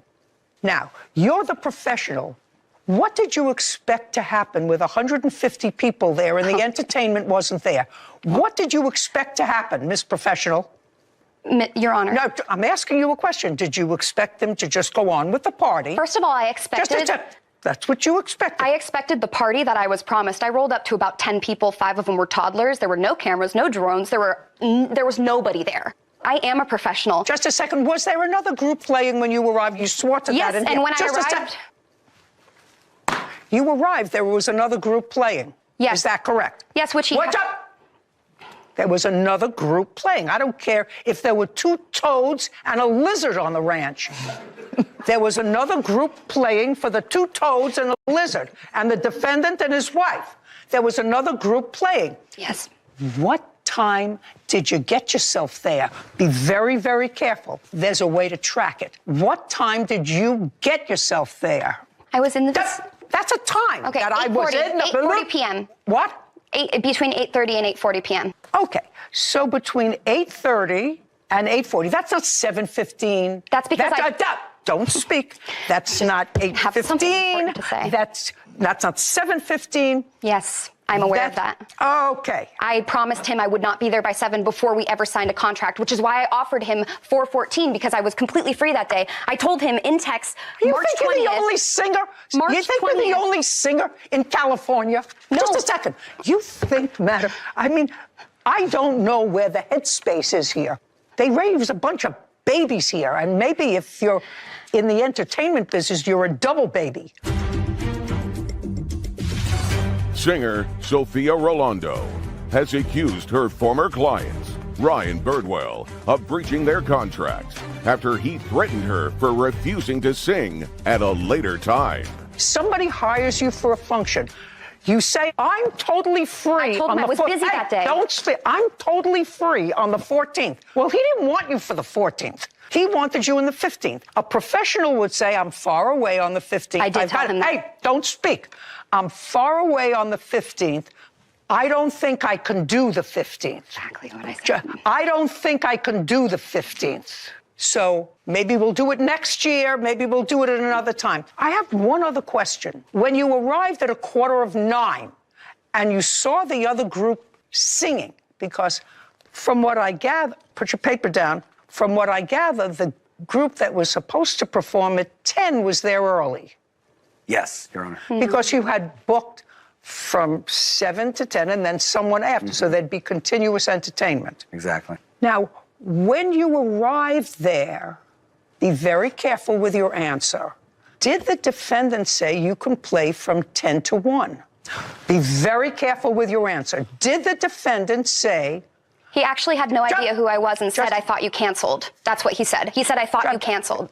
That's what he said. I want you to answer my question. Did the defendant say to you, you can sing with your band from 10 to 1. Be very careful what you say to me. Did he say you can perform from 10 to 1?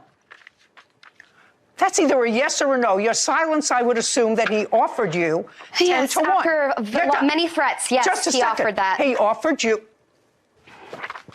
What's wrong with you? Sorry. What is I have wrong a with text Are where you? Is this your wife you turned Yes, 40? sorry. I have a text My where sympathies. she admitted that I asked her to play. Sorry. I know that Just you a second. did. I haven't been able Just to a say second. one thing of importance. Just a second.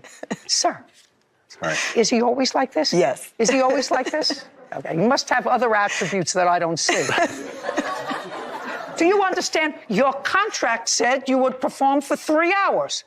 If he wants you to perform from 10 to 1, you perform from 10 to 1. You left. After being threatened by him and several of his drunk friends, and they were belligerent and threatening us like this, every time I said the word contract, he got even more pissed off and threatening us. Yeah, we didn't want to play after that. We also had work in the morning, and he knew I wouldn't arrive until after 8. We had a phone call before I ever signed this contract because I am a professional, and I knew I would never make it at 7 p.m. I told him before the phone call, I will come and play before 10 p.m. Me arriving there and having to wait an hour and a half is him breaching our contract. Oh, you think so? Yes, I know so. No, you don't know so, madam. You don't know. So your contract is very, very clear. You can't have it both ways. You can't use, and I'm going to tell you, it's a nuanced part of contract. This is your contract. You gave me the signed contract. Any parole evidence outside parole, not written in the same form as this contract, which is signed on both sides, is inadmissible when it's a contract. This contract said you will sing for 3 hours.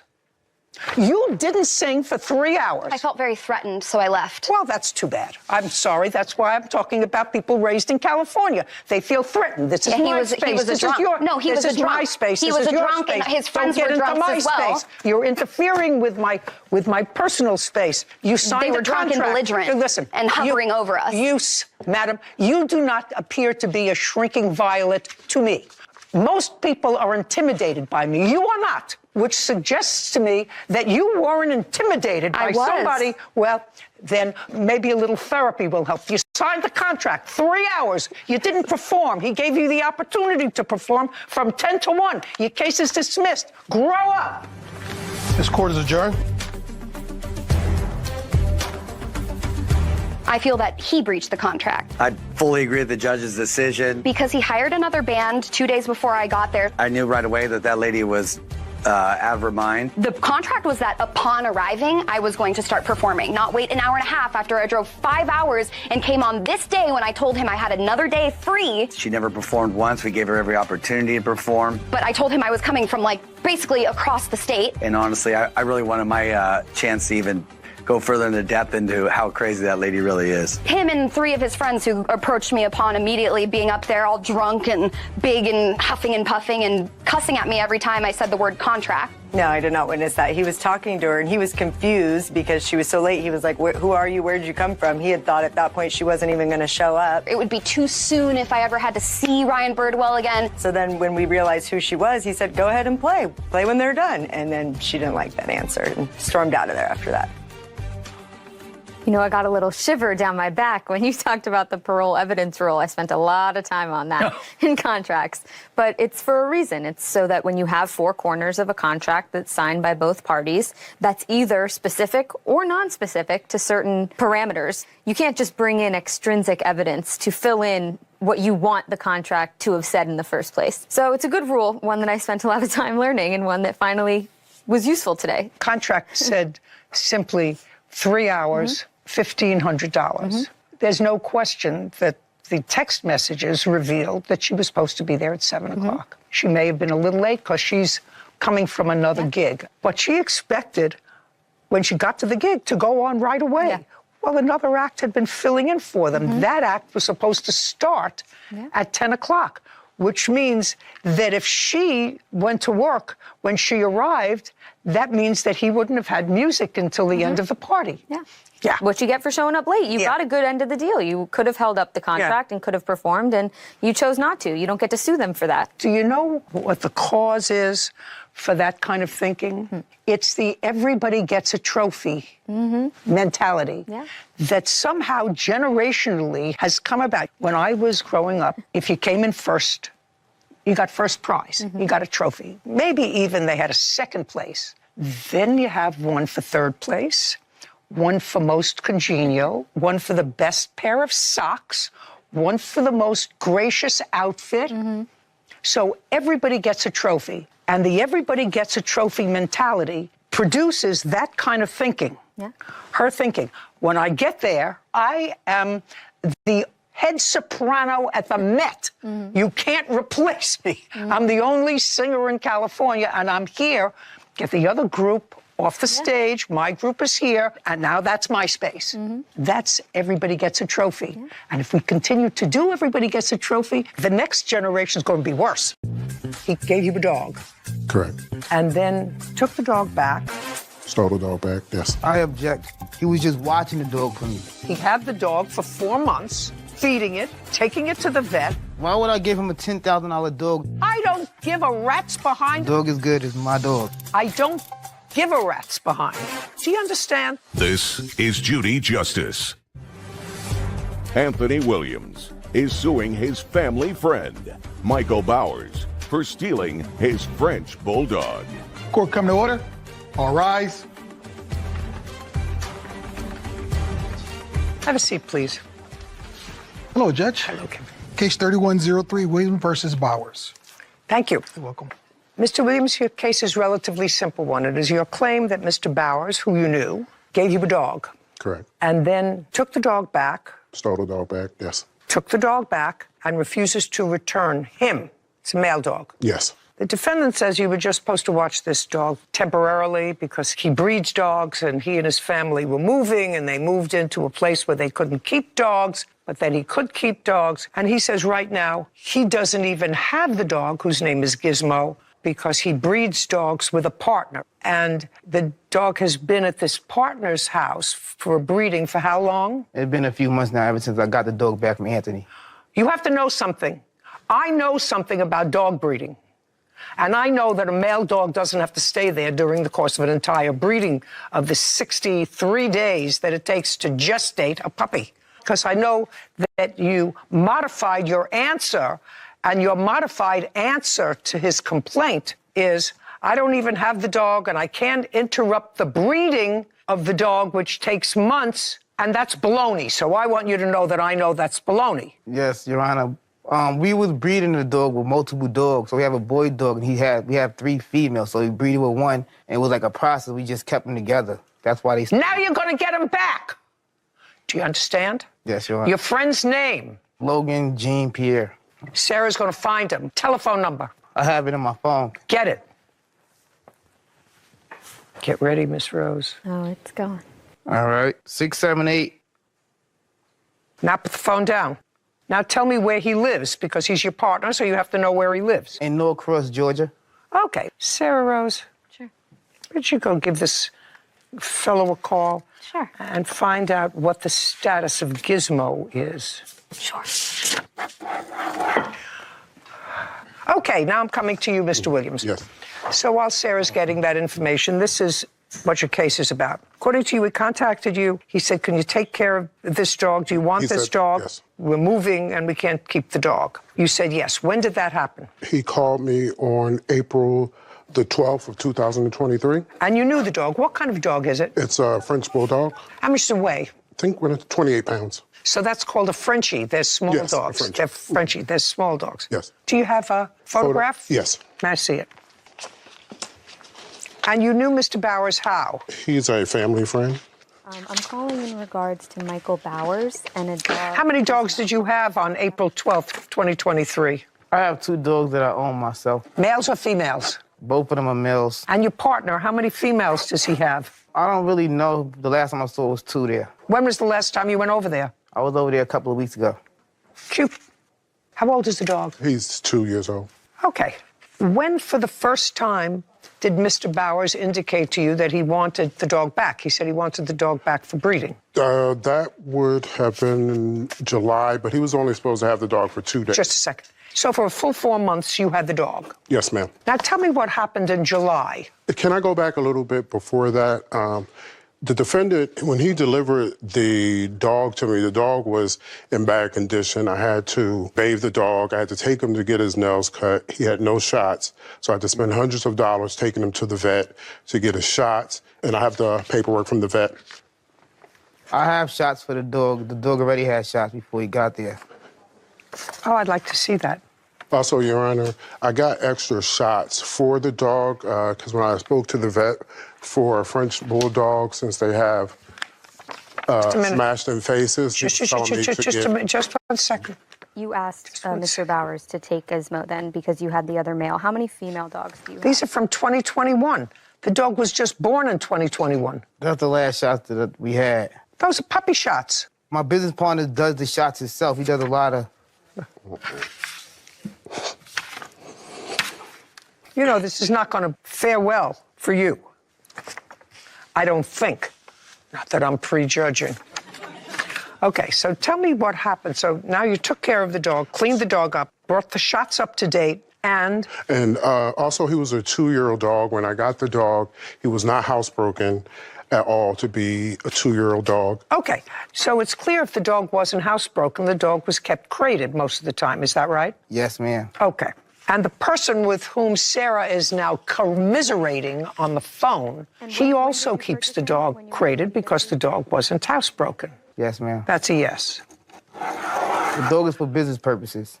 I don't care what the purposes are. I just want to know how long this 2-year-old little French bulldog is kept in a crate, is what I asked you.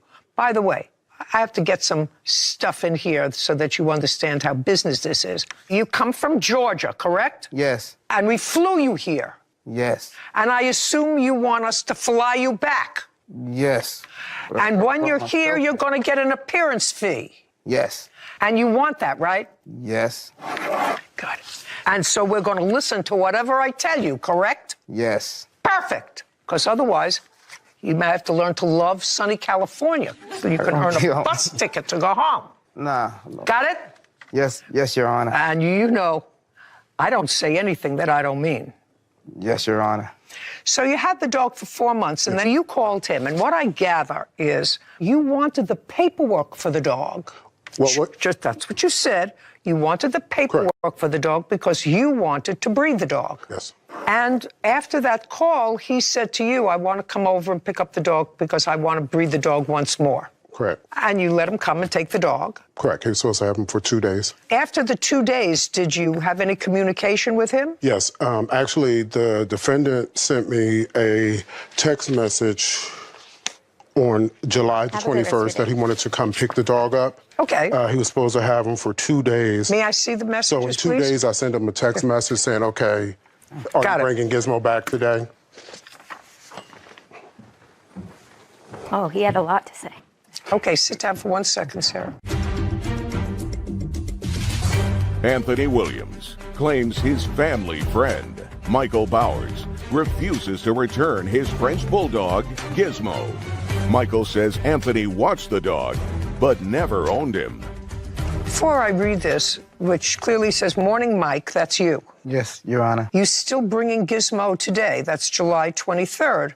And then July 24th, he writes again, Hey, Mike, you bringing Gizmo today? And then you answer him. And you say, no, they probably be done today, so I'll bring him tomorrow. Yes. Did you bring him? No, the reason why I didn't bring him is not his dog to bring. He was just watching the dog for me.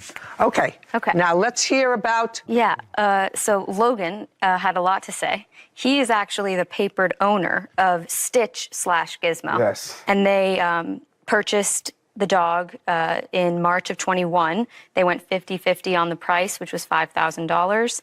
They each paid $2,500 from a friend of Mr. Jean-Pierre's in New Jersey, but said that he was in his care for maybe a week or two. The reason that they were asking him to watch the dog is because Mr. Jean-Pierre had 5 dogs in his home.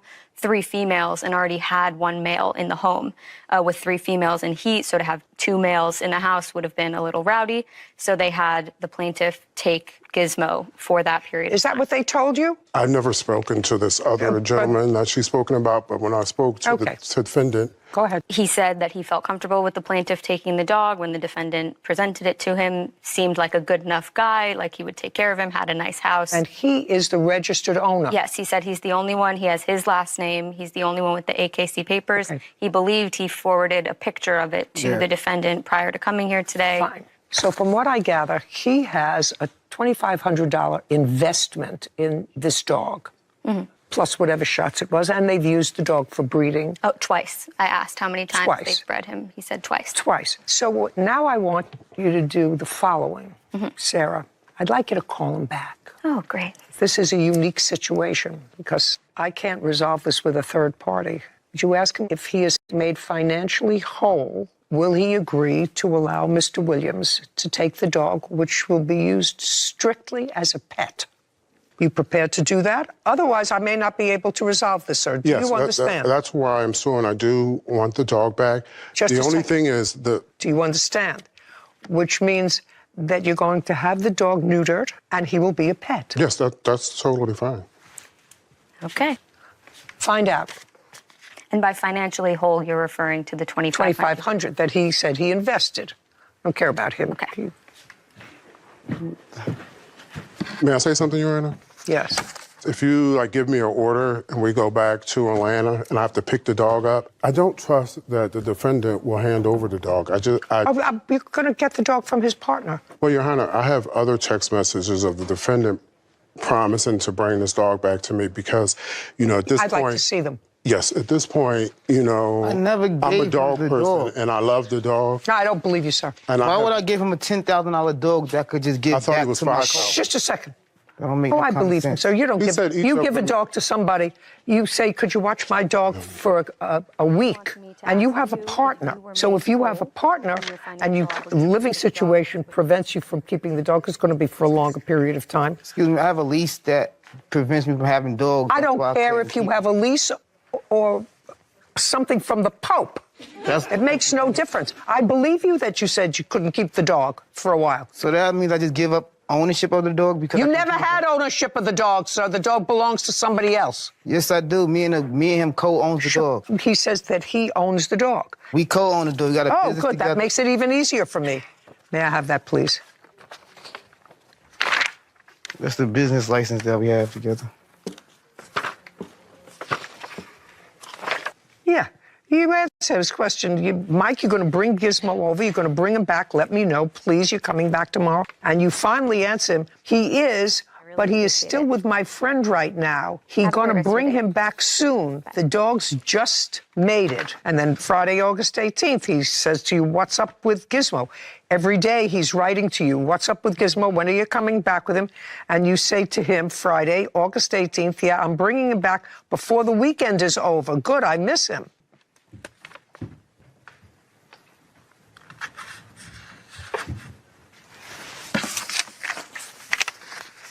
How'd we do? No dog. He does not wish to relinquish his rights to the dog. He thinks that even if the plaintiff is correct in his more monthly caring for the dog as opposed to what he said, which was a few weeks, nothing compares to the years since March of 21 that this third party has owned the dog and cared for him and made him a part of his family. So he's But not that's just interested. it, Your Honor. They don't care for the dog. The dog is just left in cages. Like I said, at the time that I got the dog, I had to bathe him, take him to the vet, get his nails cut. Okay, so He was not housebroken, so let me they ask don't you care this for him. question, Mr. Bowers. Your partner says the dog has been with him for most of the time. Between the two of them Yeah. for most of the time, within the partnership of either Mr. Bowers or the third party. Well, you can't be housebroken in one place and not be housebroken in another place. Either you keep the dog in a cage or you don't keep the dog in a cage or a crate.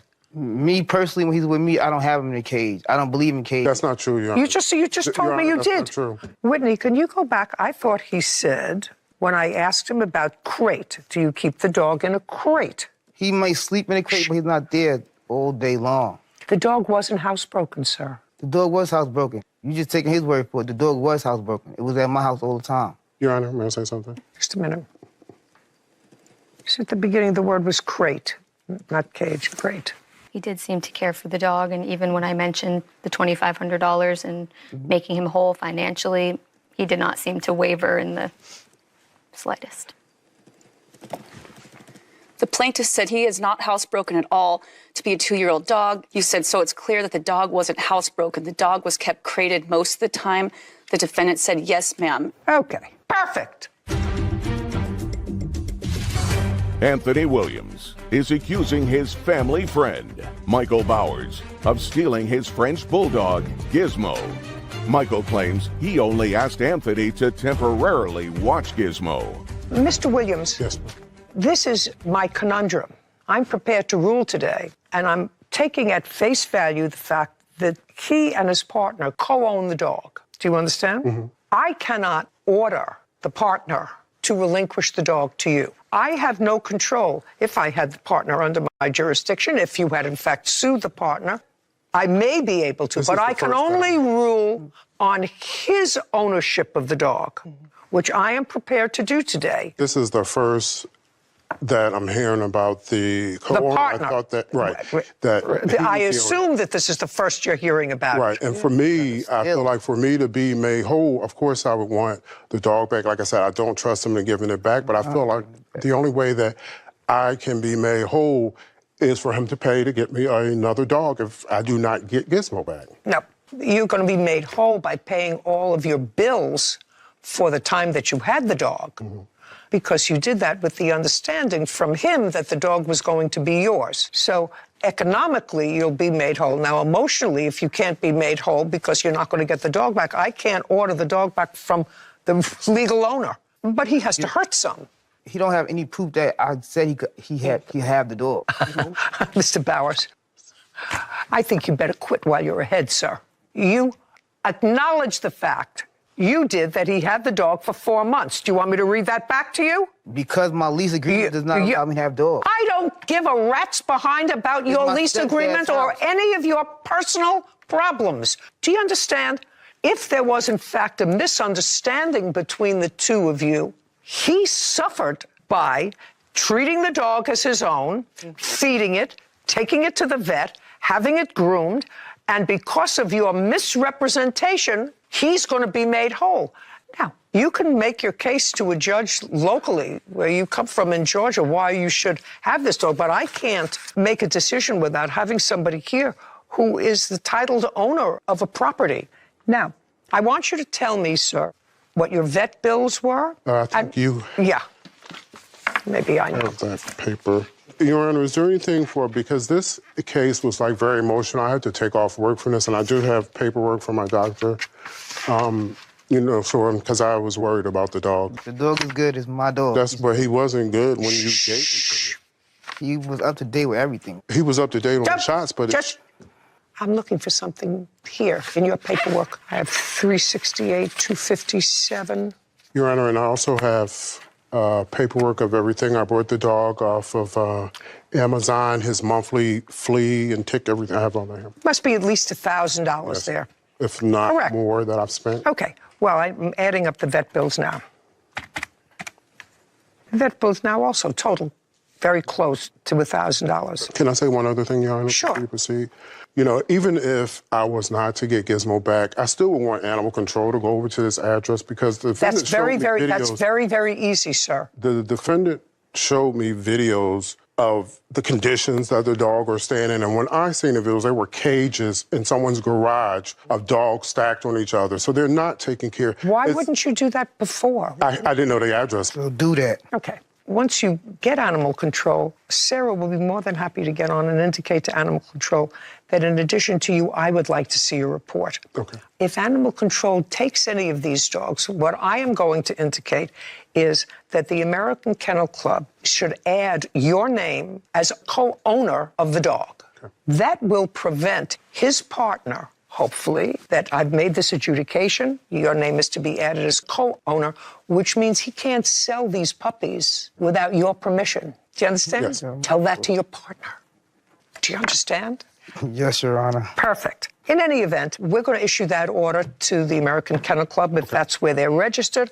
I'm awarding you $2,500 in your lawsuit against the plaintiff, which covers all of your expenses, and $500 for your aggravation in bringing you here. It is absolutely appalling to me when I have a vision of these adorable little creatures that have no life at all except to breed and are kept in such a way, if it's true, that is so cruel and unkind, all for the purpose of a buck. Yes. Very, very sad to me. Yes, and I will do anything in my power to make uncomfortable a person who has chosen to do this as a business and not taken care of their creatures appropriately. So that's my judgment. And then I leave it to you what you do in Georgia to see if you can get Gizmo home. Okay, thank you. Okay, good. This court is adjourned. I feel like it's strictly a business to them. They don't care about dogs. They're just about the money. It was business on my end, and it was pets as well, but we bought it for business, but then we fell in love with the dog, so that's what happened. The dog needed to not be crated. He just needed to be loved, a family, and trained, and well taken care of. And the most important thing is not sitting in a cage all day. Dogs was not neglected. He don't have no proof of that. He just have he say, she say. He never even been there. Well, I'm glad that Judge Judy saw through his lies and all the mess. I'm happy that I brought the case to Judge Judy, and I'm satisfied with the verdict. I hope it all works out. What I would hope happens as a result of my ruling today happens, which would be that the American Kennel Club would add the plaintiff's name as owner of the dog. Because as between the plaintiff and the defendant, I believe that the defendant led the plaintiff to believe that this dog he was giving him the dog because he couldn't take care of it anymore because of his lease. Sure. So as between the two of them, the people that we had here today, I believe that the defendant gave up his interest in the dog. So I've just taken away from the defendant today any issue that he has no rights to this dog in a business. Okay. Now, hopefully the AKC will do what I want them to do. Who knows? Things may get interesting when they all return to Georgia. Yeah, we shall see. It is your claim that the property was a mess. Yes. I don't think it needed to be cleaned. It had been cleaned. There was dirt on the floor. There was bugs on the floor. There's black mold. I paid to have it cleaned. The refrigerator is disgusting. The stove is disgusting. It's disgusting. It was clean. I'm telling you that the place was disgusting. This is Judy Justice. Adriana Alonzio and Tanner Krugel are suing their former landlord, Faith Schmidt, for a security deposit and emotional distress. Court come to order. All rise. Have a seat, please. Case number 3121, Alonzio Krugel versus Schmidt. Thank you. You're welcome. Tell me your last name. Krugel. This is your... Fiance. The two of you were moving from one state to another. Correct. You were moving with what other family members? Our 4 children. And you were moving from what state to what state? Wisconsin to Minnesota. Whose mother lives in Minnesota? Mine does. That's your mom? Yes. So you needed a place to live? Yep. Yep. Yes. Yes. Sorry. Your mother found a place, or did you? I found the place initially. You found the place? Yes. And your mother went to do a walkthrough to see if it was suitable for you and your 4 children? Correct. And found the defendant's, is it a home? It's a single-family home. That you own. When did you purchase it? I believe I purchased it a month before I showed it to them. So no one had lived in it yet. And when your mom looked at the place, it needed a good cleanup. And you acknowledged that, Ms. Schmidt, that it needed a good cleanup. I do not. Well, you sort of do in your answer, so that I want you to rethink what you just said to me. When you showed it to Mr. Krugel's mother, it needed a cleanup. You have to remember what you wrote in your answer. So if you tell the truth, you don't have to have a good memory. I don't think it needed to be cleaned. It had been cleaned. I have it in your answer, but I'll get to it in a minute. So you loaded your kids. I assume you took a U-Haul or something of the like, and you agreed to rent the property. Yes. And you sent a month's security and a month's rent? Yes. In total, how much money did you send? $3,000. Which you received and deposited. Correct. What date did you send the money? October 30th. I have the receipts for that as well. Yeah, she acknowledges she took it. Now, up until that time, you had not signed a lease. Correct. And you acknowledge that. They had not signed the lease. When you got there, it is your claim that the property was a mess. Yes. And you actually did not move into the property and want your security and your rent back. Correct. That's what the case is about. And I'm not exactly sure of what your defense is, but you'll tell me. Is your defense that they had no lease or that they had a lease that they broke? What is your defense? So we had an entire interaction. They actually did move into the property. They moved their belongings into the property. Did you change the locks on the doors? I did not. At any time? No. They're still the same locks that they were before. You arrived on the property on what date? November 13th. Still no lease? Correct. She mailed us the lease, and then we didn't have enough time to sign it and mail it back to her. And so we have in text message, she's saying we can just bring it with us, but we didn't want to sign it, so we... Got it. So you got there on the 13th. I'd like you to describe what it looked like on the 13th. Well, it was dark, so it was really hard to see anything. When we pulled up, the guys pulled the horse trailer in the back. So the guys were unloading that while Linda, myself, and my brother and the children started walking through the home, seeing where we were going to put everything. And that's when we started noticing, it was just disgusting. Well, tell me. There's dirt on the floor. There was bugs on the floor. There's black mold. There was water damage in the walls that she said. Did you take any photographs? I have a lot of photographs. May I see them, please? Yes. And this was the day you were moving in your things? Correct. Or the next day? The day we were starting to move in. And then once we started to Just notice... a second.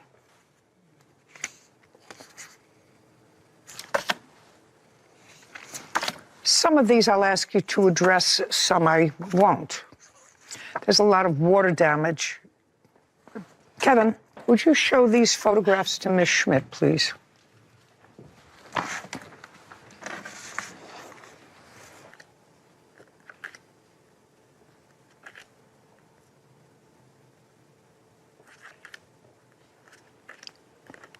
I'll take them back now. Ms. Schmidt, from whom did you purchase this house? Edina Realty. Was it a person or was the house foreclosed? It was a person. And how much did you pay for it? I don't recall the exact price. Give me a ballpark figure. I would prefer not to disclose. I don't care what you prefer. Give me a figure. Around $100,000. What do you mean around $100,000? What kind of work do you do? I am a landlord. I'm a business owner. I have rental properties. Okay, so that's what you do as a living? Yes, that is a recent business that I've started. Great. If it's a recent business, how many homes do you have? I have 4. Is this the last one that you purchased? Yes. How much did you pay for it? I believe it was 100,000 something. It was between 100,000 and 110,000. Yes. I have a picture from the Zillow ad that tells the date that she purchased the home and how much she purchased it for. I also have a text message of her acknowledging the fact that her dad and the kids that cleaned the house said it was not clean enough. Just a second. I'm not there yet. Okay, sorry. Well, the estimate for the house is $94,000. It's sold for $94,000. Is that right? I believe so. Okay. Now, in your answer to their request, which is their request for return of their deposit, although we're asking for a lot of other stuff, but it's for the return of their deposit, you say, since I had not even received the signed lease back yet, they were trespassing. That's what you wrote in your answer. I had the unit cleaned that same day. The next night on November 13th, I met them as well as the other adults. Who cleaned the unit the same day on the 13th? So I paid one of my employees to clean the unit prior. I reached out after Linda entered the property. No. Pay careful attention to my question. I'm giving you a backstory. I don't want a backstory. Adriana Alonzio and Tanner Krugel claim their former landlord, Faith Schmidt, refuses to return their security deposits. Faith is countersuing for loss of income and harassment. Now, you said the house was clean. Clearly, this is not a recently cleaned house. I paid to have it cleaned, and then because Linda had complained. You would acknowledge that these pictures that I showed you. Just a second, you don't talk over me. You do acknowledge that this house, as the photographs indicate, because they were only there for a day, the dead bugs, the black mold do not indicate a recently clean property. Yes, ma'am. May I tell you more? First, I'm asking you a question. You looked at the photographs, and you have to acknowledge that these photographs do not reflect a recently clean property ready for people to move into. Yes, ma'am. Okay, so when they got there, the place was not clean. When they arrived there with their 4 children, the place... It was clean. These pictures were not taken by them. They were taken by Linda. Linda entered the premises before they were even there. She was not supposed to be there. Just a second. On the 12th, they did not arrive until the 13th. Linda took these photos. Linda reached out to me. Linda said the property was not clean. I have text messages that I hired someone to go over there and clean it afterwards, which he cleaned the stove, the air conditioner, the freezer. And show me.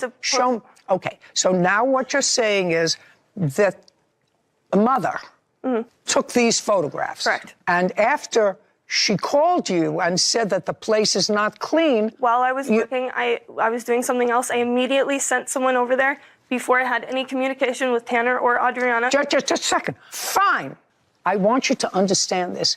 These 2 people traveled from one state to another with 4 children, ranging in age from 8 to, at the time, 14 months. They wanted a place to live. They needed a place to live. If what you're telling me is that this is not a fair and accurate representation of what the place looked like when they got there. It did not look like that when Tanner and Adriana arrived to the premises. It looked like that when Linda got there, which I was notified of, and immediately sent someone over to clean the premises. Who?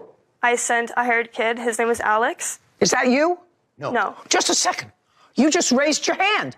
She said, I immediately sent somebody over there. I said, is that you? You raised your hand. I also sent my dad over to ensure that the employee, he had done a good job cleaning. While I was doing something else, he also sent me videos of him cleaning out the freezer. Just a second. I would like to see whatever photographs you have of what the place looked like before they got there. Show me. You already have a complaint, and you're a landlord. You have a complaint that the place was disgusting. Correct. And you have 1 day to clean it all up. Yep. Not yep, that's a yes. Yes, ma'am. You don't bring me the person who cleaned it. I assume you have photographs now that you know that there's a complaint. I assume you have photographs of what the place looked like when they arrived. That means no. I didn't take photographs after, no. Well, that's too bad. I do have an inspection, though. A past inspection that says there is no mold in the home, and I've not made any alterations. Just a second. Do you have that inspection for me to see? Yes, ma'am. On or about the 13th of November? No. No. Okay. Ms. Schmidt, this is not a difficult case. Either they had a lease or they didn't. In your answer, you said since they didn't have a lease, they were in fact trespassing. They had no intention to sign the lease. Just a second. No. You are incorrect, because that's not common sense. Common sense would suggest that people who are traveling across state borders with 4 small children need a place to live. They sent mother-in-law to look for a place to live. And she said it was very nice. Just a second. They sent her, I don't know what assurances they had with regard to cleaning it out. I don't know what her level of cleanliness is, but I know I wouldn't move into this place after having paid somebody $3,000. This place was disgusting. The refrigerator is disgusting. The stove is disgusting. The bugs are disgusting. The wood is disgusting. It's disgusting. Now, you want to be a slum landlord. That's your problem. But either they have a lease or they don't have a lease. If they don't have a lease, then they get their money back because they didn't move in to live. That's not difficult, sir, is it? No, but I'd like to say something. Sure, stand up and say whatever you like and uncross your arms when you do it. Okay. When she called and said that Linda had called to complain about the place, so I did go up there and I met with Linda. Linda is the mother. Correct. And? Correct.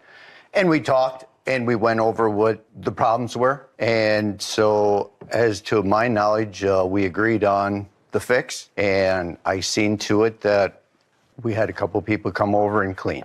Before or after lunch, sir?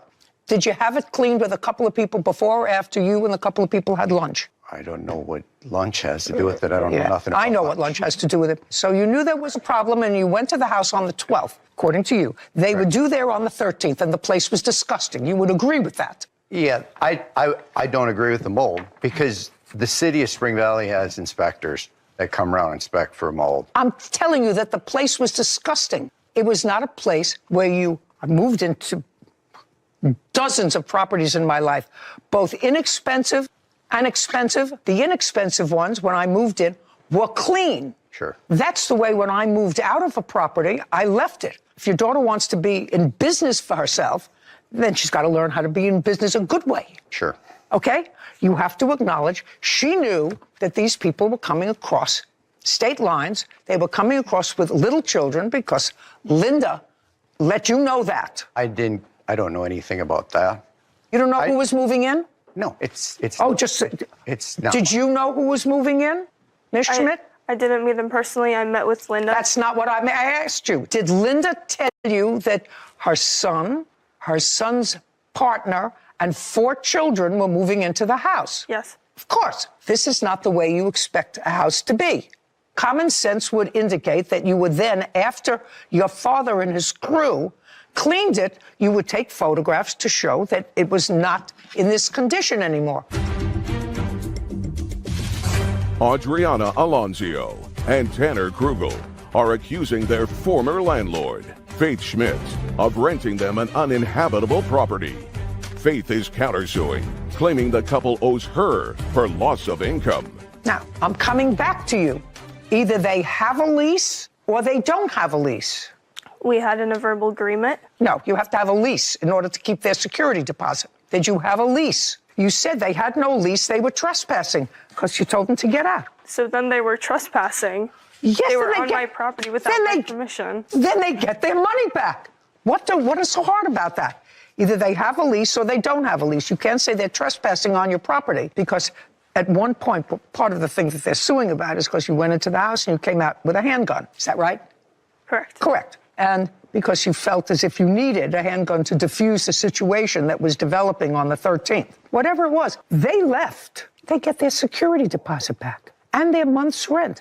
And if you want to be a big girl in a big girl's business, you got to do the right thing. This is not the right thing.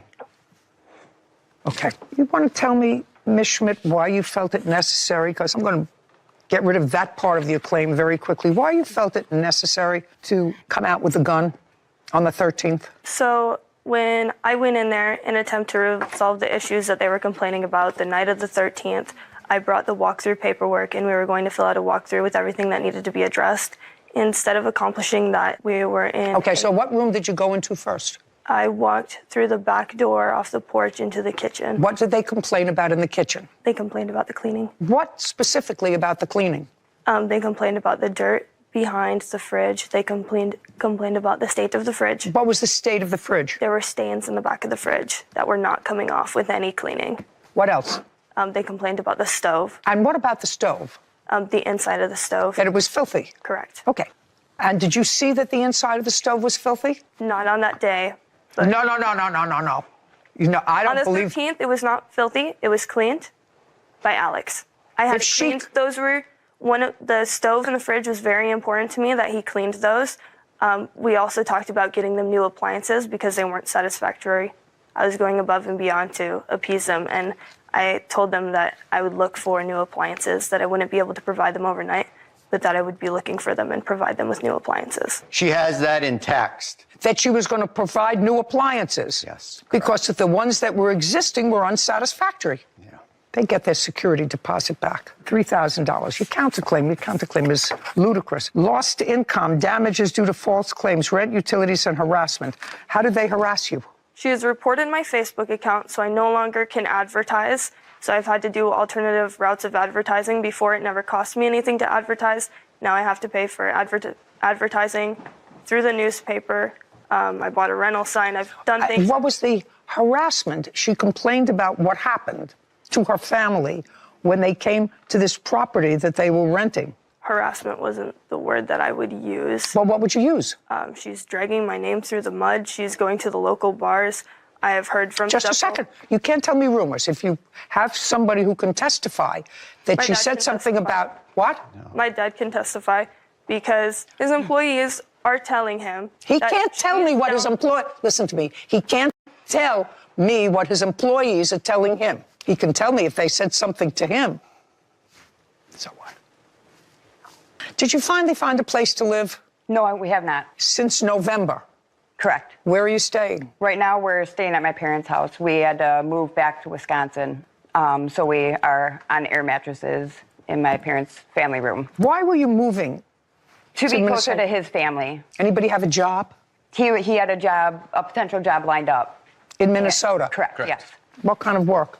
Property maintenance management. What are you doing now? Nothing right now. I started a new job in Milwaukee on Monday. He had to turn down a really good job offer in Minnesota because we didn't have a That's all. permit. I just asked him what he was doing now, not woulda, shoulda, coulda. Okay. Judgment for the plaintiff in the amount of $3,000. Counterclaim, whatever it is for, I don't even know, is dismissed. Thank you very much, defendant. Thank you. This court is adjourned.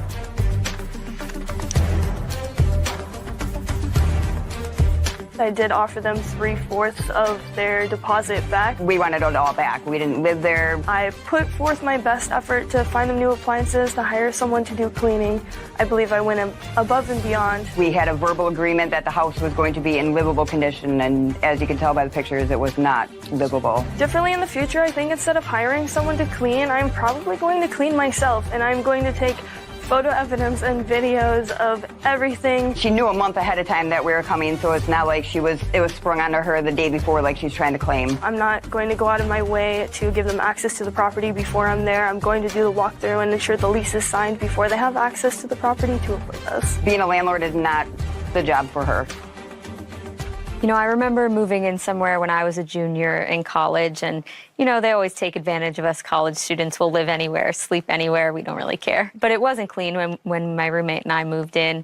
And I remember when we did the walkthrough thinking that if I ever became a landlord or, you know, anything in this realm of realty, that I would make sure that all the places that I would expect other people not only to live, but to pay money for, was up to the standard of somewhere that I would live. And I think that the defendant couldn't even say that she would be willing to move in there and live there in the condition that it was in either on the 12th or the 13th. You know, that's a big deal. Yeah, they wanted a place to live. So I think her claim that they never planned on signing the lease or they were trying to take advantage of her, I don't believe any of that. No mother packs up an 18-month-old for no reason. Yeah. So. Yeah, they were hoping to make a new life. It didn't work out. Yeah, she's a young person to have a little real estate business, 4 properties that she owns, and I give her credit for that. But you can't be a slumlord. Yeah, I give her credit too. Yeah. But if you want 4 properties, they have to be 4 properties that you'd be willing to live in yourself, not That's subpar. the answer. That's the answer. Ryan Davis is suing his former landlord, Alex Zadie, for a false arrest and bail money. Court come to order. All rise. Have a seat, please. Hello, Judge. Case number 2027, Davis versus Zadie. Thank you. Mr. Davis, a couple of years ago, you were a tenant of the defendant's. Correct, Your Honor. You rented a room from him? Correct, Your In Honor. his house. For how long? For about a year, a little over. From when to when? 2020, I want to say the beginning of the year till about the end. Do you remember the dates that he was a tenant? Yes, they're incorrect what he's saying. It was from May of 2020 to November 2020. Does that sound right, Mr. Davis? Something like that, yeah. May, June, July, August, September, October, and when in November did he leave? I believe it was by the 10th. This is what your case is about. Briefly, it is your claim that you and Mr. Zadie had some sort of an argument. Correct. Which you'll tell me about. And Mr. Zadie called the police. You were taken from the premises. Mm-hmm.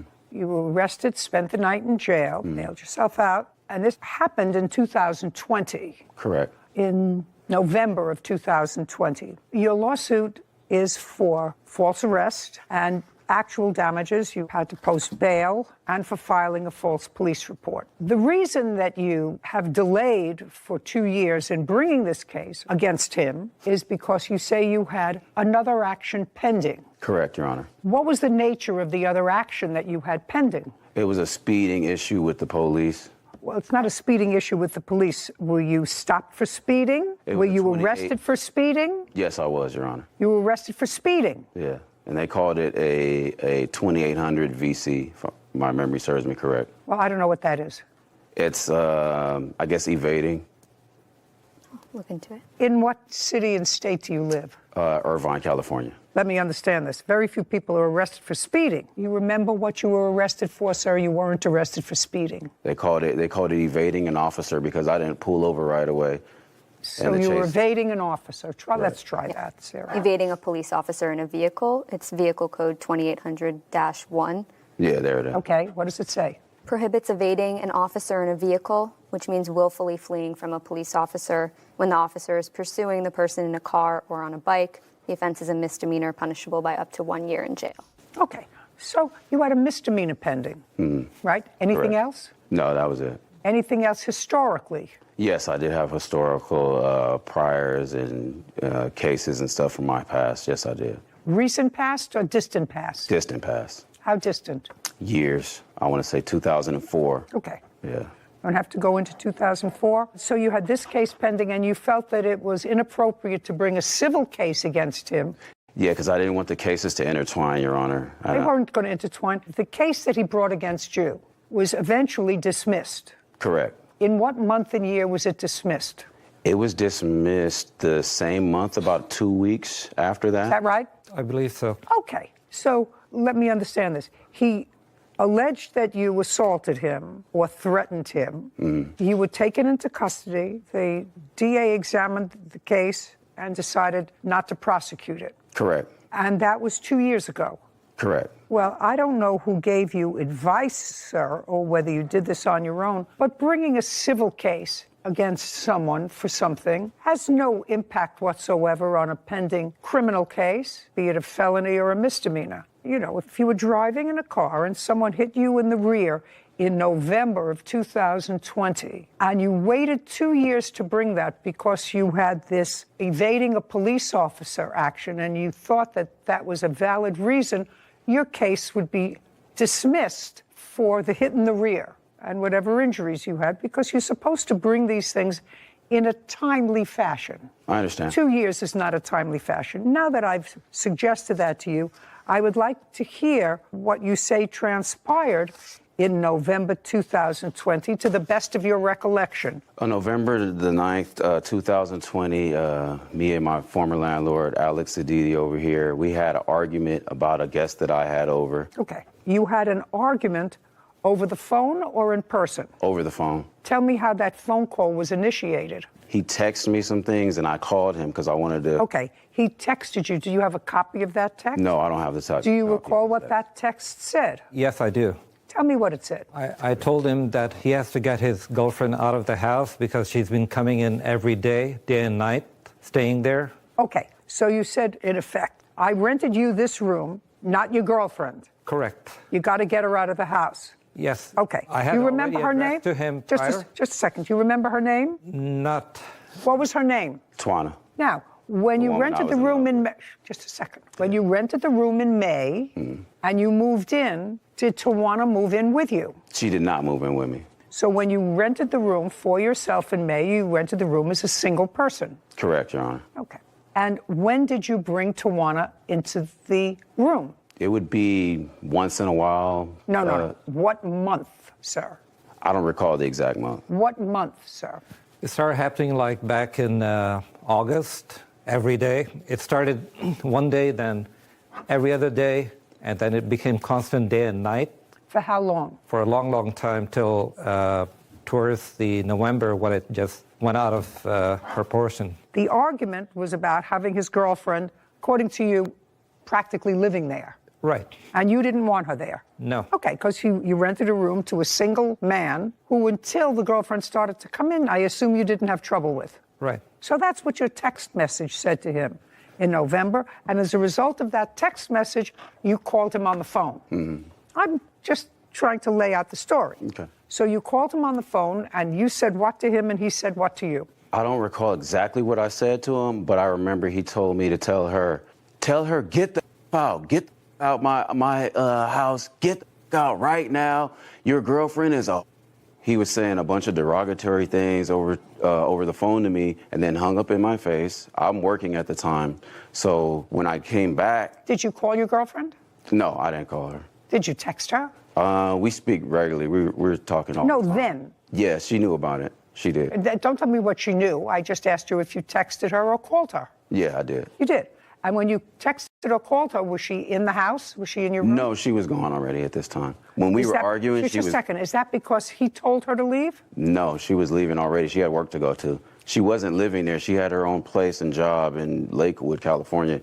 And I would tell him that all the time, but he would always insinuate that, oh, no, she's living there. I'm like, no, she's not. She pays $2,000 in rent. He lives in the house with you. Right. Now, before Tawana, had you had any difficulty with him? You None moved at in all. May. May, did you have any difficulty? No. No. June, did you have any difficulty? No. July, did you have any difficulty? No. No. You didn't have difficulty until Tawana came. Mm-hmm. Well, that was the difficulty. Mm-hmm. So he told you in a very rude way, if I accept that, to get Tawana out of his house. Correct, Your Honor. Then you came home from work. Mm-hmm. What time did you get home from work? About 9-ish. And Tawana was gone. Yeah, she was gone. Had she taken her things? There was nothing for her to take. She didn't bring stuff over there. She wasn't living there. No, but she came over there and stayed a few days a week and never had Maybe any a stuff. overnight bag. Okay, That's but it. she took yeah. it with her when she Yeah, left. correct. Okay. Yeah. So you got home about 9 o'clock, and what happened? I got home at 9 and I said, don't disrespect me and my woman. You know, this is the woman I Okay. love. When you got home, you walked in the front door. Where was he? He was in the kitchen and he had a female guest there too. That was He's there allowed for to have a weeks. female guest. It's his house. Yeah, right. The pot calling the kettle black, basically. No, Hypocrisy. Mr. Davis. Mr. Davis, if you rent a room to a single guy, did you have a lease agreement with him? Yeah, I did have a lease agreement. Did you have a written lease? Yes, I did. Did your written lease provide that you were going to live there?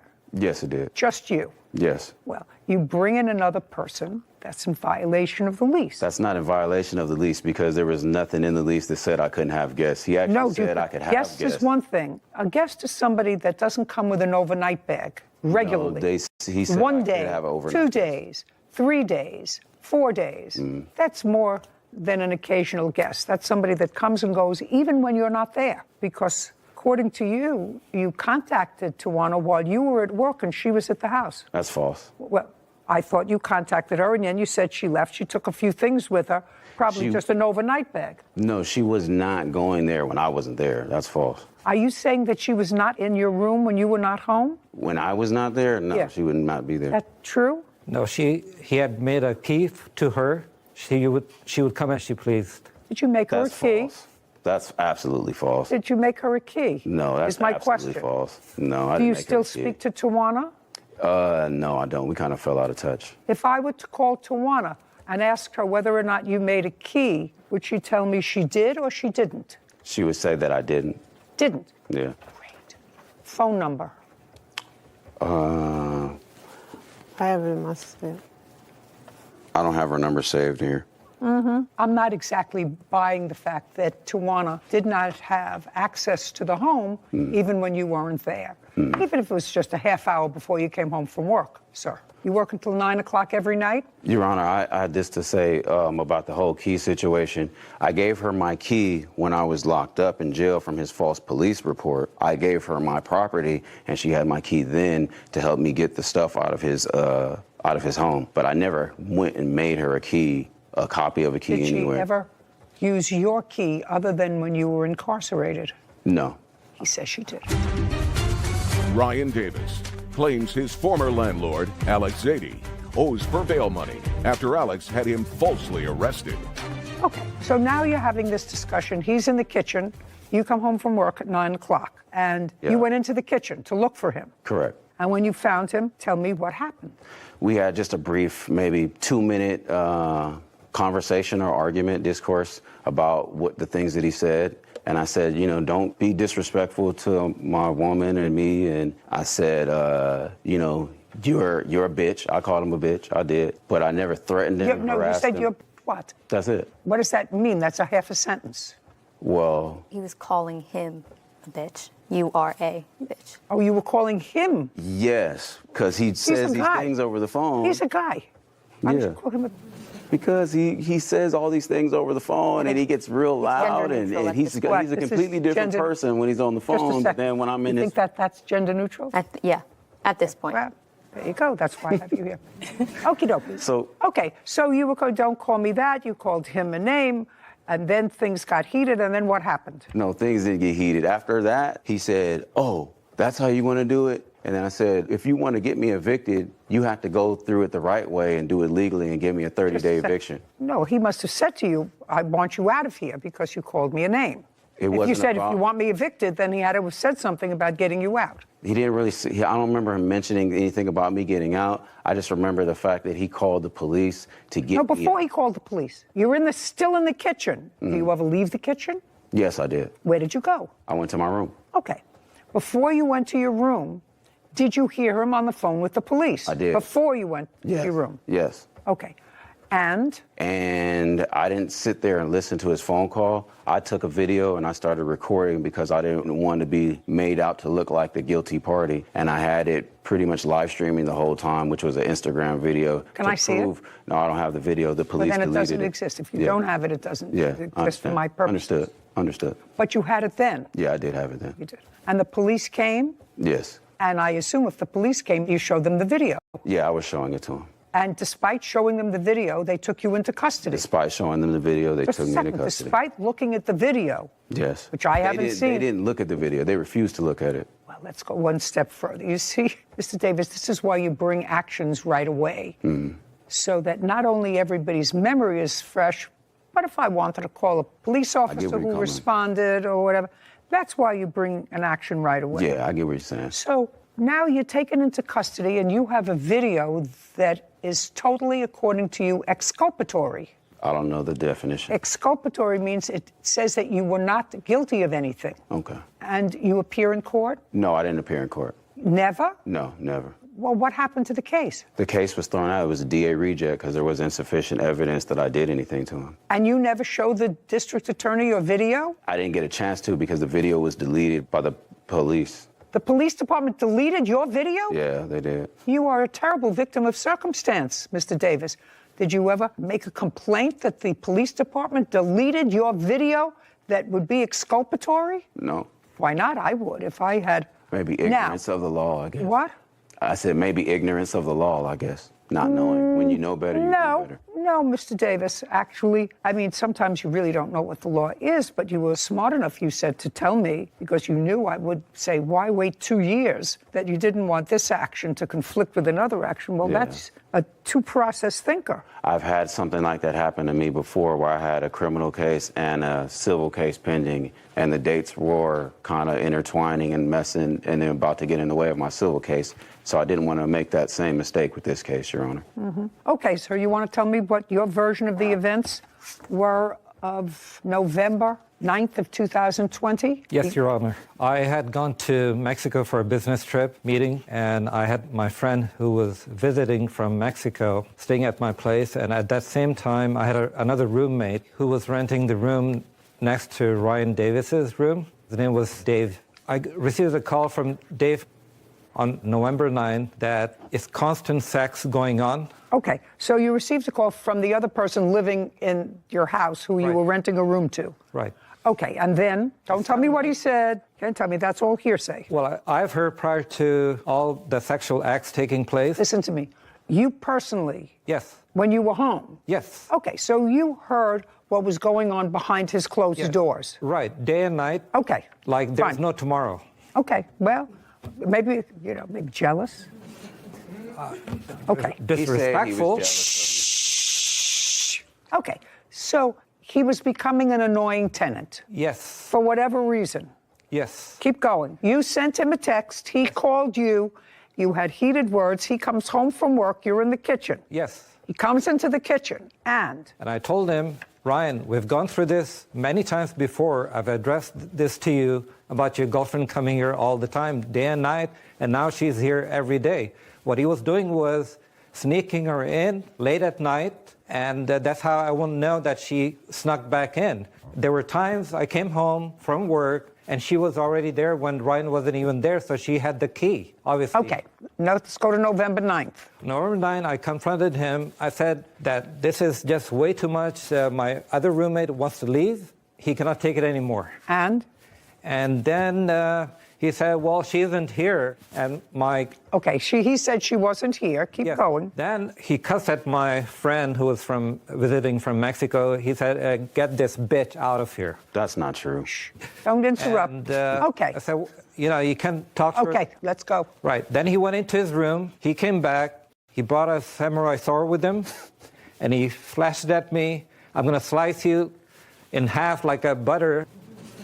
Okay. What? And I'm like shocked at that time, don't know what's going on with him because he's just changing character. I'm scared of my life. I'm scared of my guests. Okay. And then what happened? So And he then came out I said, you need to get out of here. You need to move. And then he went back. He didn't do anything with the sword. No, he didn't. He went back in the room with the sword. He put it there. But then he came back and he pushed me against the wall. As he was pushing me, I tried to block him by putting my two hands up. And when he pushed me, it bruised. I had a cut on my wrist, but there was a bruise. Okay. And now, I at what said, I'm point? going to call the police. Okay, so you called the police when he came back out of his room the second time, this time without the sword. And the police took a report. Yes. Do you have that report? Yes. I'd like to see it. Mr. Davis, do you have a copy of the police report or any follow-up report? I'd like to see that too. Mr. Davis, where did you get the sword from? My girlfriend at the time. Which girlfriend? Twana. When did she get it for you? She got it during my birthday, for a birthday gift. When's your birthday? October 31st. And this happened on November 9th. Correct. Between October 31st and November 9th, did you have occasion to show Mrs. Zaidi prior to November 9th? So Never, between Your Honor. 31st and the 8th, did you show Mr. Zaidi the sword? Never, Your Honor. For landlord Alex Zaidi of causing a false arrest. Alex says Ryan threatened him with a samurai sword. Okay. October 31st to November 8th, did you ever show Mr. Zaidi the sword? No, Your Honor. No. No. Okay. So unless he went into your room, He went into my room. unless he went into your room prior to November 9th, there was no way he would have seen the sword. Correct. Okay. And when did you go away on this business trip, sir? On the 9th. That day? Yes, in the morning. And on what day did you first see this sword that was in his room? On the evening of November 9th. That was the first time, not his First, birthday, not second day, not third day. Okay. Does his room have a lock on it, by the way? From inside. From inside. Mr. Davis, were you on probation at the time of this incident for something in Riverside Yes, that Your involved a fraud? Yes, Your Honor. Okay. And that wasn't a fraud dating back to 2004? It was dating back No, it wasn't an incident. for 2000 and I believe 15. Okay. So when you told me before, and I'm not even going to have Whitney read it back, you said the last time you had this speeding little problem and evading police, I said, well, before that? And you said, yeah, I did before that in 2004. Correct. But that was a lie. Which was like... Just a second, that was a lie. You had another case involving a fraud in 2015 on which you were on probation, which means that you were either found guilty or took a plea. Correct. Okay. And when the police officer, Mr. Davis, took down your statement, you said that while you acknowledged that you had a samurai sword in your room, you said you had never shown it to Mr. Zaidi. Correct, Your Honor. You had never showed it at any time. Well, then how would he know that you had a samurai sword, sir, in your room when he called the police? Because he was going in my room, I believe, when I was not there, going through my stuff. Okay. That's the only other way I can know that he was... I'm not finished reading this, yes. Okay, that's fine. That's like the 2015 case. You just remembered. Do you have any other police reports that you'd like me to see, Mr. Davis? Not a police report, but I have the bail bonds receipt that I paid. And I'm not interested in your bail bonds receipt. I have the DA reject. I'd like to see it. Yeah, they rejected the case right here. Yeah, They refused I'd like to file to see charges. Your Honor, there's a conflicting story where he said he was left on the 9th because he was there 2 weeks with his guest prior to that. So how could he leave on the 9th if his guest was there 2 weeks prior to I asked him when he left for his... Sir, you didn't understand the reason for my question. I wanted to know if he had been gone from October 31st, which was your birthday, to the 8th. That's why I asked him when he left on his business trip. Correct. And he said he didn't leave until the date of this incident. You want to say he left before? He did. That would leave be before. interesting. He What? did leave before. He did. Yes. On what date did he leave? I don't know the exact date, but I A know week before, 5 days before? it was maybe about a few weeks before. November 9th? Yeah, a few weeks. Then he wouldn't have been able to see your sword because he wouldn't have been coming in and out of He your was room. there from the 9th. Well, from this the happened on the 31st 9th. From the 31st to the 9th, he was there. Well, you just told me he left 2 weeks before. I'm saying he was gone before that date, and then on the 31st, between the 31st and the 9th, he was there at the place. Okay, well, that's what he says. He said he was there, and the business was only one day. He left on the 9th, and he came home on the 9th. You said, no, he was there for 2 weeks before. Well, if he was there for 2 weeks before and you didn't get the sword until 31st of October, he could not have seen it by going in and out of your room. So you have to sort of get your story straight, sir. So he was there or not there, according to you? There. He was there? Correct. Okay, good. His guest was also there for about 2 weeks. Just who cares about his guest? He owns the house. Okay. Okay, it was a misdemeanor case and they declined to prosecute it. Correct. Your case is dismissed, Mr. Davis, for several reasons. It's dismissed because it was brought in an untimely fashion. It was brought 2 years after the fact for no valid reason. Your Honor, it's it was dismissed for that. pandemic. It's dismissed for a second reason, because I find some of your testimony, sir, incredible. And one of the reasons I say that is because you were not forthcoming with a legitimate answer to me with regard to your prior history, which isn't always dispositive, but if you had something pending for evading the police, and you had something pending for evading the police while you were on probation for a crime for which you were convicted, either after trial or after hearing, do you understand? You would remember that. Are you still on probation? Yes, Your Honor. Okay, your case is dismissed. We're done. This You're court is making a adjourned. big mistake, Your Honor. You have guests over 2 to 3 weeks at a time, but I have a girl over for 3 days, and now it's World War III. He was only allowed to stay there by himself, not with his girlfriend. I never went at him with a samurai sword. It was pretty scary. He basically just used the system against me because I'm a person of color and I have a record already, so I fit the bill. He had a criminal record. When I rented the room to him, he was asking for a second chance. It's easier for them to lock somebody up who's already been to jail. Nobody was renting him the room, and he was saying he's trying to start a new life. I'm 6'1", 200 pounds. I wouldn't even need a weapon if I was going to assault him, but I never did. Thank you, Judge Judy.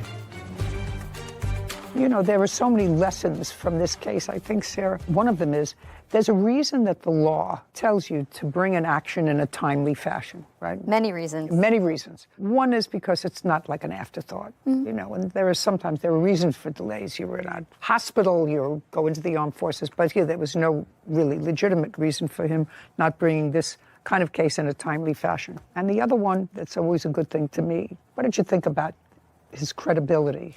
Yeah, I think it's hard for a fact finder to believe the totality of your testimony if one of the first questions, just about a simple question of your prior history with law enforcement, if you have any pending charges, I think that's a very simple question. If you aren't fully truthful with the fact finder on that question, it makes it really difficult, and the rest of your testimony is now suspect. That's true.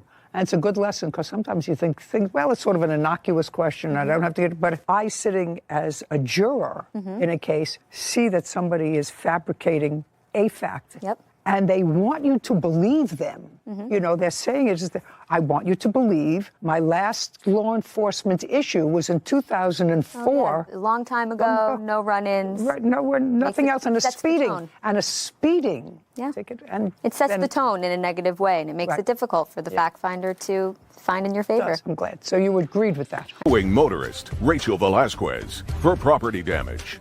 Court come to order. All rise. Have a seat, everyone. Hello, Judge. Case 2098, Shepard versus Velasquez. Thank you. You're welcome. Okay, Ms. Velasquez, I'm going to start with you because the case is unusual and the case really starts with you. You were driving your car. Correct. And had an accident on the 13th of February of this year. Right. Tell me about it. was going west on. You were driving? I was driving. First, at what time did this take place on It happened at about 1 a.m. Where were you coming from? From my sister's home. Anybody else in the car with you? No. What day of the week was February 13th? That was on a Saturday. So you were at some sort of a gathering at your sister's house? I was at my sister's house, yes. How many people were at the gathering? There was just about maybe 10 of us. And what time had you arrived at your sister's house? Saturday, mid-morning. Did you have dinner there? Yes. Any alcohol served all day? Yes. What kind? Just a beer. I wasn't there. A beer? My Beer. invitation got lost in the mail. What were you drinking? I drank 2 beers, but that, again, mind you, it was at the afternoon. Just a second. Yes. So you had 2 beers? Yes. Now you get into the car, it's 1 o'clock in the morning, and you're on your way home, and see what happened. Okay. Traveling from your sister's house, maybe I'll make this easier for you. How far a distance is it from your sister's house to your house? About 20 minutes. And how far into the trip did this accident occur? Like 15 minutes. And tell me about the accident. Okay, so I seen like a dog or something in the street. So as soon as I seen it. Just a second. So it's 1 o'clock in the morning, you see something in the street. That's what you said. Okay, well, it was something, but it turned out to be a dog. So what did you do? I swerved to not hit the dog. Swerved to not hit the something. But it was a dog. Well, we're going to get to how you know that. So you swerved to avoid hitting the something, and you went into a house, went over a fire hydrant. The fire hydrant, actually, when I hit the fire hydrant has pushed me into the house. Fire hydrant, water, and you went into the house. The force of the fire hydrant didn't send you into the house, madam, unless you're telling me that the fire hydrant went and the water was such force that it pushed your car into the house, which I won't believe. Do you understand? So you swerved to avoid something in the road and were clearly going at such a speed that you went right into a house. Did you go through the wall of the house? That's either a yes or a no. Yes. And that's what this case is about, because Miss Shepard is a renter in that house. And she says that everything of value that she had was destroyed because of the water and inundation. And your automobile insurance company paid the owner of the house for the damage to the house, but did not compensate Miss Shepard for any of her property that was destroyed. That's what the case is about. Correct. So now this dog becomes sort of interesting. You have a dog? I do. Now, you say that you swerved to avoid something that you subsequently said was a dog. Now you're in the house because that's where the car is. I assume that they had to get you out of the car. Or did you get out of the car on your own? Yeah, my car was not in the house, but I was out of the car. I got out by myself. Do you have photographs of the house? I do. I'd like to take a look at them.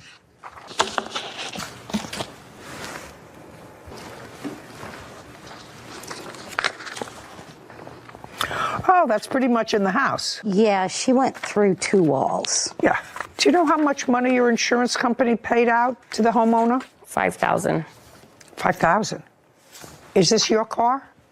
Yes. And this is where it landed? Yes. Okay, now, you got out of the car, and what did you do? I got out of the car. My sister, she was there too. What do you mean your sister was there too? She was following right behind me, because she's the one who she had seen the dog that I swerved to hit. She's seen the dog as well. I'm talking to you. You got out of the car, and? I went to walk to get my sister. And? And we waited for the ambulance to get there. For whom? For me. What was wrong with you? I had 3 broken ribs. Where did you wait for the ambulance? Right in front of the house. Now tell me about the dog. The dog, the car came to a stop, I seen the dog run back into the yard. Yeah. So you're crashing into the front of the house. Your eyes are in front of you. You're crashing into a house. You take down the whole wall when you crashed into the house. And what you're telling me is you crashed into the house, and out of what kind of vision? You went through a wall. How did your eyes get to the backyard? You swerve. You go into either you swerve because there's something in the road, or you swerve because you weren't paying attention, or you swerve because the beers that you had were too late in the day, whatever the reason that you swerved. But now you're facing the inside of a house. I want to know at what point you saw a dog run to the backyard. Well, the car wasn't, I didn't hit head on. It was on the side. It was on the left side, the right side. It was on the right side. So when I hit it, everything went to the right side. I didn't hit it straight on, head forward. This is your car. But I did not hit it straight This is head your on. car. So you're telling me your car was damaged before? No, ma'am. Okay. Now, I'd like you to tell me, Miss Shepard, I'm sure you have a list of things that were destroyed. You did not have renter's insurance. I did not. And what happened when you submitted a claim to Miss Velasquez's insurance company? Absolutely nothing. They never even got back to me on it. Okay, I'd like to see proof that your insurance company paid the owner of the house. I don't have that on me. You have your insurance card here? Yes. Good, I'd like to see it.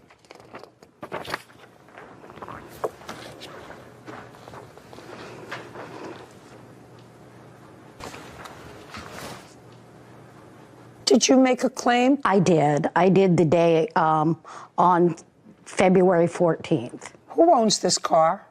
I do. What kind of car were you driving?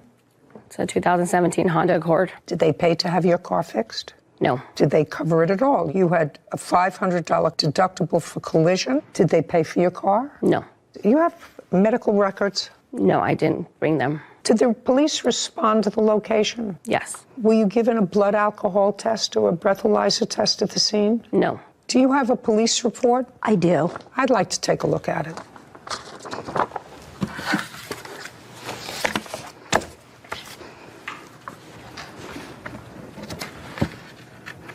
Okay, arrived at the scene at 2:30 in the morning. This was determined to be a solo vehicle crash with minor injuries involving an impaired driver.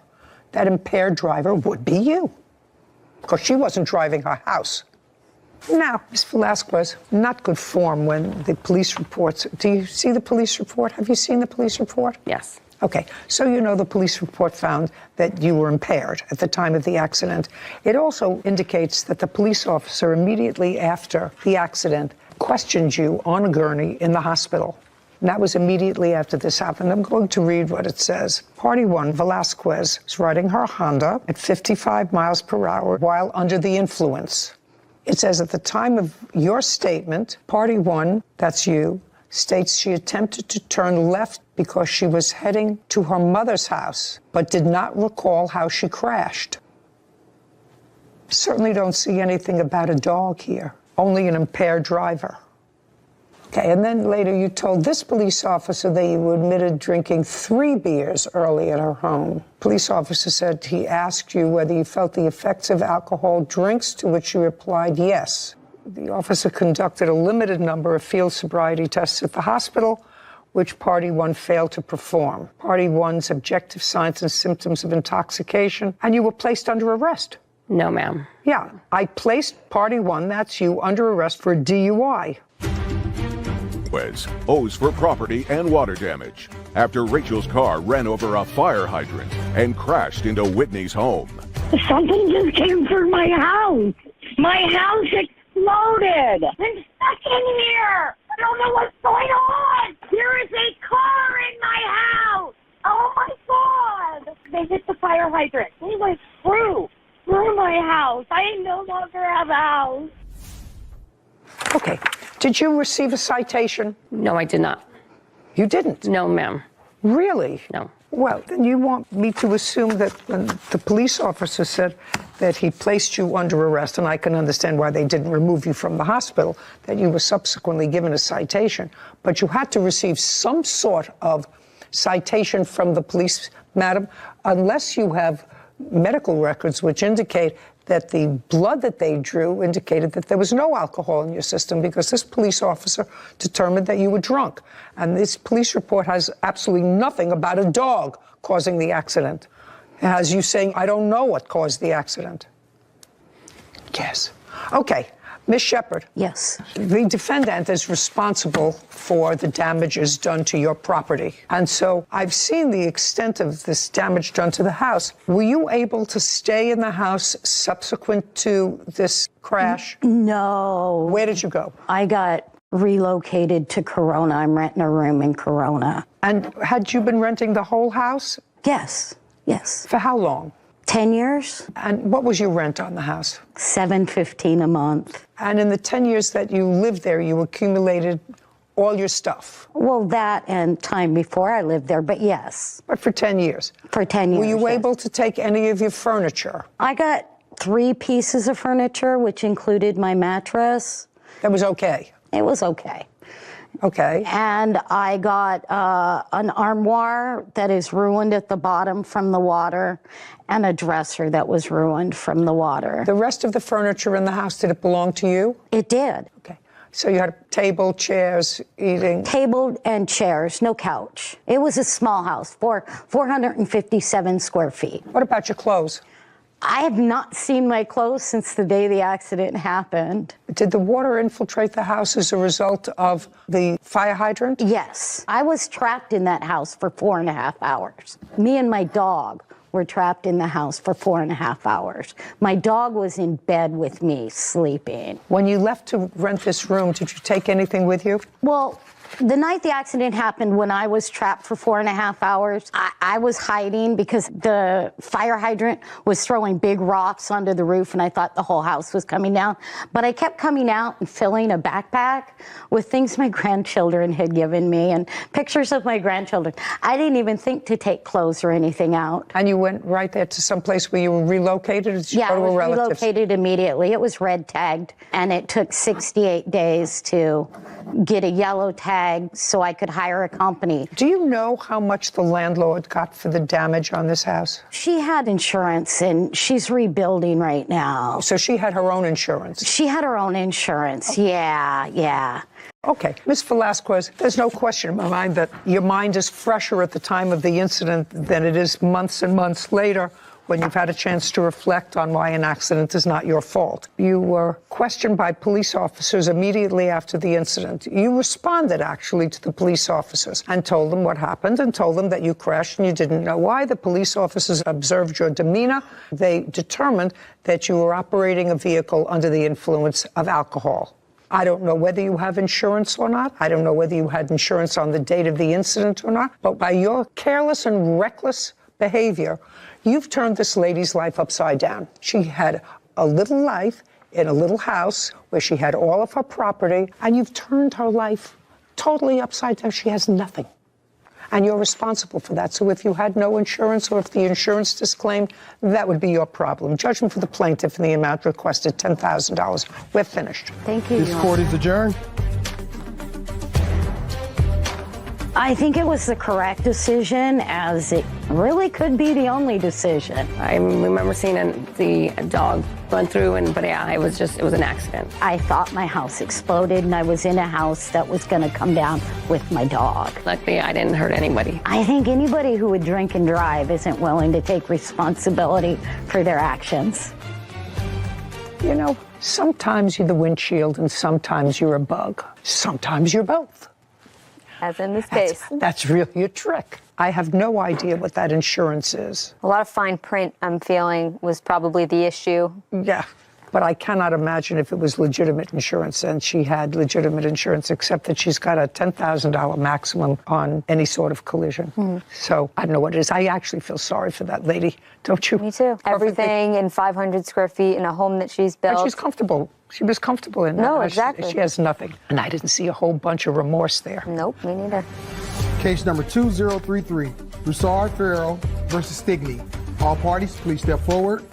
Tammy Broussard and Catherine Fierro are suing 21-year-old Alicia Stigney for travel vouchers and harassment. Whose son was it who was living with the defendant? My son.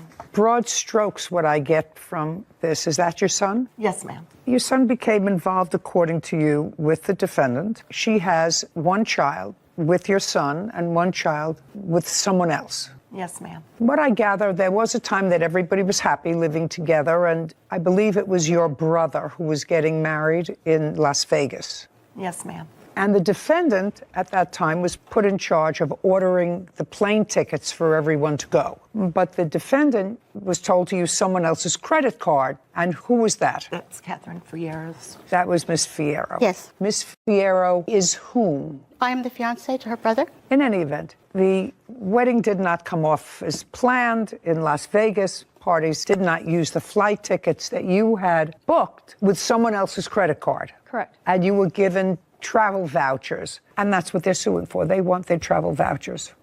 That's it. So I just have a few questions. It's not a very difficult case. When you booked the flights for everyone, how many tickets did you book? It was myself, my 4-year-old.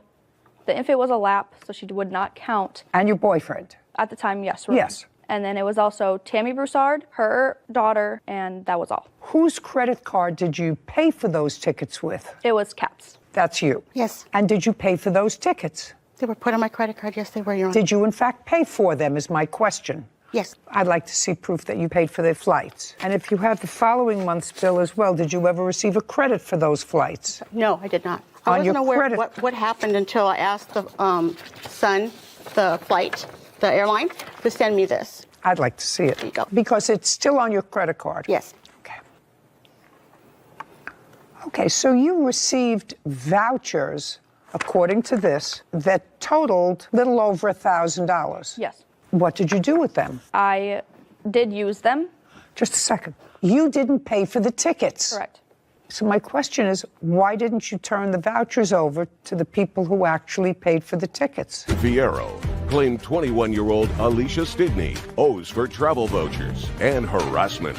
Now, did you discuss the vouchers with her? I did not meet her until, I believe, early February when we left Las Vegas to go to Minnesota. And shortly after meeting her the day that we got there, she called my fiance.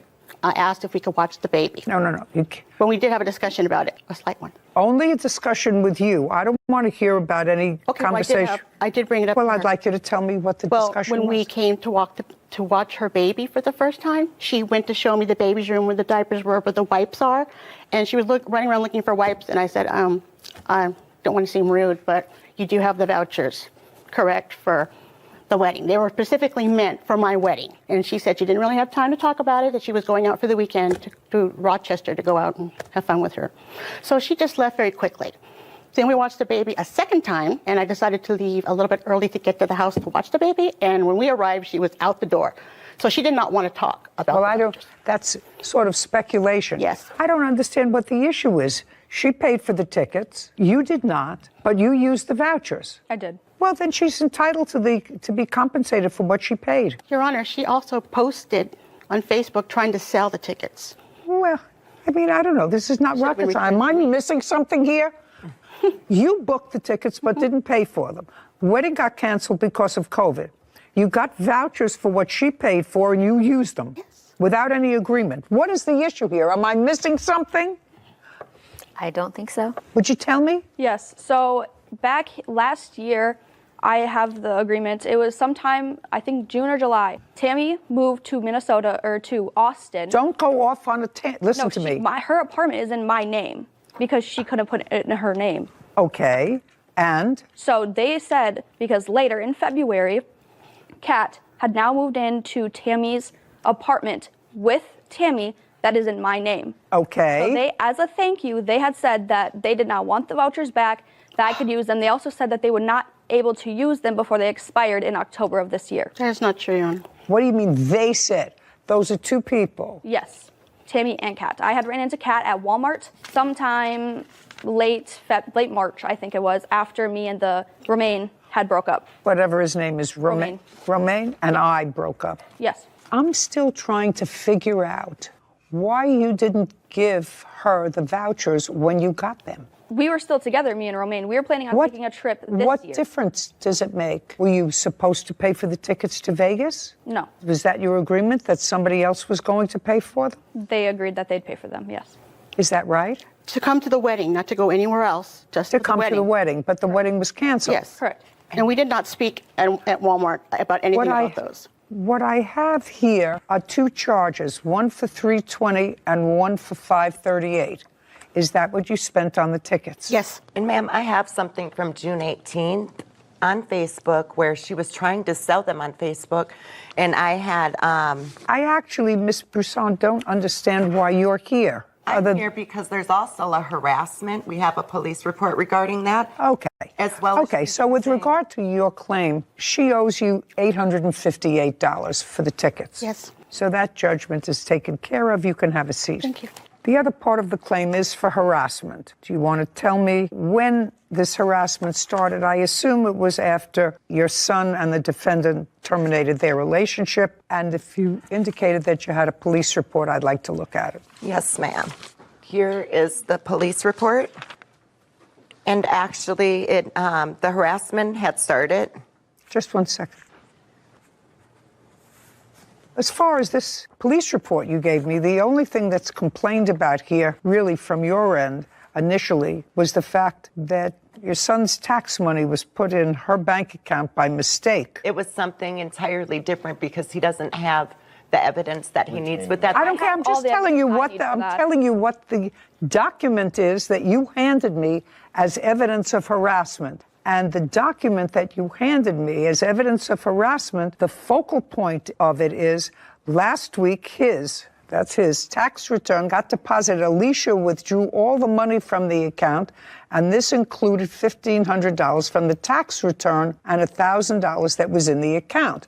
That was the crux of your complaint against her. Well, that's not harassment. Well, the harassment had started on April 27th, which is like a month after those two had broken up. It was a really nasty thing. I don't know, like it says in there, I don't know if it's coincidental, but she sped through a red or a yellow light, almost hit me once. Her boyfriend had been a total nuisance in my parking lot, blowing the horn. Listen to me very carefully. If you feel as if you are the subject of harassment, file for a protective order. Do you understand? Yes, ma'am. Okay, good. The defendant owes your co-plaintiff $858. Thank you. Court is adjourned.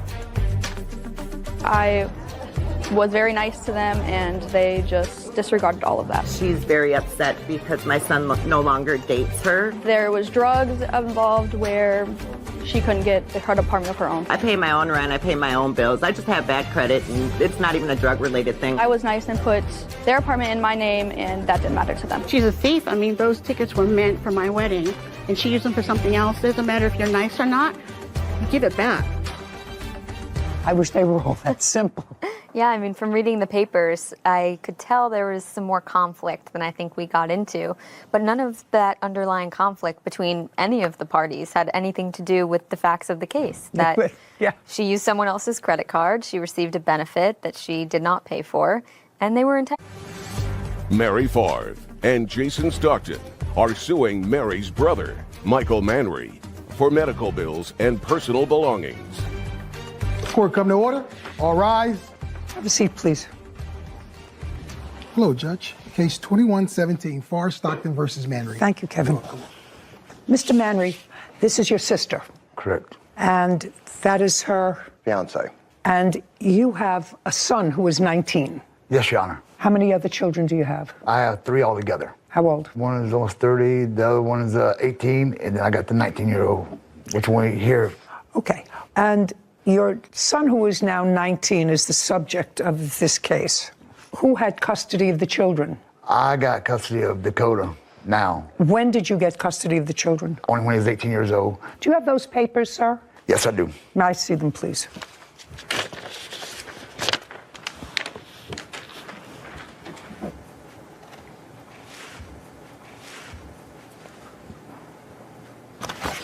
Okay. So this grants you, sir, legal and physical custody of Dakota Manry until further order of the court. So what this case is about now, and I assume from what I've read, that Dakota has certain special needs. Yes, ma'am. And because of his special needs, he is unemployed. Did he finish any sort of a high school? He graduated. He graduated from high school? Yes. Did he go to a special school? He went to a regular school, but he was in special education. And when he graduated, did he graduate when he was living with you? Yes. Okay, so this is what your case is about. At some point, according to you, you have a niece, and your niece wanted to have Dakota come and stay with her for a couple of days. You were at the time, according to your answer, sort of in between residences. You were evicted from one place and going someplace else? I was in the process of moving. I got my niece to go with me to, ask her if she'll bring me to go get Dakota by my cousin's house. And she said, sure. Okay. Dakota went to live for a few days, at least, at your niece's house. No, not live there. No, not live there. No, ma'am. Well, he was there overnight. He was over there overnight. How many nights was he there overnight? I think about maybe a week. I was supposed to be okay. 3 days. So he was there. Yeah. During that time, you, who are his aunt, yes, ma'am, went to your niece's house and you saw Dakota there. Yes, ma'am. And according to you, became concerned because, according to you, it looked like he hadn't showered in a week. He was in dirty clothes. He just looked awful. So you decided to take him to live with you? I asked him, I said, do you want him to the house to stay, a little while, where he can eat and all that, because he looked like he hadn't ate either. Okay. Well, this is what your case is about. You decided to take him, didn't discuss it with his father. During the time he was with you, he had some expenses. You want his father to be responsible for those expenses, and you want his father to return certain of his personal property. That's what the case is about. Yes, ma'am. Okay. First, let me deal with all things legal. I have an order here dated January 21st, 2021, which grants physical and legal custody of Dakota to his father. Do you have any subsequent order granting you custody or guardianship, is my question. I have power of attorney. That is not the same thing. Can I see what they have? Power of attorney when I didn't give her permission. I got custody. Okay.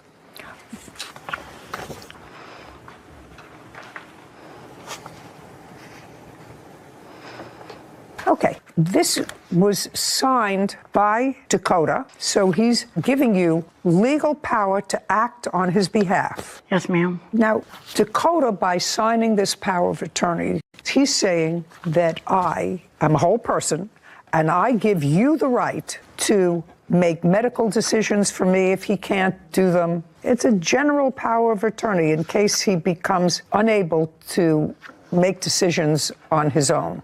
This is an order of custody. You have power of attorney. Power of attorney suggests to me that Dakota wants to emancipate himself from his father, wants someone else to act on his behalf. It becomes a complex question because if Dakota has special needs and if he can't act on his own, and a court has already ruled that his father should have custody of him, either you have a power of attorney and he's emancipated, in which case his father's not responsible for any of his medical bills, or this is invalid because he can't sign a power of attorney because he doesn't have the mental capacity to understand all of the implications of this power of attorney. Now, your nephew was in special classes. Yes, ma'am. And do you know what the nature of his disabilities are? Fetal alcohol syndrome. Is that his diagnosis, sir? Yes, Your Honor. He had, according to you, after you took him from your niece's house, and you do acknowledge you took him without his father's permission. Yes, ma'am. Yes, ma'am. We was not talking, me and him. It doesn't make any difference if you were talking or not. I didn't have his number, and I asked Dakota, I said, text your daddy to let him know you're coming with me. Dakota said, and he showed me where he texted Michael. Now, I don't know if it was on a different Facebook page. No, it's your responsibility to notify his guardian who has custody that you have taken physical custody of him. Right. And when did you take physical custody of him? Give me the month, day, and year.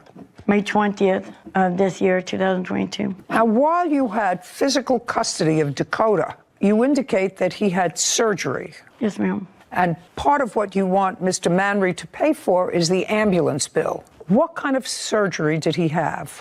Brain surgery, and he had a feeding tube put in him. Just a second. What caused you to take him to a hospital or to a doctor? Your Honor, when he arrived at the house on the 20th, He had very bad slurred speech, and his balance was completely off. He was falling over. Your Honor, it was like he was a drunken man. Let me go back to you for a second, sir. While Dakota was with you in the months just prior to May, did you notice Dakota having difficulty in his gait? Not like he was explaining to me, I was going overboard. No, did you? But his balance was off. Okay. Did you inquire? Did you take him to the doctor? I did. I took him actually right after I got him. So you saw that balance was off a while ago. When I noticed that he had headaches, all right, because his dream, that thanks to me, was wrestling. He loves wrestling. I put him in wrestling. I talked to the promoters, and I did that for him. But when I seen every time he got body slammed, and this and that, I had to take him out of it. I got concerned because he was complaining of headaches. So I made him an appointment, and I waited for a referral. Well, when the referral came in, my kid was kidnapped. So he never actually saw the second doctor? No. Okay. Do you have any records? Well, I couldn't get the records. I tried to get them. Once someone went wrong, my kid died doing surgery. I couldn't even be there for him and all that. Anything could have happened. Just a second. I'm following you, sir. Now, when did you take him for this brain surgery? I took him the first week of June. I took him to do a CAT scan. And as soon as she did that, we went to the hospital. We didn't leave the hospital. They put him in the ER. And from the ER, we went to Florence, Alabama. And then the surgeons there couldn't do it because it was so big. What was so big? Your Honor, brain. they found a mass the size of a grapefruit. The first week, Dakota came to stay with us after we noticed the balance issues and the slurred speech. She took him to Dr. who diagnosed him with being severely malnutritioned. Your Honor, when he came to my house, his You're a liar. No. Okay, I'm sorry. Your Honor, sorry. My apologies. His leg was no bigger around than my wrist. I got it. Mr. Manry, everything has to be put in perspective. You had a lot of things going on. And if Mr. Stockton's reporting to me is accurate, even though there might be some bad feeling of the way your sister and her fiance took physical custody of Dakota, you really have to be in a position to say thank you to them, because you, for whatever reason, not for lack of trying, nobody is suggesting for lack of trying, you did try to take him to a doctor, you did see that there were things wrong with him. I understand that it's not always that easy to get the right specialist to get involved in this kind of surgery, but you really have to take a breath. Yeah. And I assume it's accurate, because I cannot assume that anybody would perform brain surgery on a child that was not necessary. That okay, why she couldn't call me? She should. Just a second. Just a second. Your sister should have called you and told you that Dakota was going into the hospital to have surgery. That would have been the nice thing to do. Did you do that? She did. No, she did not. She called. I called my mother. Well, calling your mother. His phone was disconnected. I did not have the new number until he called me or texted me with a bunch of drama. That's when I got his number. You took my kid from me. You kidnapped my son no matter what. Mr. Manry, what I want you to do is just take a breath for a moment. Yes, ma'am. Mary Favre and Jason Stockton claim Mary's brother, Michael Manry, owes for medical bills and personal belongings. Michael is countersuing, saying they illegally took his son from his custody. Mr. Manry, Dakota was only at your niece's house for a short while. You already told me that when he came to you, his gait was off. So right before he went to stay for a couple of days at your niece's house, was his speech slurring? No, he always had a speech impairment because of the disability, but his speech was not slurred at all. That is a lie. Him having the skinny arms and all, that's all okay, lie. I'm not talking about skinny arms. I'm talking about his slurred speech. What I was saying to you, Mr. Manry, is that I don't think there are any bad guys here. I don't think that you're a bad guy. And I don't think that your sister and her fiance meant any harm when they saw a situation that they thought was dangerous. And as it turned out, they were able to get him seriously needed medical care. That doesn't mean it was all done right. But what you're asking for is to be compensated by the defendant for the cost of the ambulance bill that you incurred. Now, this power of attorney was signed by Dakota, if in fact he had capacity to sign this power of attorney. It was done 2 weeks after his first surgery. So up until that time, even if I could construe this as a valid document, his father had legal and physical custody of Dakota. And I assume that's because he had special needs and is unable to live on his own. Is your son able to live on his own? No, he never will. Okay, so that's what I assume as a result of this order. If you want this order changed, you have to go back to the court in Mississippi. You have to be declared his guardian. Your Honor, we did not want to be declared his guardian. The reason the POA came about to start with during the entire surgical... Your Honor, can I say something? The father was aware of it. So was the mother. The mother was actually present at most all of the appointments. It doesn't matter. The mother doesn't have custody, legal or physical. We were under the impression and were told she did that he only had a temporary custody. So she showed up to say she had to sign all the documents. She was going to do this. She was going to do this. She was going to do this. Did she sign the documents? She signed some. Then under social services directions, Mary was informed she should go after a power of attorney. It was discussed with both Dakota and her. It may be. That's not a lawyer. That's bad advice. Now, just before I get to the issue of clothing, property, whatever he has that's at your house and where it should go from here, your first stop is to go back to the court in Mississippi that issued this order.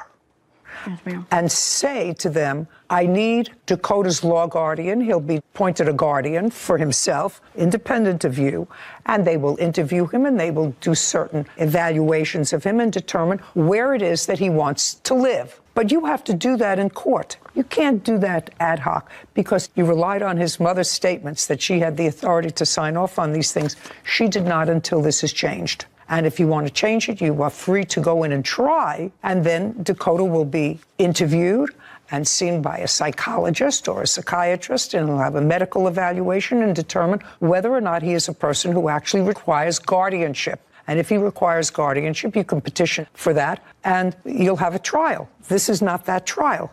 Yes, ma'am. Did Dakota have Medicare? Medicaid. He had Medicaid. That would pay for the ambulance ride. Yeah, I just want to know if he had Medicaid. He did. I did give them the Medicaid number, and they keep sending me a bill, and I called them, and they said because it's a different state, it's not covered. It doesn't matter. Tell them to send their bills to his father. Tell them that you do not have custody or guardianship of this child. His father has custody, guardianship, and this bill is not yours. The bill is going to Dakota. They're going after Dakota for it.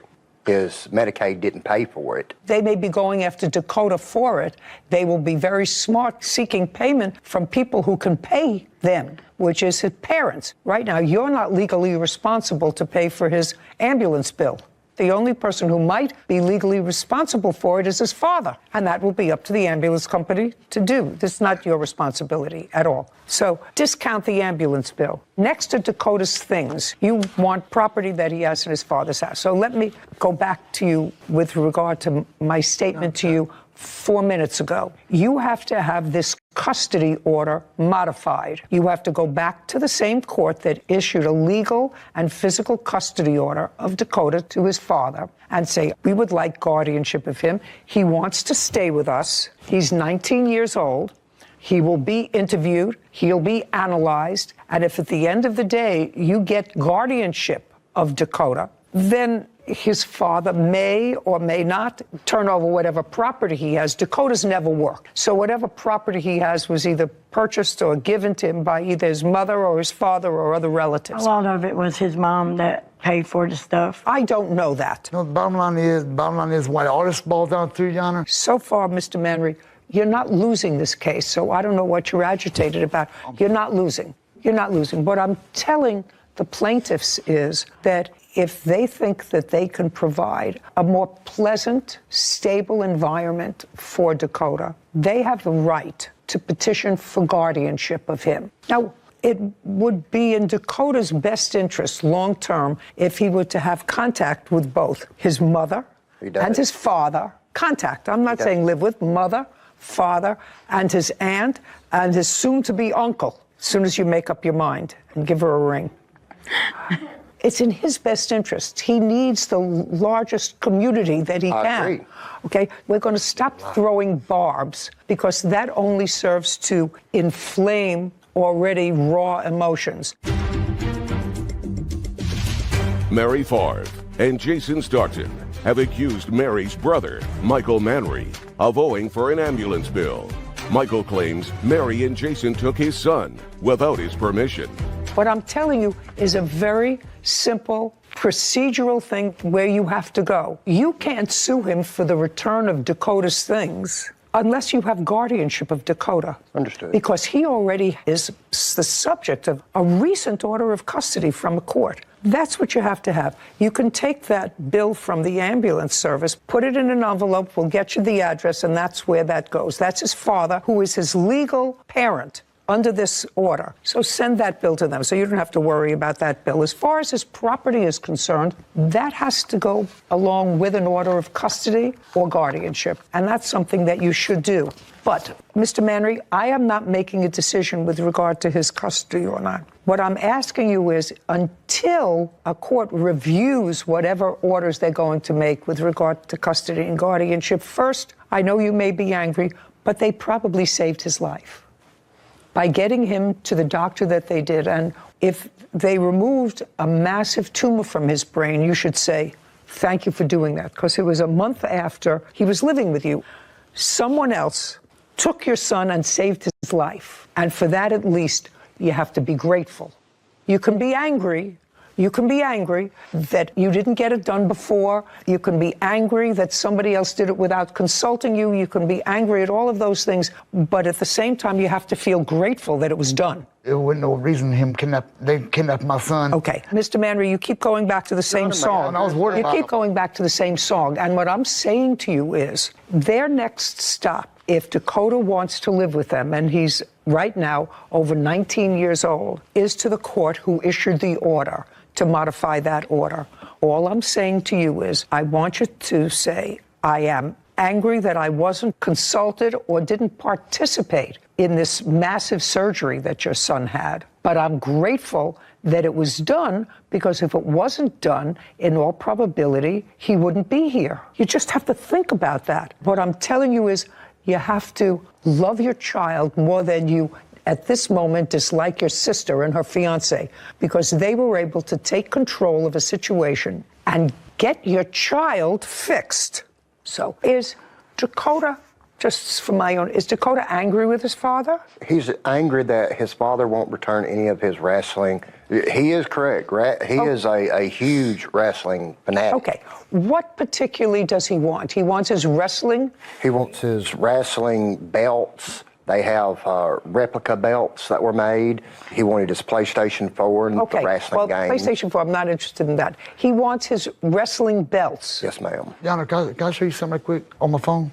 Dakota kept texting me, you know, he kept on like video chatting me and everything. And then all of a sudden, like a light switch, he changed and everything. The boy's mind's being poisoned by Mary and Jason. What I'm telling you, Mr. Manry, that's for another court and another day.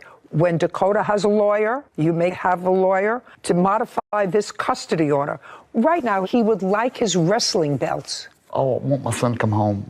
Okay, then I strongly urge you to go to the court, file a petition against them for custodial interference, or you go to court and file an application for guardianship of Dakota, which is a much more positive thing to do, and let a court that has the social work services, the psychiatric services, evaluate Dakota and figure out in whose best interests are we supposed to place faith. And I think if he is a thinking young man, and you told me that he is because he wants these things that are important to him, he should be able to have a say with whom he lives. Now, you have my ruling. Your next stop, folks, is to modify the order of the court in Mississippi that gave his father custody, physical and legal custody of him. You have to petition for guardianship. That's your next step. So, in that regard, your case is dismissed. Send the ambulance bill to his father. I got a countersuit. We're done. Your Honor. Yeah, I'm not hearing it, sir. Okay. I did everything I can for my kids, and My brother, he said nothing but lies. when somebody takes your kid without your permission, But, you know, that's him. I mean, that's what he does. you don't know where they're at, and you're going crazy because you don't know where your kid's at. That's kidnapping. I should get a thank you out of it, but he's not going to do that. I want my son to come home to his daddy because I love him very much. That's my son. It's about him. It's not about her. It's not about her and her brother. It's not about me and her brother. My son, I love him. I'll do anything in the world for him. It's about Dakota. So you didn't listen to the defendant's counterclaim back there for emotional distress for, I believe it was $3,500. I would have given that to him. I don't think anyone was acting maliciously in this case. Like you said to the father, he should be grateful that his son is alive and his sister took action when he might have been stumbling a little bit. But that's what that cause of action is for, when someone takes an action that was legally incorrect. And here, the plaintiffs had no legal right to take him to get that surgery. I agree that he should have had it and it all came from a good place. However, when you take an action that causes somebody else such severe emotional distress, and I would consider taking someone else's child in for the riskiest surgery that probably exists, qualifies as causing some severe emotional distress. So I probably would have awarded him that if I was ruling. Well, so let me give you the reason that I didn't bother to hear it. I think the aunt and her fiance had nothing but pure motives in taking this 19-year-old who they say appeared to be malnourished and they say was diagnosed as being malnourished, which is possible. And it's possible that it was all related to this brain tumor that he clearly had that was impairing his stability. And he was with his father for a year while this tumor was growing. I don't think that they had malicious intent. Neither do I. And I think that but for their actions, this 19-year-old boy probably would be dead. If they took out the tumor that was the size of a grapefruit, I would say 6 months later or 8 months later, there's a strong probability that would affect the optic nerve, affect the carotid artery, and gone. So although I could understand his annoyance, from the time they went to live with him until his surgery was a month. And I actually don't believe that this father didn't know where he was for a month, because they evidently have a living mother who they're both in touch with. He was moving around, phone disconnected. At the hospital, the mother showed up. She said, I can sign the documents. Well, you know, you're involved in major surgery for a child. Your focus is not on your brother, who did not take care of business for a year. So I'm going to leave that up to a family court judge to determine who should have custody, and I probably guarantee you that custody will remain with his aunt, because that's what Dakota wants. Father may be angry, but that's what's going to happen. I have no doubt that the father loves him. He did not take good care of him for the year. Sure. And so I wasn't going to reward that by giving him any money against these people who had nothing but the child's best interests, when for a year he really didn't take care of business with his son. And that's why I didn't hear his case for emotional distress. Understood. Brenda Langley is suing business owner Amber Howard for damages and defamation to her pet daycare business. Court come to order. All rise. Have a seat, please. Hello, Judge. Case 2173, Langley versus Howard. Thank you. You're welcome.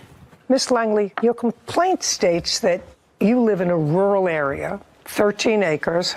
Your business is pet sitting. Correct. The property that you own does not have running water.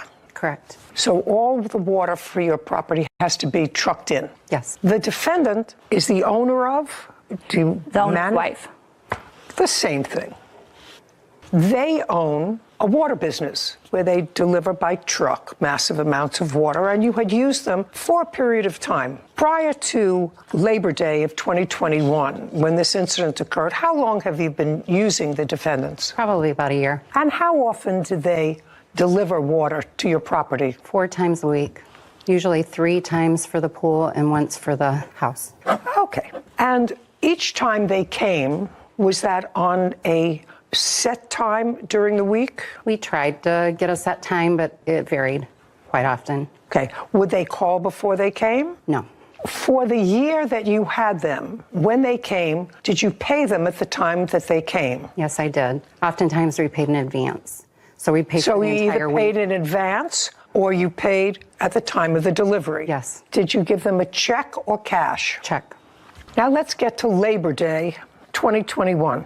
On what day were they supposed to come? I believe it was the 4th of September. It was on a Friday. And who was at home to accept the delivery? We didn't know when they were coming, but I had taken my employee out to lunch, and I called my nephew, who was there holding down the fort, and told him if they deliver water, let them know I forgot the check, so they can either deliver or come back later. Well, you live in a rural area. Coming back later is a big inconvenience because you forgot the check. Yeah, could be. Yeah, it happened that it was a big inconvenience because you went out for lunch and you left a nephew. They came, the check wasn't there, and they left with the water. Now, what time did you come? I wasn't the one who delivered the water. It was my husband, but I believe he had came. No, he'll tell me. Oh, okay. So this was about a year and a half ago. I don't remember the exact time, but it was an AM delivery because we were going out of town Friday evening, going up north. So I was trying to get done with our route fairly early so that we could get So the first time you came to the house was in the morning? That's correct. Not lunchtime? No, it was probably somewhere around 10 a.m. if I was to guess. Okay.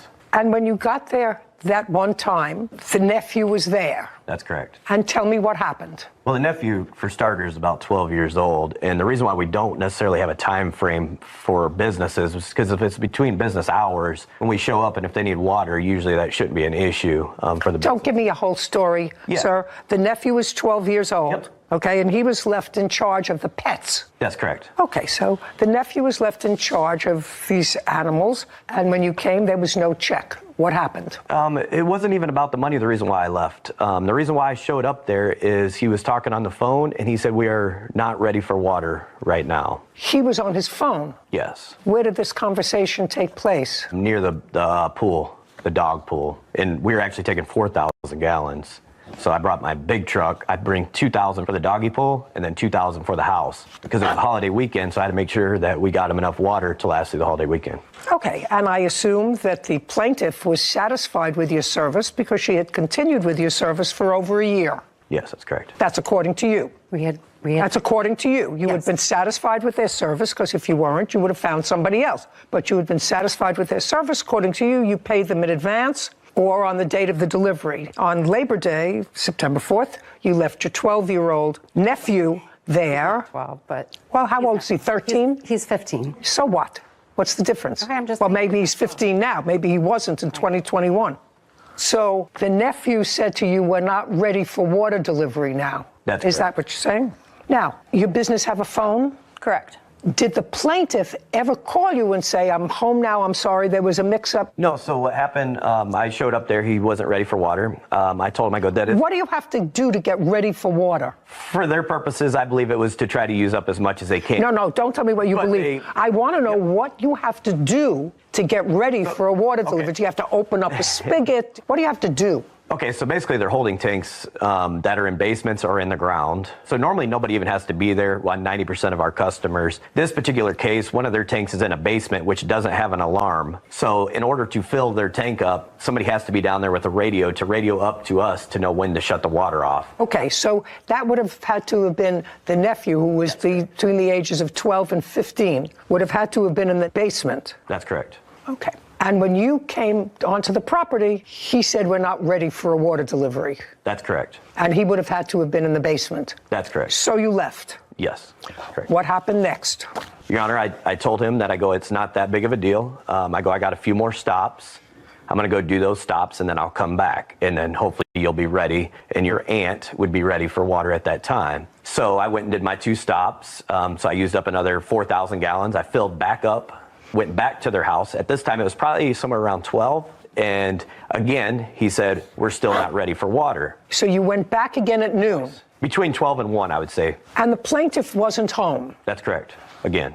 How many hours passed between the first delivery and the second? It takes me about 45 minutes per stop. And I know I did about 2 stops, so about an hour and a half it took me before I was back there. And for that hour and a half, she didn't come back. So she was either a very late breakfast or a very early lunch. That's correct. Okay, so now they go twice to deliver water to you, and you're not there, and neither is your check. So now you tell me what happened next.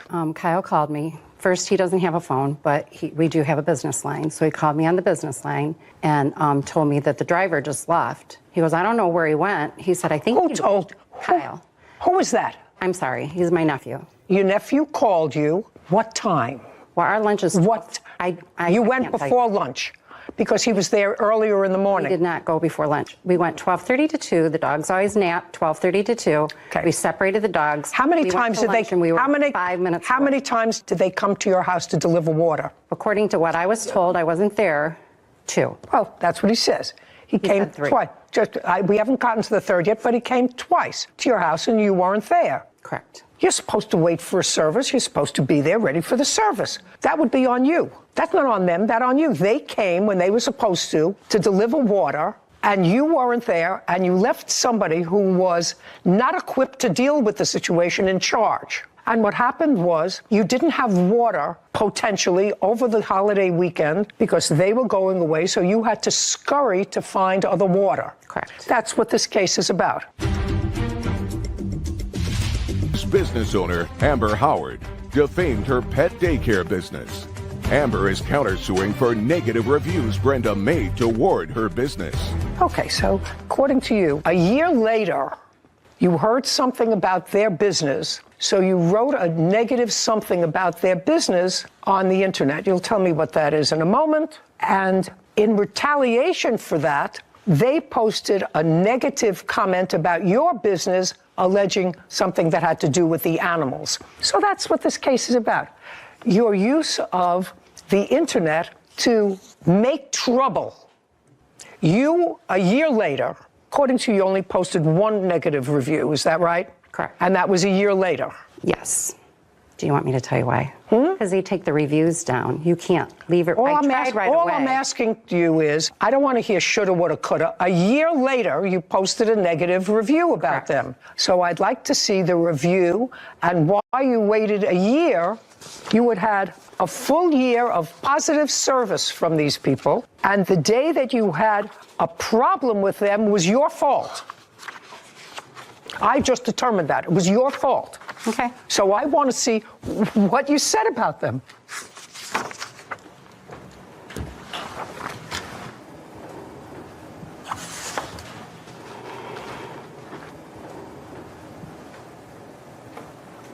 Miss Langley, so I read this thing. It says, funny how this shows up as a recommendation. Apparently, they took the rating system off their page. They were always shorting us on water for the pool.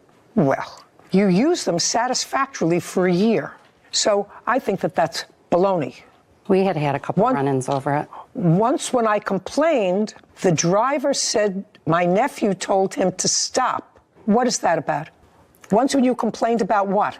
About the pool being short on water. Just what did your nephew have to do with them? Your nephew is hardly a teenager. What did your nephew have to do with discussing Nothing, things really. with the bro? Nothing. He Nothing. would help them sometimes bring the hose in and things like that, but he was just a helper every once in a while. Well, what does that mean? He didn't have anything to do with it. Once when I complained, the driver said my nephew told him to stop. Video surveillance proved he was lying. No one ever approached him and no one spoke to him. I showed the owner the video and he didn't seem to care. The last straw was when the owner, that would be them, left for a holiday weekend and we had no water and low pool water. Well, that would be your fault.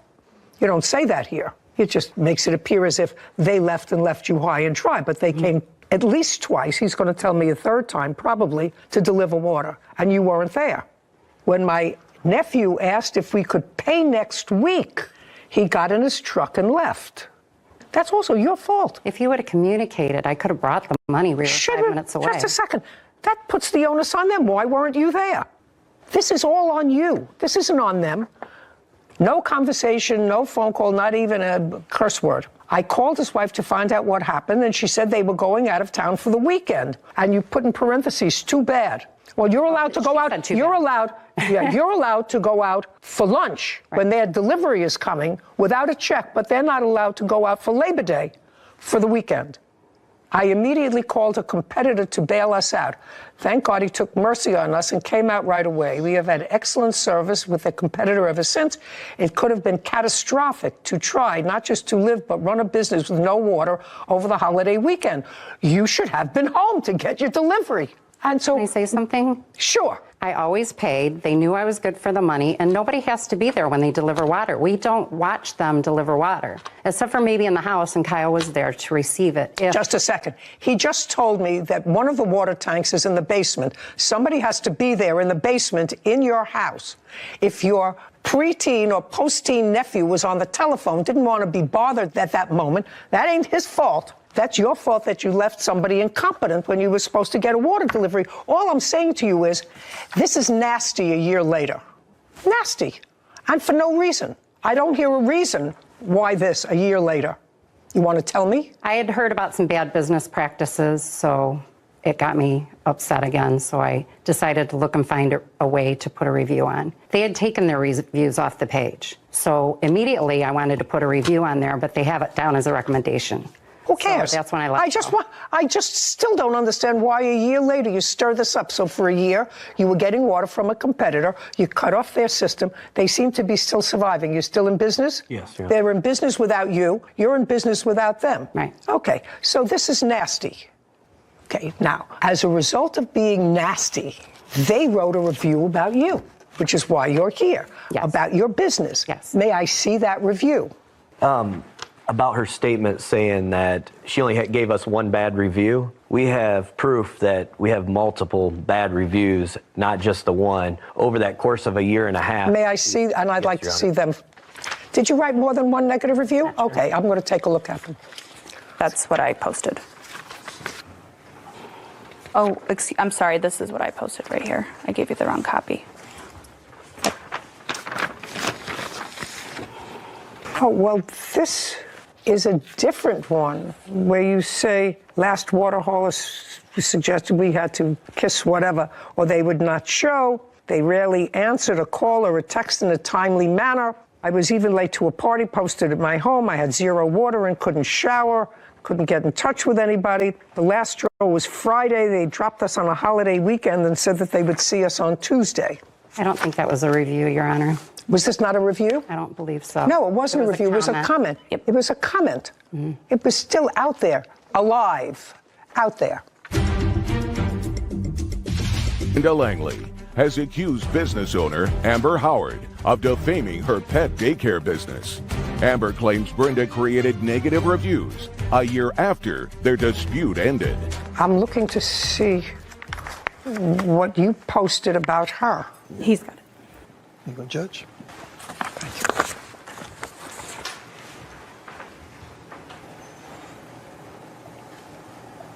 Okay, so you posted this on October the 30th, and this is on a Facebook? Yes. We used to supply water for the puppy pool here 3 times a week, and our drivers witnessed on multiple occasions the staff mistreating dogs in their care. They would see on multiple occasions dog feces in the pool before they would fill it up. We were going to send our dog there before we knew all this, but I told our dog was too small and they could not accommodate him. Now that I know the kind of business they run, I'm thankful I kept my pet out of their care. I would think twice before sending your beloved pet there. And then Lucky Puppy, that would be you.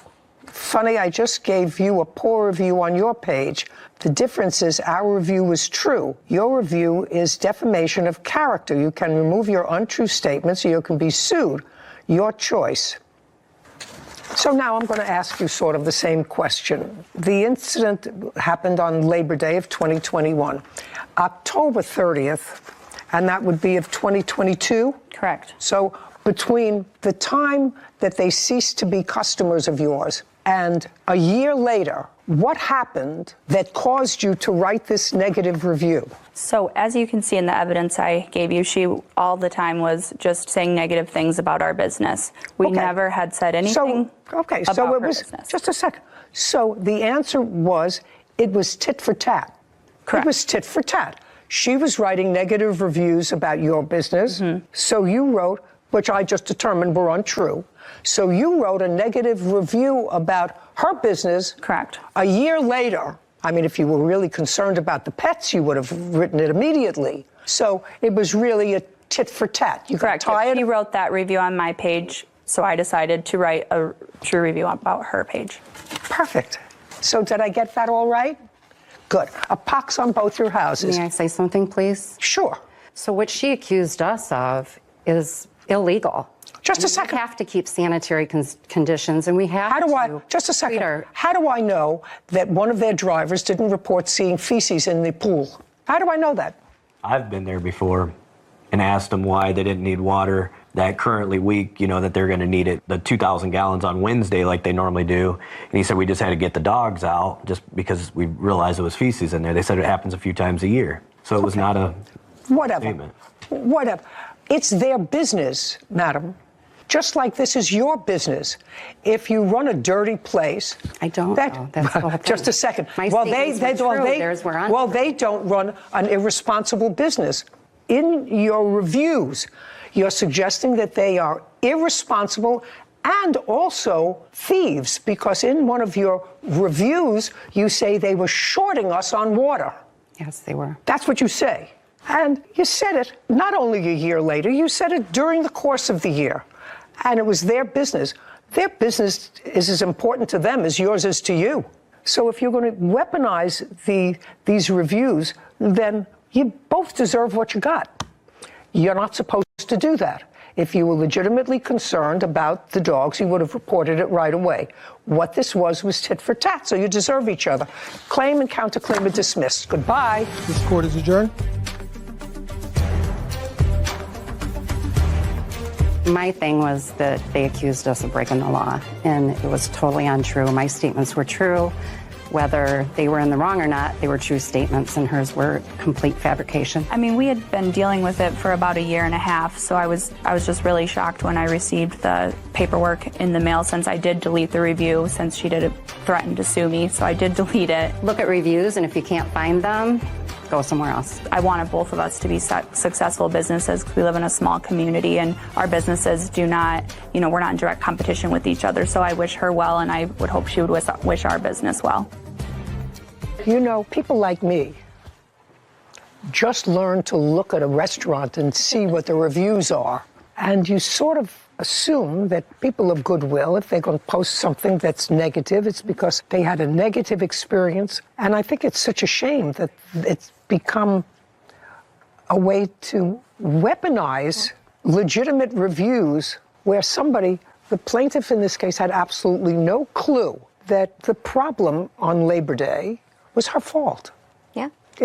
She had a perfectly reasonable relationship with him for over a year. She said they paid him in advance. She never said anything about shorting water. It's just the power of the internet. I mean, now today, I know there are people that will cancel businesses for reasons completely unrelated to the business, but if you act out, you say the wrong thing, you display a negative character trait in public, people will go to your business's page completely unrelated to anything in the business and just flood the page. I'm talking thousands. They will get thousands of people to write bad reviews about a business, especially if something went viral, or if the owners of the business, if they were in a viral video that was not nice. It's the power of the internet and cancel culture. Well, the internet can be a tool for good and wonderful, or as we know, it can be a very dark place. Yep. But it can't be a very dark place without mean-spirited or bad people. Yeah. And there are mean-spirited and bad people. I don't know how you protect yourself from something like that. I really don't know how you protect yourself. The consumer has to be smart in reading the reviews and how much weight they're giving reviews. I like when businesses respond to especially the negative reviews. And sometimes they're funny, because if the defendants had responded to the plaintiff's review publicly, so people like you and I who were thinking about using them for water delivery could see it, they'd say, oh, interesting. We called twice and you weren't home and you didn't have our money. That's the response. And so I like to see that, because it calls out the person who left the negative review. But obviously there's downsides to a business. You don't want to get into a back and forth with every person that leaves a negative review. But sometimes when it's warranted, you respond to it. But the response isn't to post a negative review about you. Exactly. Guys, assalamu alaikum. Welcome to my channel. আবারও আপনাকে স্বাগতম জানাচ্ছি আমার নতুন আরও একটি ভিডিওতে। আশা করি ততক্ষণ আপনারা সুস্থ রয়েছেন, ভালো রয়েছেন।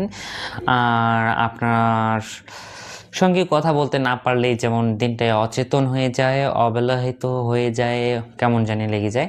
সো আমরা চেষ্টা করছি একটু আপনাদের সঙ্গে কথা বলার। সো কথা বলতে যদি ভালো লাগে আরও একটু কথা বলবো, আর যদি না লাগে চাইলে এখানেই কেটে দিতে পারবো। কিন্তু আমাদের ভিডিওর একটা রুলস রয়েছে, আমাদের কিছু টপিক রয়েছে, যে টপিক নিয়ে আমাদেরকে পুরোটা সময় ধরে আপনাদের সঙ্গে কথা বলতে হবে। আর আপনাদেরকে অবশ্যই সঙ্গে থাকতে হবে, কারণ আপনারা যদি সঙ্গে না থাকেন আমরা আসলে কাকে নিয়ে কথা বলবো, কি কথা বলবো, কে শুনবে আপনি বলেন। সো এখানে দেখতে পাচ্ছি কিছু শব্দ আছে। আমরা পড়েছিলাম তরঙ্গর যে প্রথম সূচিপত্র থাকে, এই সূচিপত্রটি। এখন চেষ্টা করছি পরে যে বিস্তারিত যেই কথাগুলো সেগুলো পড়ার। এর মাঝেই যে পার্টগুলো আসলে ইম্পর্টেন্ট সেই পার্টগুলো আসলে পড়ার চেষ্টা করছি। সো আপনারা অবশ্যই সঙ্গে থাকবেন। আমি একটু পড়ে নিই, আপনি শুনতে থাকুন বা দেখতে থাকুন। আসলে আমার মনে হচ্ছে যে আমরা যেই বিষয়বস্তুগুলো রয়েছে এগুলো যে পড়বো, এগুলো আসলে এখন না পড়ে আমাদের বিষয়বস্তুগুলো পড়া দরকার। আসলে এখানে টপিক পড়ে তো লাভ নেই, আমাদেরকে বিস্তারিত জানতে হবে, কারণ আমাদেরকে টাইম পাস করতে হবে, টাইম মেনটেন করতে হবে, আর অনেক কিছুই রয়েছে যেগুলো আমাদের আগে দরকার। আচ্ছা, এখানে দেখতে পাচ্ছি তরঙ্গের উৎপত্তি। আচ্ছা, পুকুরে লেকে বা খালি স্থির পানি যদি একটি ঢিল ফেলা হয়, তাহলে ঢিল যেখানে পানিতে প্রবেশ করে সেখানে একটি আলোড়ন সৃষ্টি হয়। আপনি বুঝতে পারছেন, এই যে ঢেউ, এই কথা বলা হয়েছে। He said that you assaulted him. But I didn't hit him. Get out of here. Oh, ow, ow! So fake. The judge granted him a restraining order. I did not hit him. Did the judge grant him a restraining order? I'll plead the fifths. It doesn't matter. This is Judy Justice. Nadine Unger. He's suing her former friend, Michael Ponsford, for damaged property and filing a false police report. Court come to order. All rise. Have a seat, please.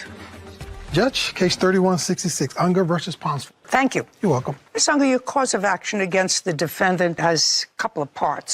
First, you're suing him for having you falsely arrested. Correct. And then you say that he damaged some property which he was storing for you in a unit. Correct. At his Okay. house. Those are the two things that you're suing him for. He has a counterclaim for property damage, which he's going to tell me about. So first I'm going to deal with your complaint, because I've read your papers, and it appears to me that you two have known each other for a long time. And at some point after knowing each other for a long time as friends, you began a relationship. In what year was that? We didn't begin a relationship. I rented a room in his house. Renting a room in his house, if that is some sort of a relationship, that's more than shaking somebody's hand. It's a relationship. It's a Well, I business understand that, but relationship. you were, in fact, in a relationship with him while you were living in his house. Could you give me an answer, yes or no? That's a very easy answer. The answer is yes. I'll plead the fifths. What? Miss Unger, please don't play with me. You have a claim, and your first claim is that he had you arrested. And what I am trying to establish is the ground rules for that part of your complaint, having you falsely arrested. You knew each other for a long time. Yes. Let's not play with each other. You moved into his house, and when you moved into his house, you began a relationship with him after a period of time. After a period of time. Okay. Very good. May I present some evidence? No. Sorry? While you were living in his house in the year 2022, 2 years ago, according to you, he had you arrested for domestic violence. And the incident surrounding that, I'm going to encapsulate, and tell me if there is anything inconsistent with what you wrote in your papers and what I'm saying.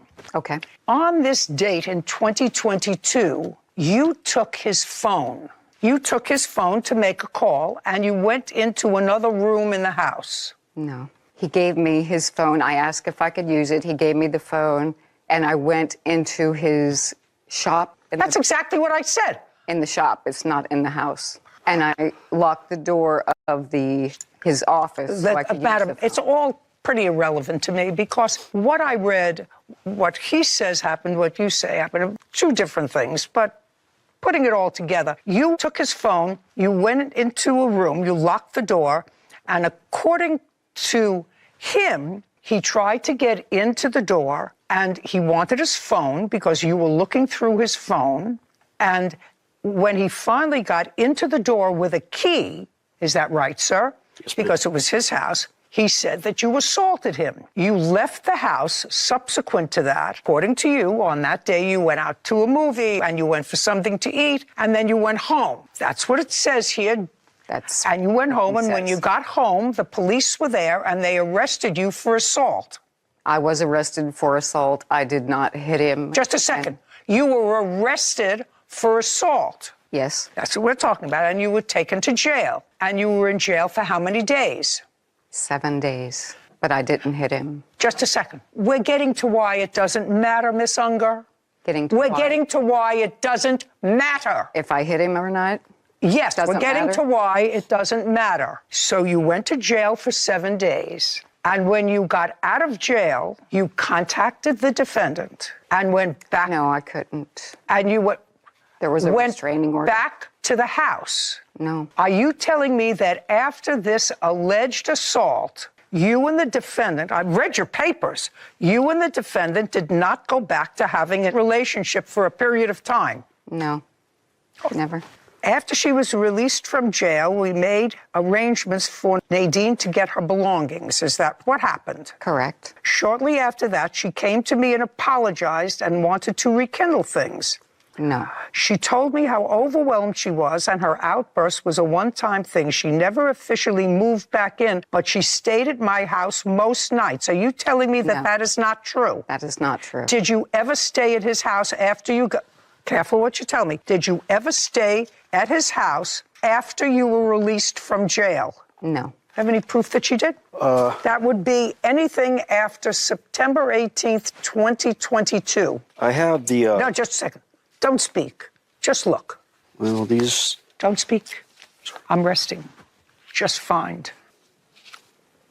Any communication with her after September of 2022? I didn't say I never communicated to him, but I'd never spent the night there. He won't find anything. There's no evidence I spent the night at his house after that. I don't know whether you did or not. I did not. I had screenshots taken of conversations, but nothing's dated here.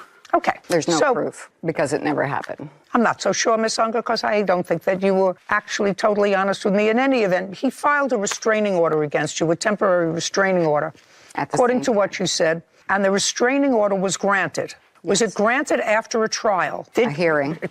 Well, a hearing, a trial. You appeared before a judge. Yes. And you were sworn to testify. Yes. And you testified. Yes. Well, you had to testify, and he testified. Other than the two of you, did anybody else testify? No. And after the hearing, which has the same quantum level of proof that I have here, the judge granted him a restraining order. The judge said he didn't. Just a second. Did the judge grant him a restraining order? He did. For how long? 6 months. Nadine Unger claims her former friend, Michael Ponsford, damaged her belongings and filed false charges against her. Michael is countersuing for property damage.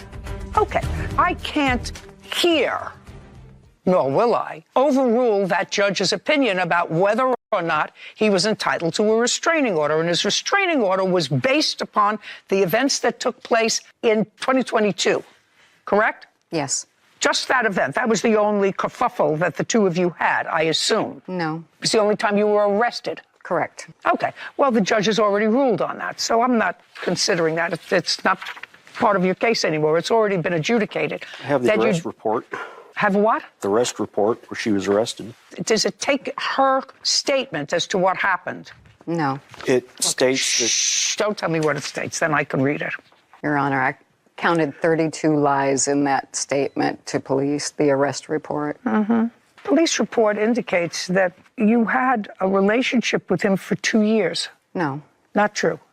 Okay. I moved in July of 2021. And moved out when? When I was arrested. And never came back? Never came back. Okay. In any event, that case has already been adjudicated. Another judge heard evidence on it, and whether or not there was sufficient showing that he was entitled to a protective order. That court found that he did, and I'm bound by that court. Those charges were dismissed. I don't care whether they were dismissed. The dismissal is beyond a reasonable doubt. The quantum of proof, on the other hand, in a civil proceeding is much less. And a judge who heard his request for a protective order granted it to him on the same facts that you're asking me to hear. I cannot do that. It's called Res judicata. The issue has already been decided by a court where the quantum of proof is exactly the same as it is before me. I'm not relitigating that case, Ms. Unger. Do you understand? I don't care whether you understand. I don't care whether you understand or not. I've just explained it to you. You want to consult with an attorney? You can do that. The attorney will explain the same thing. You've had your day. I'm not speaking to you. Okay. You've had your day in court. I did not have a day in court. That's why I'm suing him for damages of filing a false police report. No, madam. You did have your day in court before a judge. That was before the charges were dropped. The charges, criminal charges were dropped after the... It doesn't matter. After the... It doesn't matter. This is a civil proceeding. You had a similar civil proceeding before a judge who heard you testify as to whether or not you assaulted him, and he testified as to the nature of the assault, and that court found... I didn't testify, though. You just told me that you did. Could you read that back when I asked her if she told her story? Either you testified or you consented to the order. That's the only way. Yeah. It says, and you were sworn to testify, yes, and you testified, yes. I did not testify.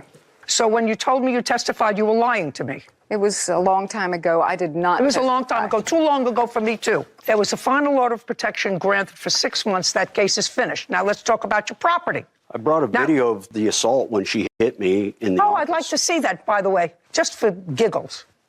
Me too, for giggles. Get out of my office. Get out of here. Get out of here. You get out of here. Get out of here. Give me my phone and get out of here. God. Oh! Ow! Ow! Ow! So fake. Ow! She took my phone. I told her to get out of my shop, out of my office. And now she's slamming the door and twisting my foot. That is so staged. Ow! You're not a good actor. Okay, turn it off. I'm not even in the picture. Turn it off. You were in the picture, Ms. Unger. In any event, it really is totally irrelevant. That case has already been adjudicated with the granting of an order of protection to Mr. Ponsford. Now let's get to the property that you say was either taken or destroyed. Tell me what property was either taken or destroyed. All right, I have pictures.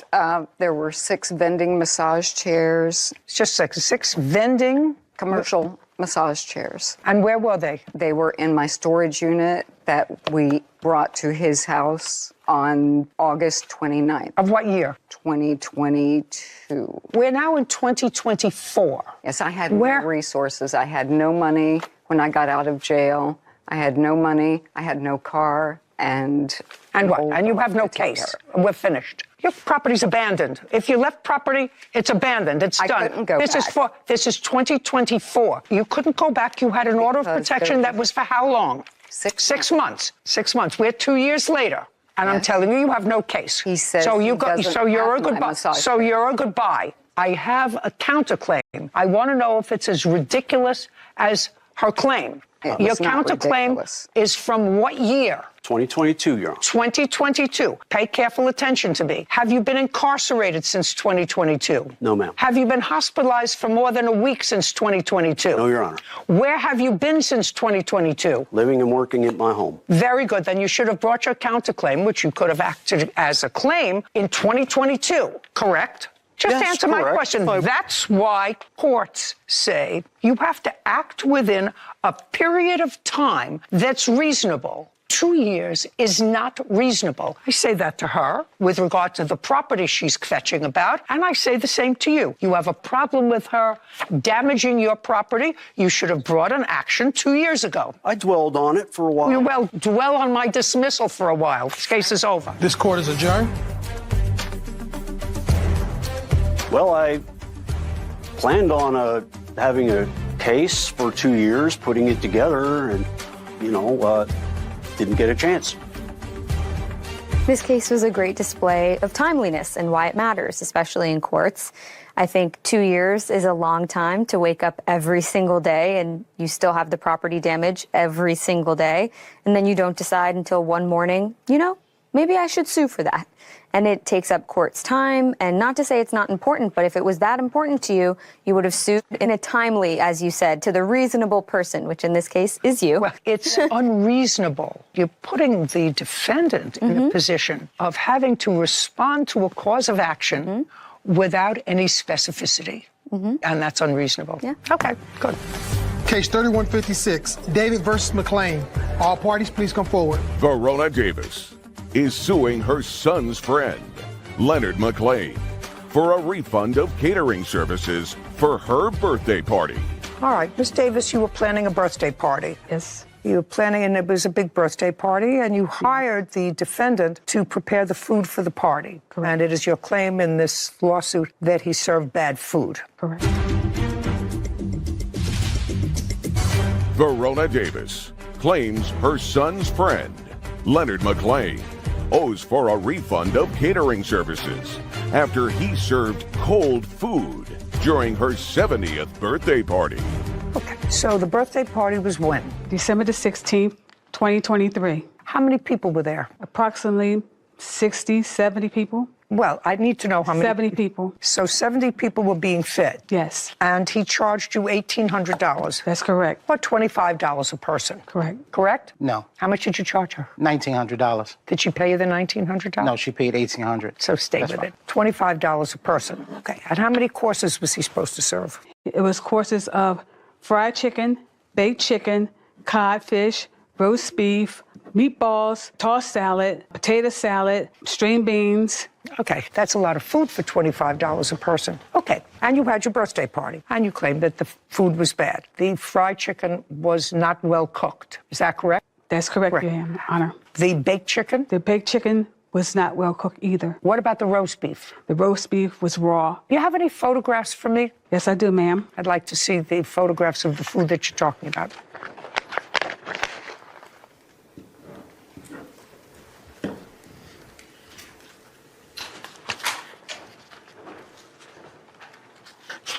I don't see anything wrong with these pictures. I see you have circled a piece of fried chicken, and you have circled that it looks as if it was bloody inside.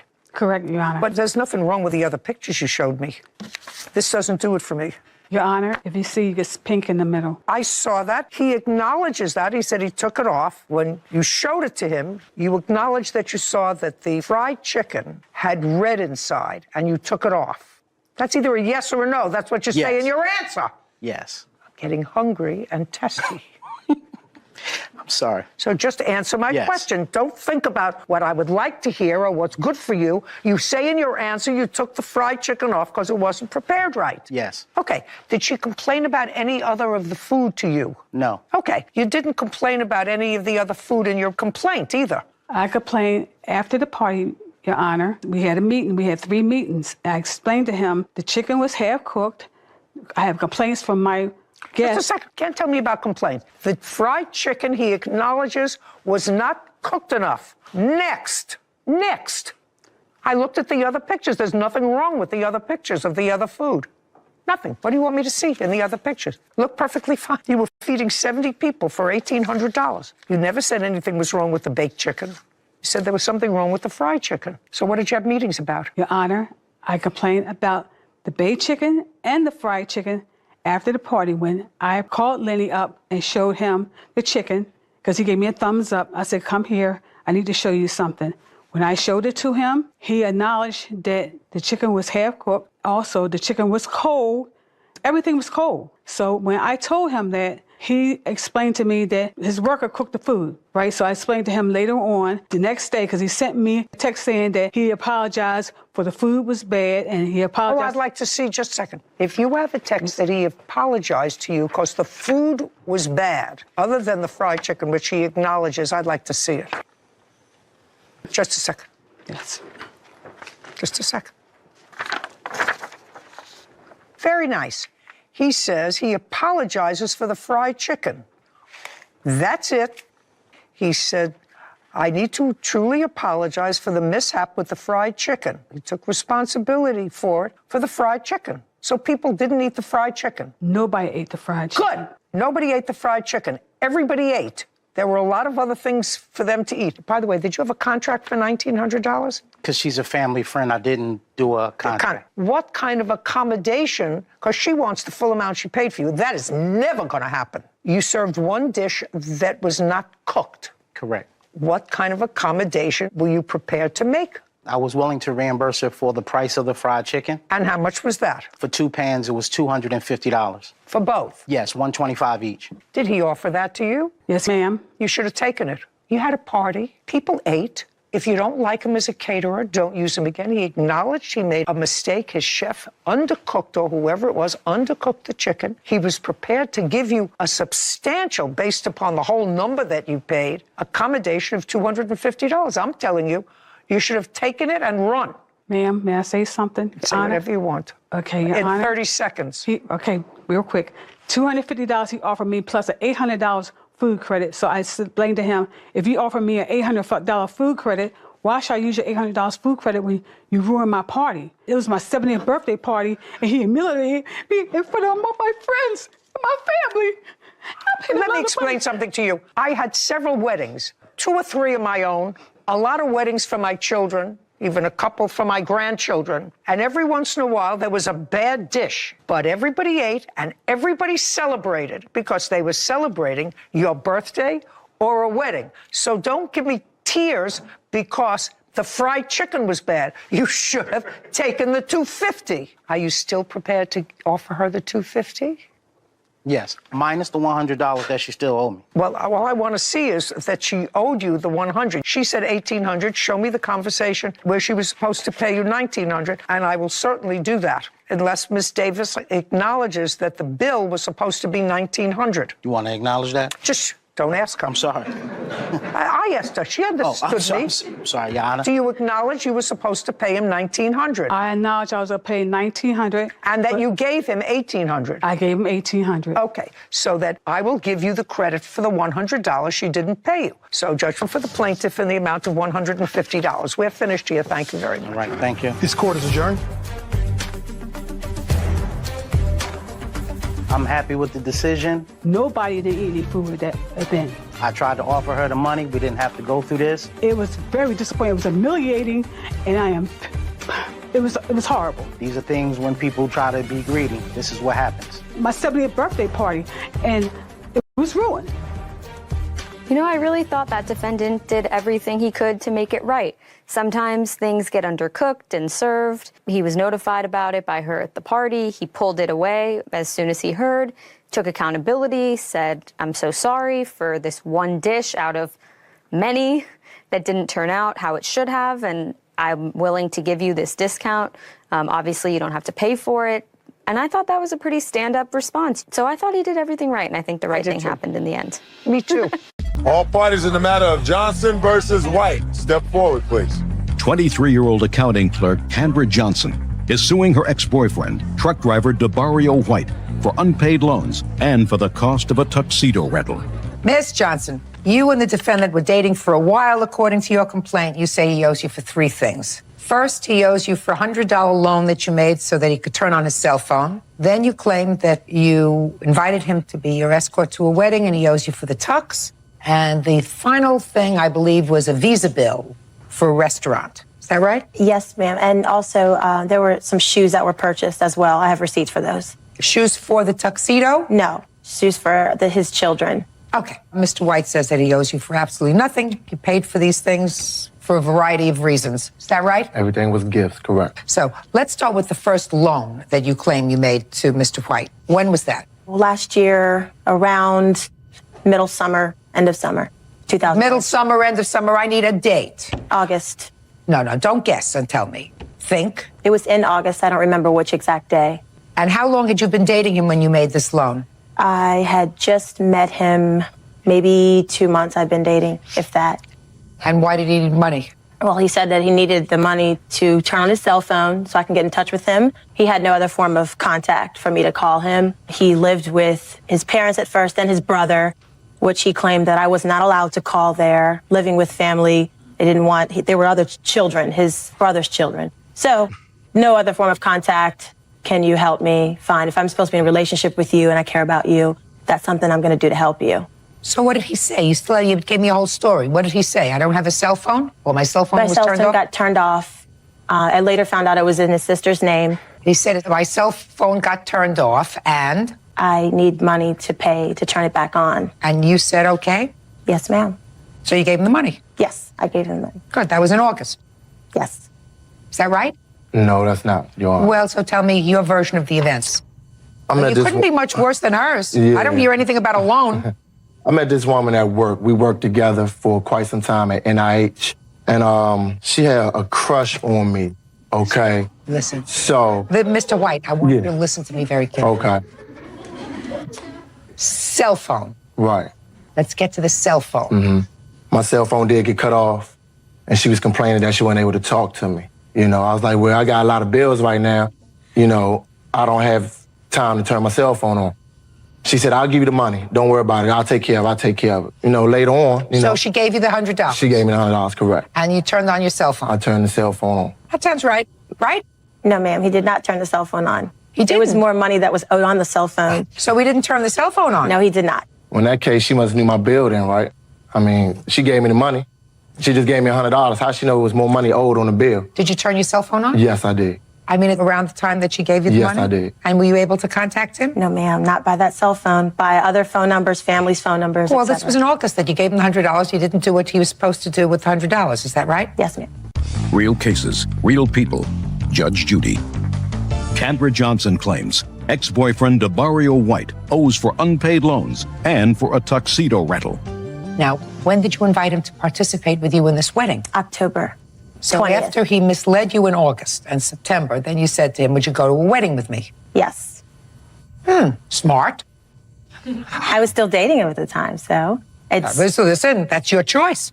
Did you ever say to him, where's the $100? Where's the cell phone? I did. He said, well, I'm in and out, job here, job there. I promise I'll pay you back. We're in a relationship. I'm good for it. I don't believe he said that to you, Miss Johnson, at all. No, I did. Miss Johnson, I don't believe he said that to you at all. I'm watching your face. I'm a real good judge of that. That's right. Okay. I don't need your validation, sir. Okay.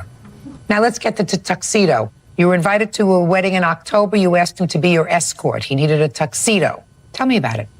Originally, he went with me to get fitted for the tux. You invited him to be your date. That's And he correct. said what? He would. Good. So you went for the tux.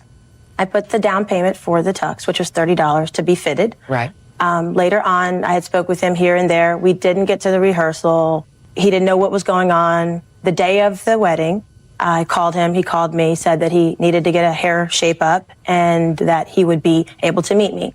I picked him up. He says, I don't have the tux yet. I said, well, the wedding's in 20 minutes. It's closer to him than from me. He said, well, I don't have any money. I have no way to pick up the tux. If you want me to be in the wedding, you need to buy the tux. So you did? I did. Good. Later on. Did you dance with him at the wedding? We didn't get to be in it because he was late since he had to get his hair cut. I never got to walk. I never got to be in it at all. I was there when they were walking out. Now, Miss Johnson, my next question is, when was the visa bill that you claim he signed for when you went out for dinner? Was that before the tux or after the tux? That was before the tux. Before the tux. So that was in September? The date's on the receipt. It I was don't much have the earlier receipt? than that. Much I have earlier it, than ma'am. that. Can I see it? Sure. That was like our first date that she took me out on. She paid It's for September dinner. 6, 2001. 9/6. Those are other Okay. receipts as well. September 6th. So tell me about September 6th. There was a place called the Oasis in Silver Spring, Maryland. Somewhere he had been with family. He said it was a really nice place. You can dance. There's comedy. There's, you can sit down and have something to eat. Never been there before. He took me there. We danced a little bit. We had something to eat. We talked. We mingled. There was another party or something. I met some people. And later they give me the receipt for the food purchased. And I'm looking at this as, I didn't sign this. That's not my signature. Apparently he signed my signature. So? That's against the law. You can't do that. So if it's against the law, either you say that give me back my credit card because I didn't authorize payment for this. You don't invite him to be your date for a wedding a month later. That's correct. However, Well, you did. when they handed me the receipt, when you go out to eat, I had like a little handbag, something you carry when you go out. I immediately just put the receipt in my bag because not knowing to look at it. And then later on, I went through all my receipts and I kept them just in case I needed it. Your Honor, she told me go up and pay for the bill. She gave me the credit card. I signed her name and everything. That's not against the law. She gave me permission when we I sat didn't say down. it was against the law. Miss Johnson is grasping at straws. Right. She told me go and pay for I the don't bill. need your validation. I also don't want to hear your voice because it sounds to me as if you were taking financial advantage of this lady. Did you ever take her out for dinner? No, not really. I wasn't. No, not really. So you never took her out for dinner. Did you ever give her any money? On occasion. Give me an example. Money here and there when we go out. Like what? As far as like drinks or something, if we go out dancing or something like that. But no, not really. I ain't spend no big money on her. I'm not talking about big money. I'm asking you, you went out on a date. Did you pay? Not really, because she wanted to pay for everything. She wanted to pay for everything, All right, listen. You must be absolutely wonderful. Miss Johnson, these were not loans, madam. You didn't make any loans to him. And if you came here and said he signed a credit card and it was an unauthorized use of my credit card, and I never saw him again because he's an untrustworthy bum, then I would say to you, oh, maybe you got a case. But you give him $100. Listen to what you did. You give him $100 to turn on his cell phone. He doesn't turn on his cell phone. Then you go out for dinner together. According to you, if I was to believe what you're telling me, he went into your pocketbook, took your credit card. When you were someplace else, he paid the bill with your credit card. You got the receipt, right? Realized that he had forged your name to a bill, right? What did you do? Call the police? Tell him to take a walk? No. You invite him to go to a wedding with you. Then, the last minute, you go to have a fitting for the tuxedo. You put down the $30 for the tuxedo. Not him, you. And then you wonder why Mr. Irresponsible over here wasn't ready to go to the wedding. I mean, the wedding's in 2 minutes, and then he says to you, I don't have my clothes. I'm going to go like the emperor, right, with no clothes. You tolerated it. That's your problem. Get over it. Put a period. Forget it. Mr. White, you must have something that I don't see. Case dismissed. Parties are excused. You may step out. This is case number 44 on the calendar in the matter of Fowler versus Broom. Parties have been sworn in, Judge. You may be seated. Miss Fowler, you are suing the defendant for some child care that you provided during a 3-month period from September until December. Yes, ma'am. The defendant says that you were paid. Did you know her before you started to do this child care arrangement with her? Yes, ma'am, I did. How? I met her in the summer of 2000. Her son was over to my house, and he had stole some money. So I had to go and talk with her about it. He admitted stealing the money, and... How old is your son? He's now 13. And then again, he was not the only one. But that's not the child you were Right. babysitting for. No, ma'am. No. Okay, go ahead. Then on September the 10th of 2001, I went to Tarzana Elementary School to pick up my daughter, Cayman. And when I got there, her daughter, Kylie, was with my daughter. And she was crying, and I asked her what was the matter, and she said that she was upset. I don't want to hear. She said that she was upset because her mother hadn't come to pick her up yet. So I called her mother on the cell phone and let her mother know that if it was okay, I would, bring her home. She said she got off at 6 o'clock. At 6:30, when she got to my house, we entered a verbal agreement for me to begin watching her child. Well, what was said? She must have said something to you. Can you watch her regularly?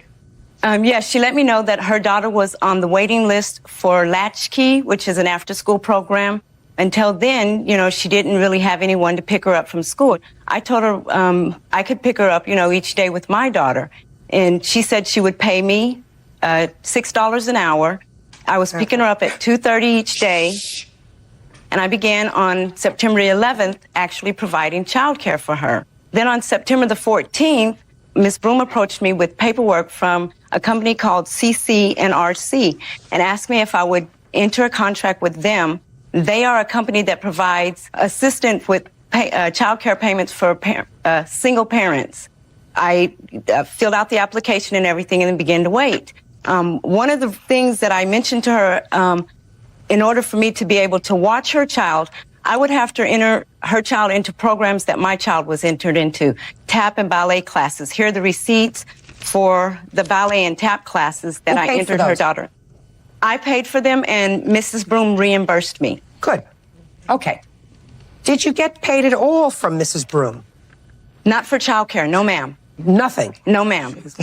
Well, what was her excuse? You watched the child in September and October? When I filled out the forms for the company CC&RC, they were going to be paying me the money. I received the first contract from them on October the 23rd, and I noticed that the rate that they were offering to pay was $2.84, which was not the agreement I had with Ms. Broom. Ms. Broom, when I brought the contract to her, she said, well, don't worry about it. I will reimburse you. I will pay you. Why hadn't she paid you anything from September 11th until October? Paid.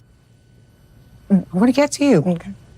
Why hadn't she paid you anything? Why did you continue to watch her daughter if she hadn't paid you anything? Because I filled out the contract with this company, and I was told by her that they would pay me.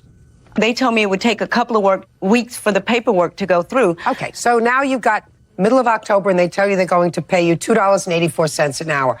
You speak to her, she said, don't worry, I'll make up the difference. Yes, she did. What happened in the end of October, in the month of November? Because clearly, she wasn't giving you, according to you, any more money, even the difference, even if you were paid by the state. She wasn't. Well, she always had an excuse as to why. And me being her friend, I didn't, I was trying to actually help her. She was having problems with her son in school. She was having financial problems being a single mother or whatever. And I was being very understanding of that, being a single mother myself. Did you get any money whatsoever from the defendant? No, ma'am. Did you get any money from this organization? Yes, ma'am. On December the 20th, I received a check from that organization. For how much? For $360. And here's the copy of the paperwork for that. Ms. Broom and I met on October the 15th to go down to CCNRC to ask what was going on as to why I hadn't been paid. They stated that I had not had a TB test. So on the 19th, I had a TB test, and here's the record for that. Okay. Okay. Then they said it would be a few more weeks for the so paperwork those weeks to go through. that you babysat for her, 5 days a week, is that right? Yes, ma'am. I kept a... Just a second. And how many weeks did you watch the child? I don't have the weeks calculated, but I do have a tally for each month of September, October, November, December, the days that I watched a child, the hours that I watched a child. CCNRC provides you with this type of form that you turn in. Okay. Now I'll hear you, Ms. Broom. Okay.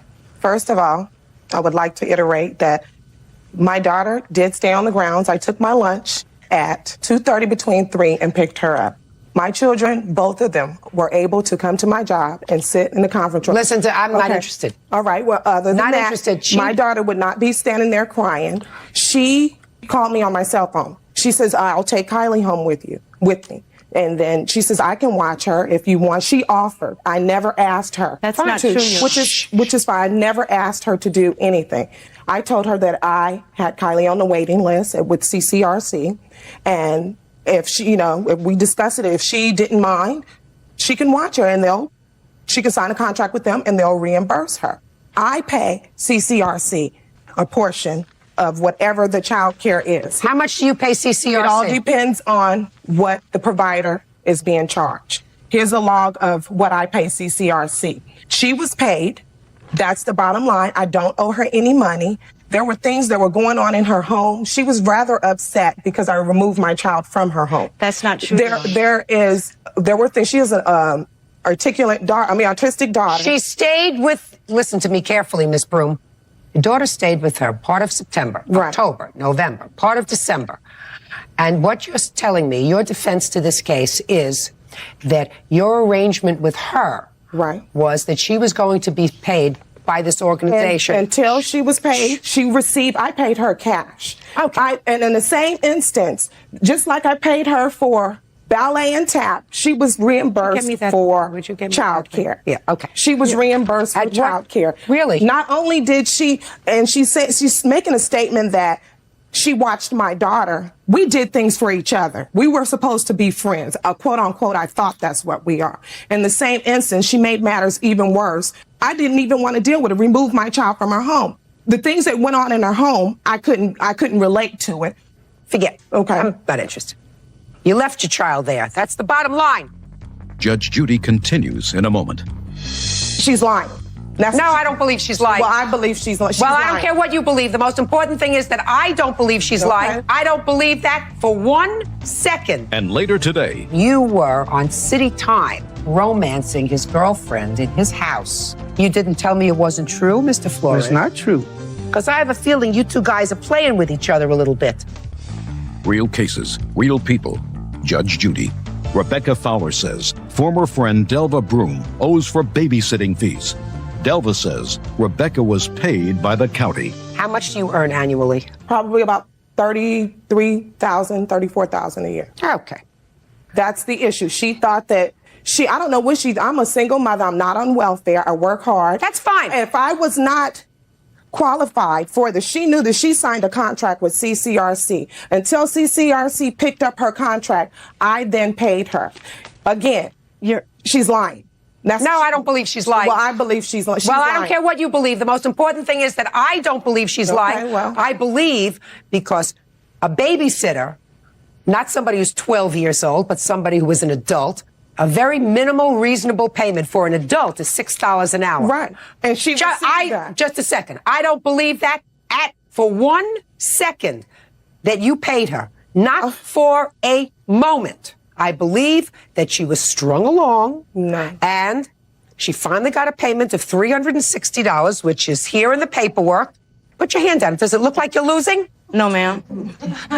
Where is your daughter currently? My daughter is currently in an after-school program. And when was she accepted in the after-school program? After what month? Was January. Right. So you stopped with her in December? No, I did not. I was at the end of November. Listen, you're a fast talker. No, Bottom line is, I believe that you agreed with her and you said, I can pay you $6 an hour. Ultimately, you said to her, fill out these forms because some of it, you can get back and then I can pay you the difference. No. That sounds right to me. That's not true because but nobody is going to work for $2 an hour. Nobody works for $2 an hour. Judgment for the plaintiff. Quiet. Judgment for the plaintiff in the amount of $1,612. That's all. Parties are excused. You may step out. There's a reason why I took my child from her home. She's very vindictive. She's been convicted of child abuse. I terminated the child care because by December the 15th, I hadn't been paid by her nor CCNRC. She's a liar, welfare recipient. Threatening to have me and my boyfriend beat up by people. She's a liar, and she was paid. She's a liar. She never paid me anything. Out in the courtroom, please.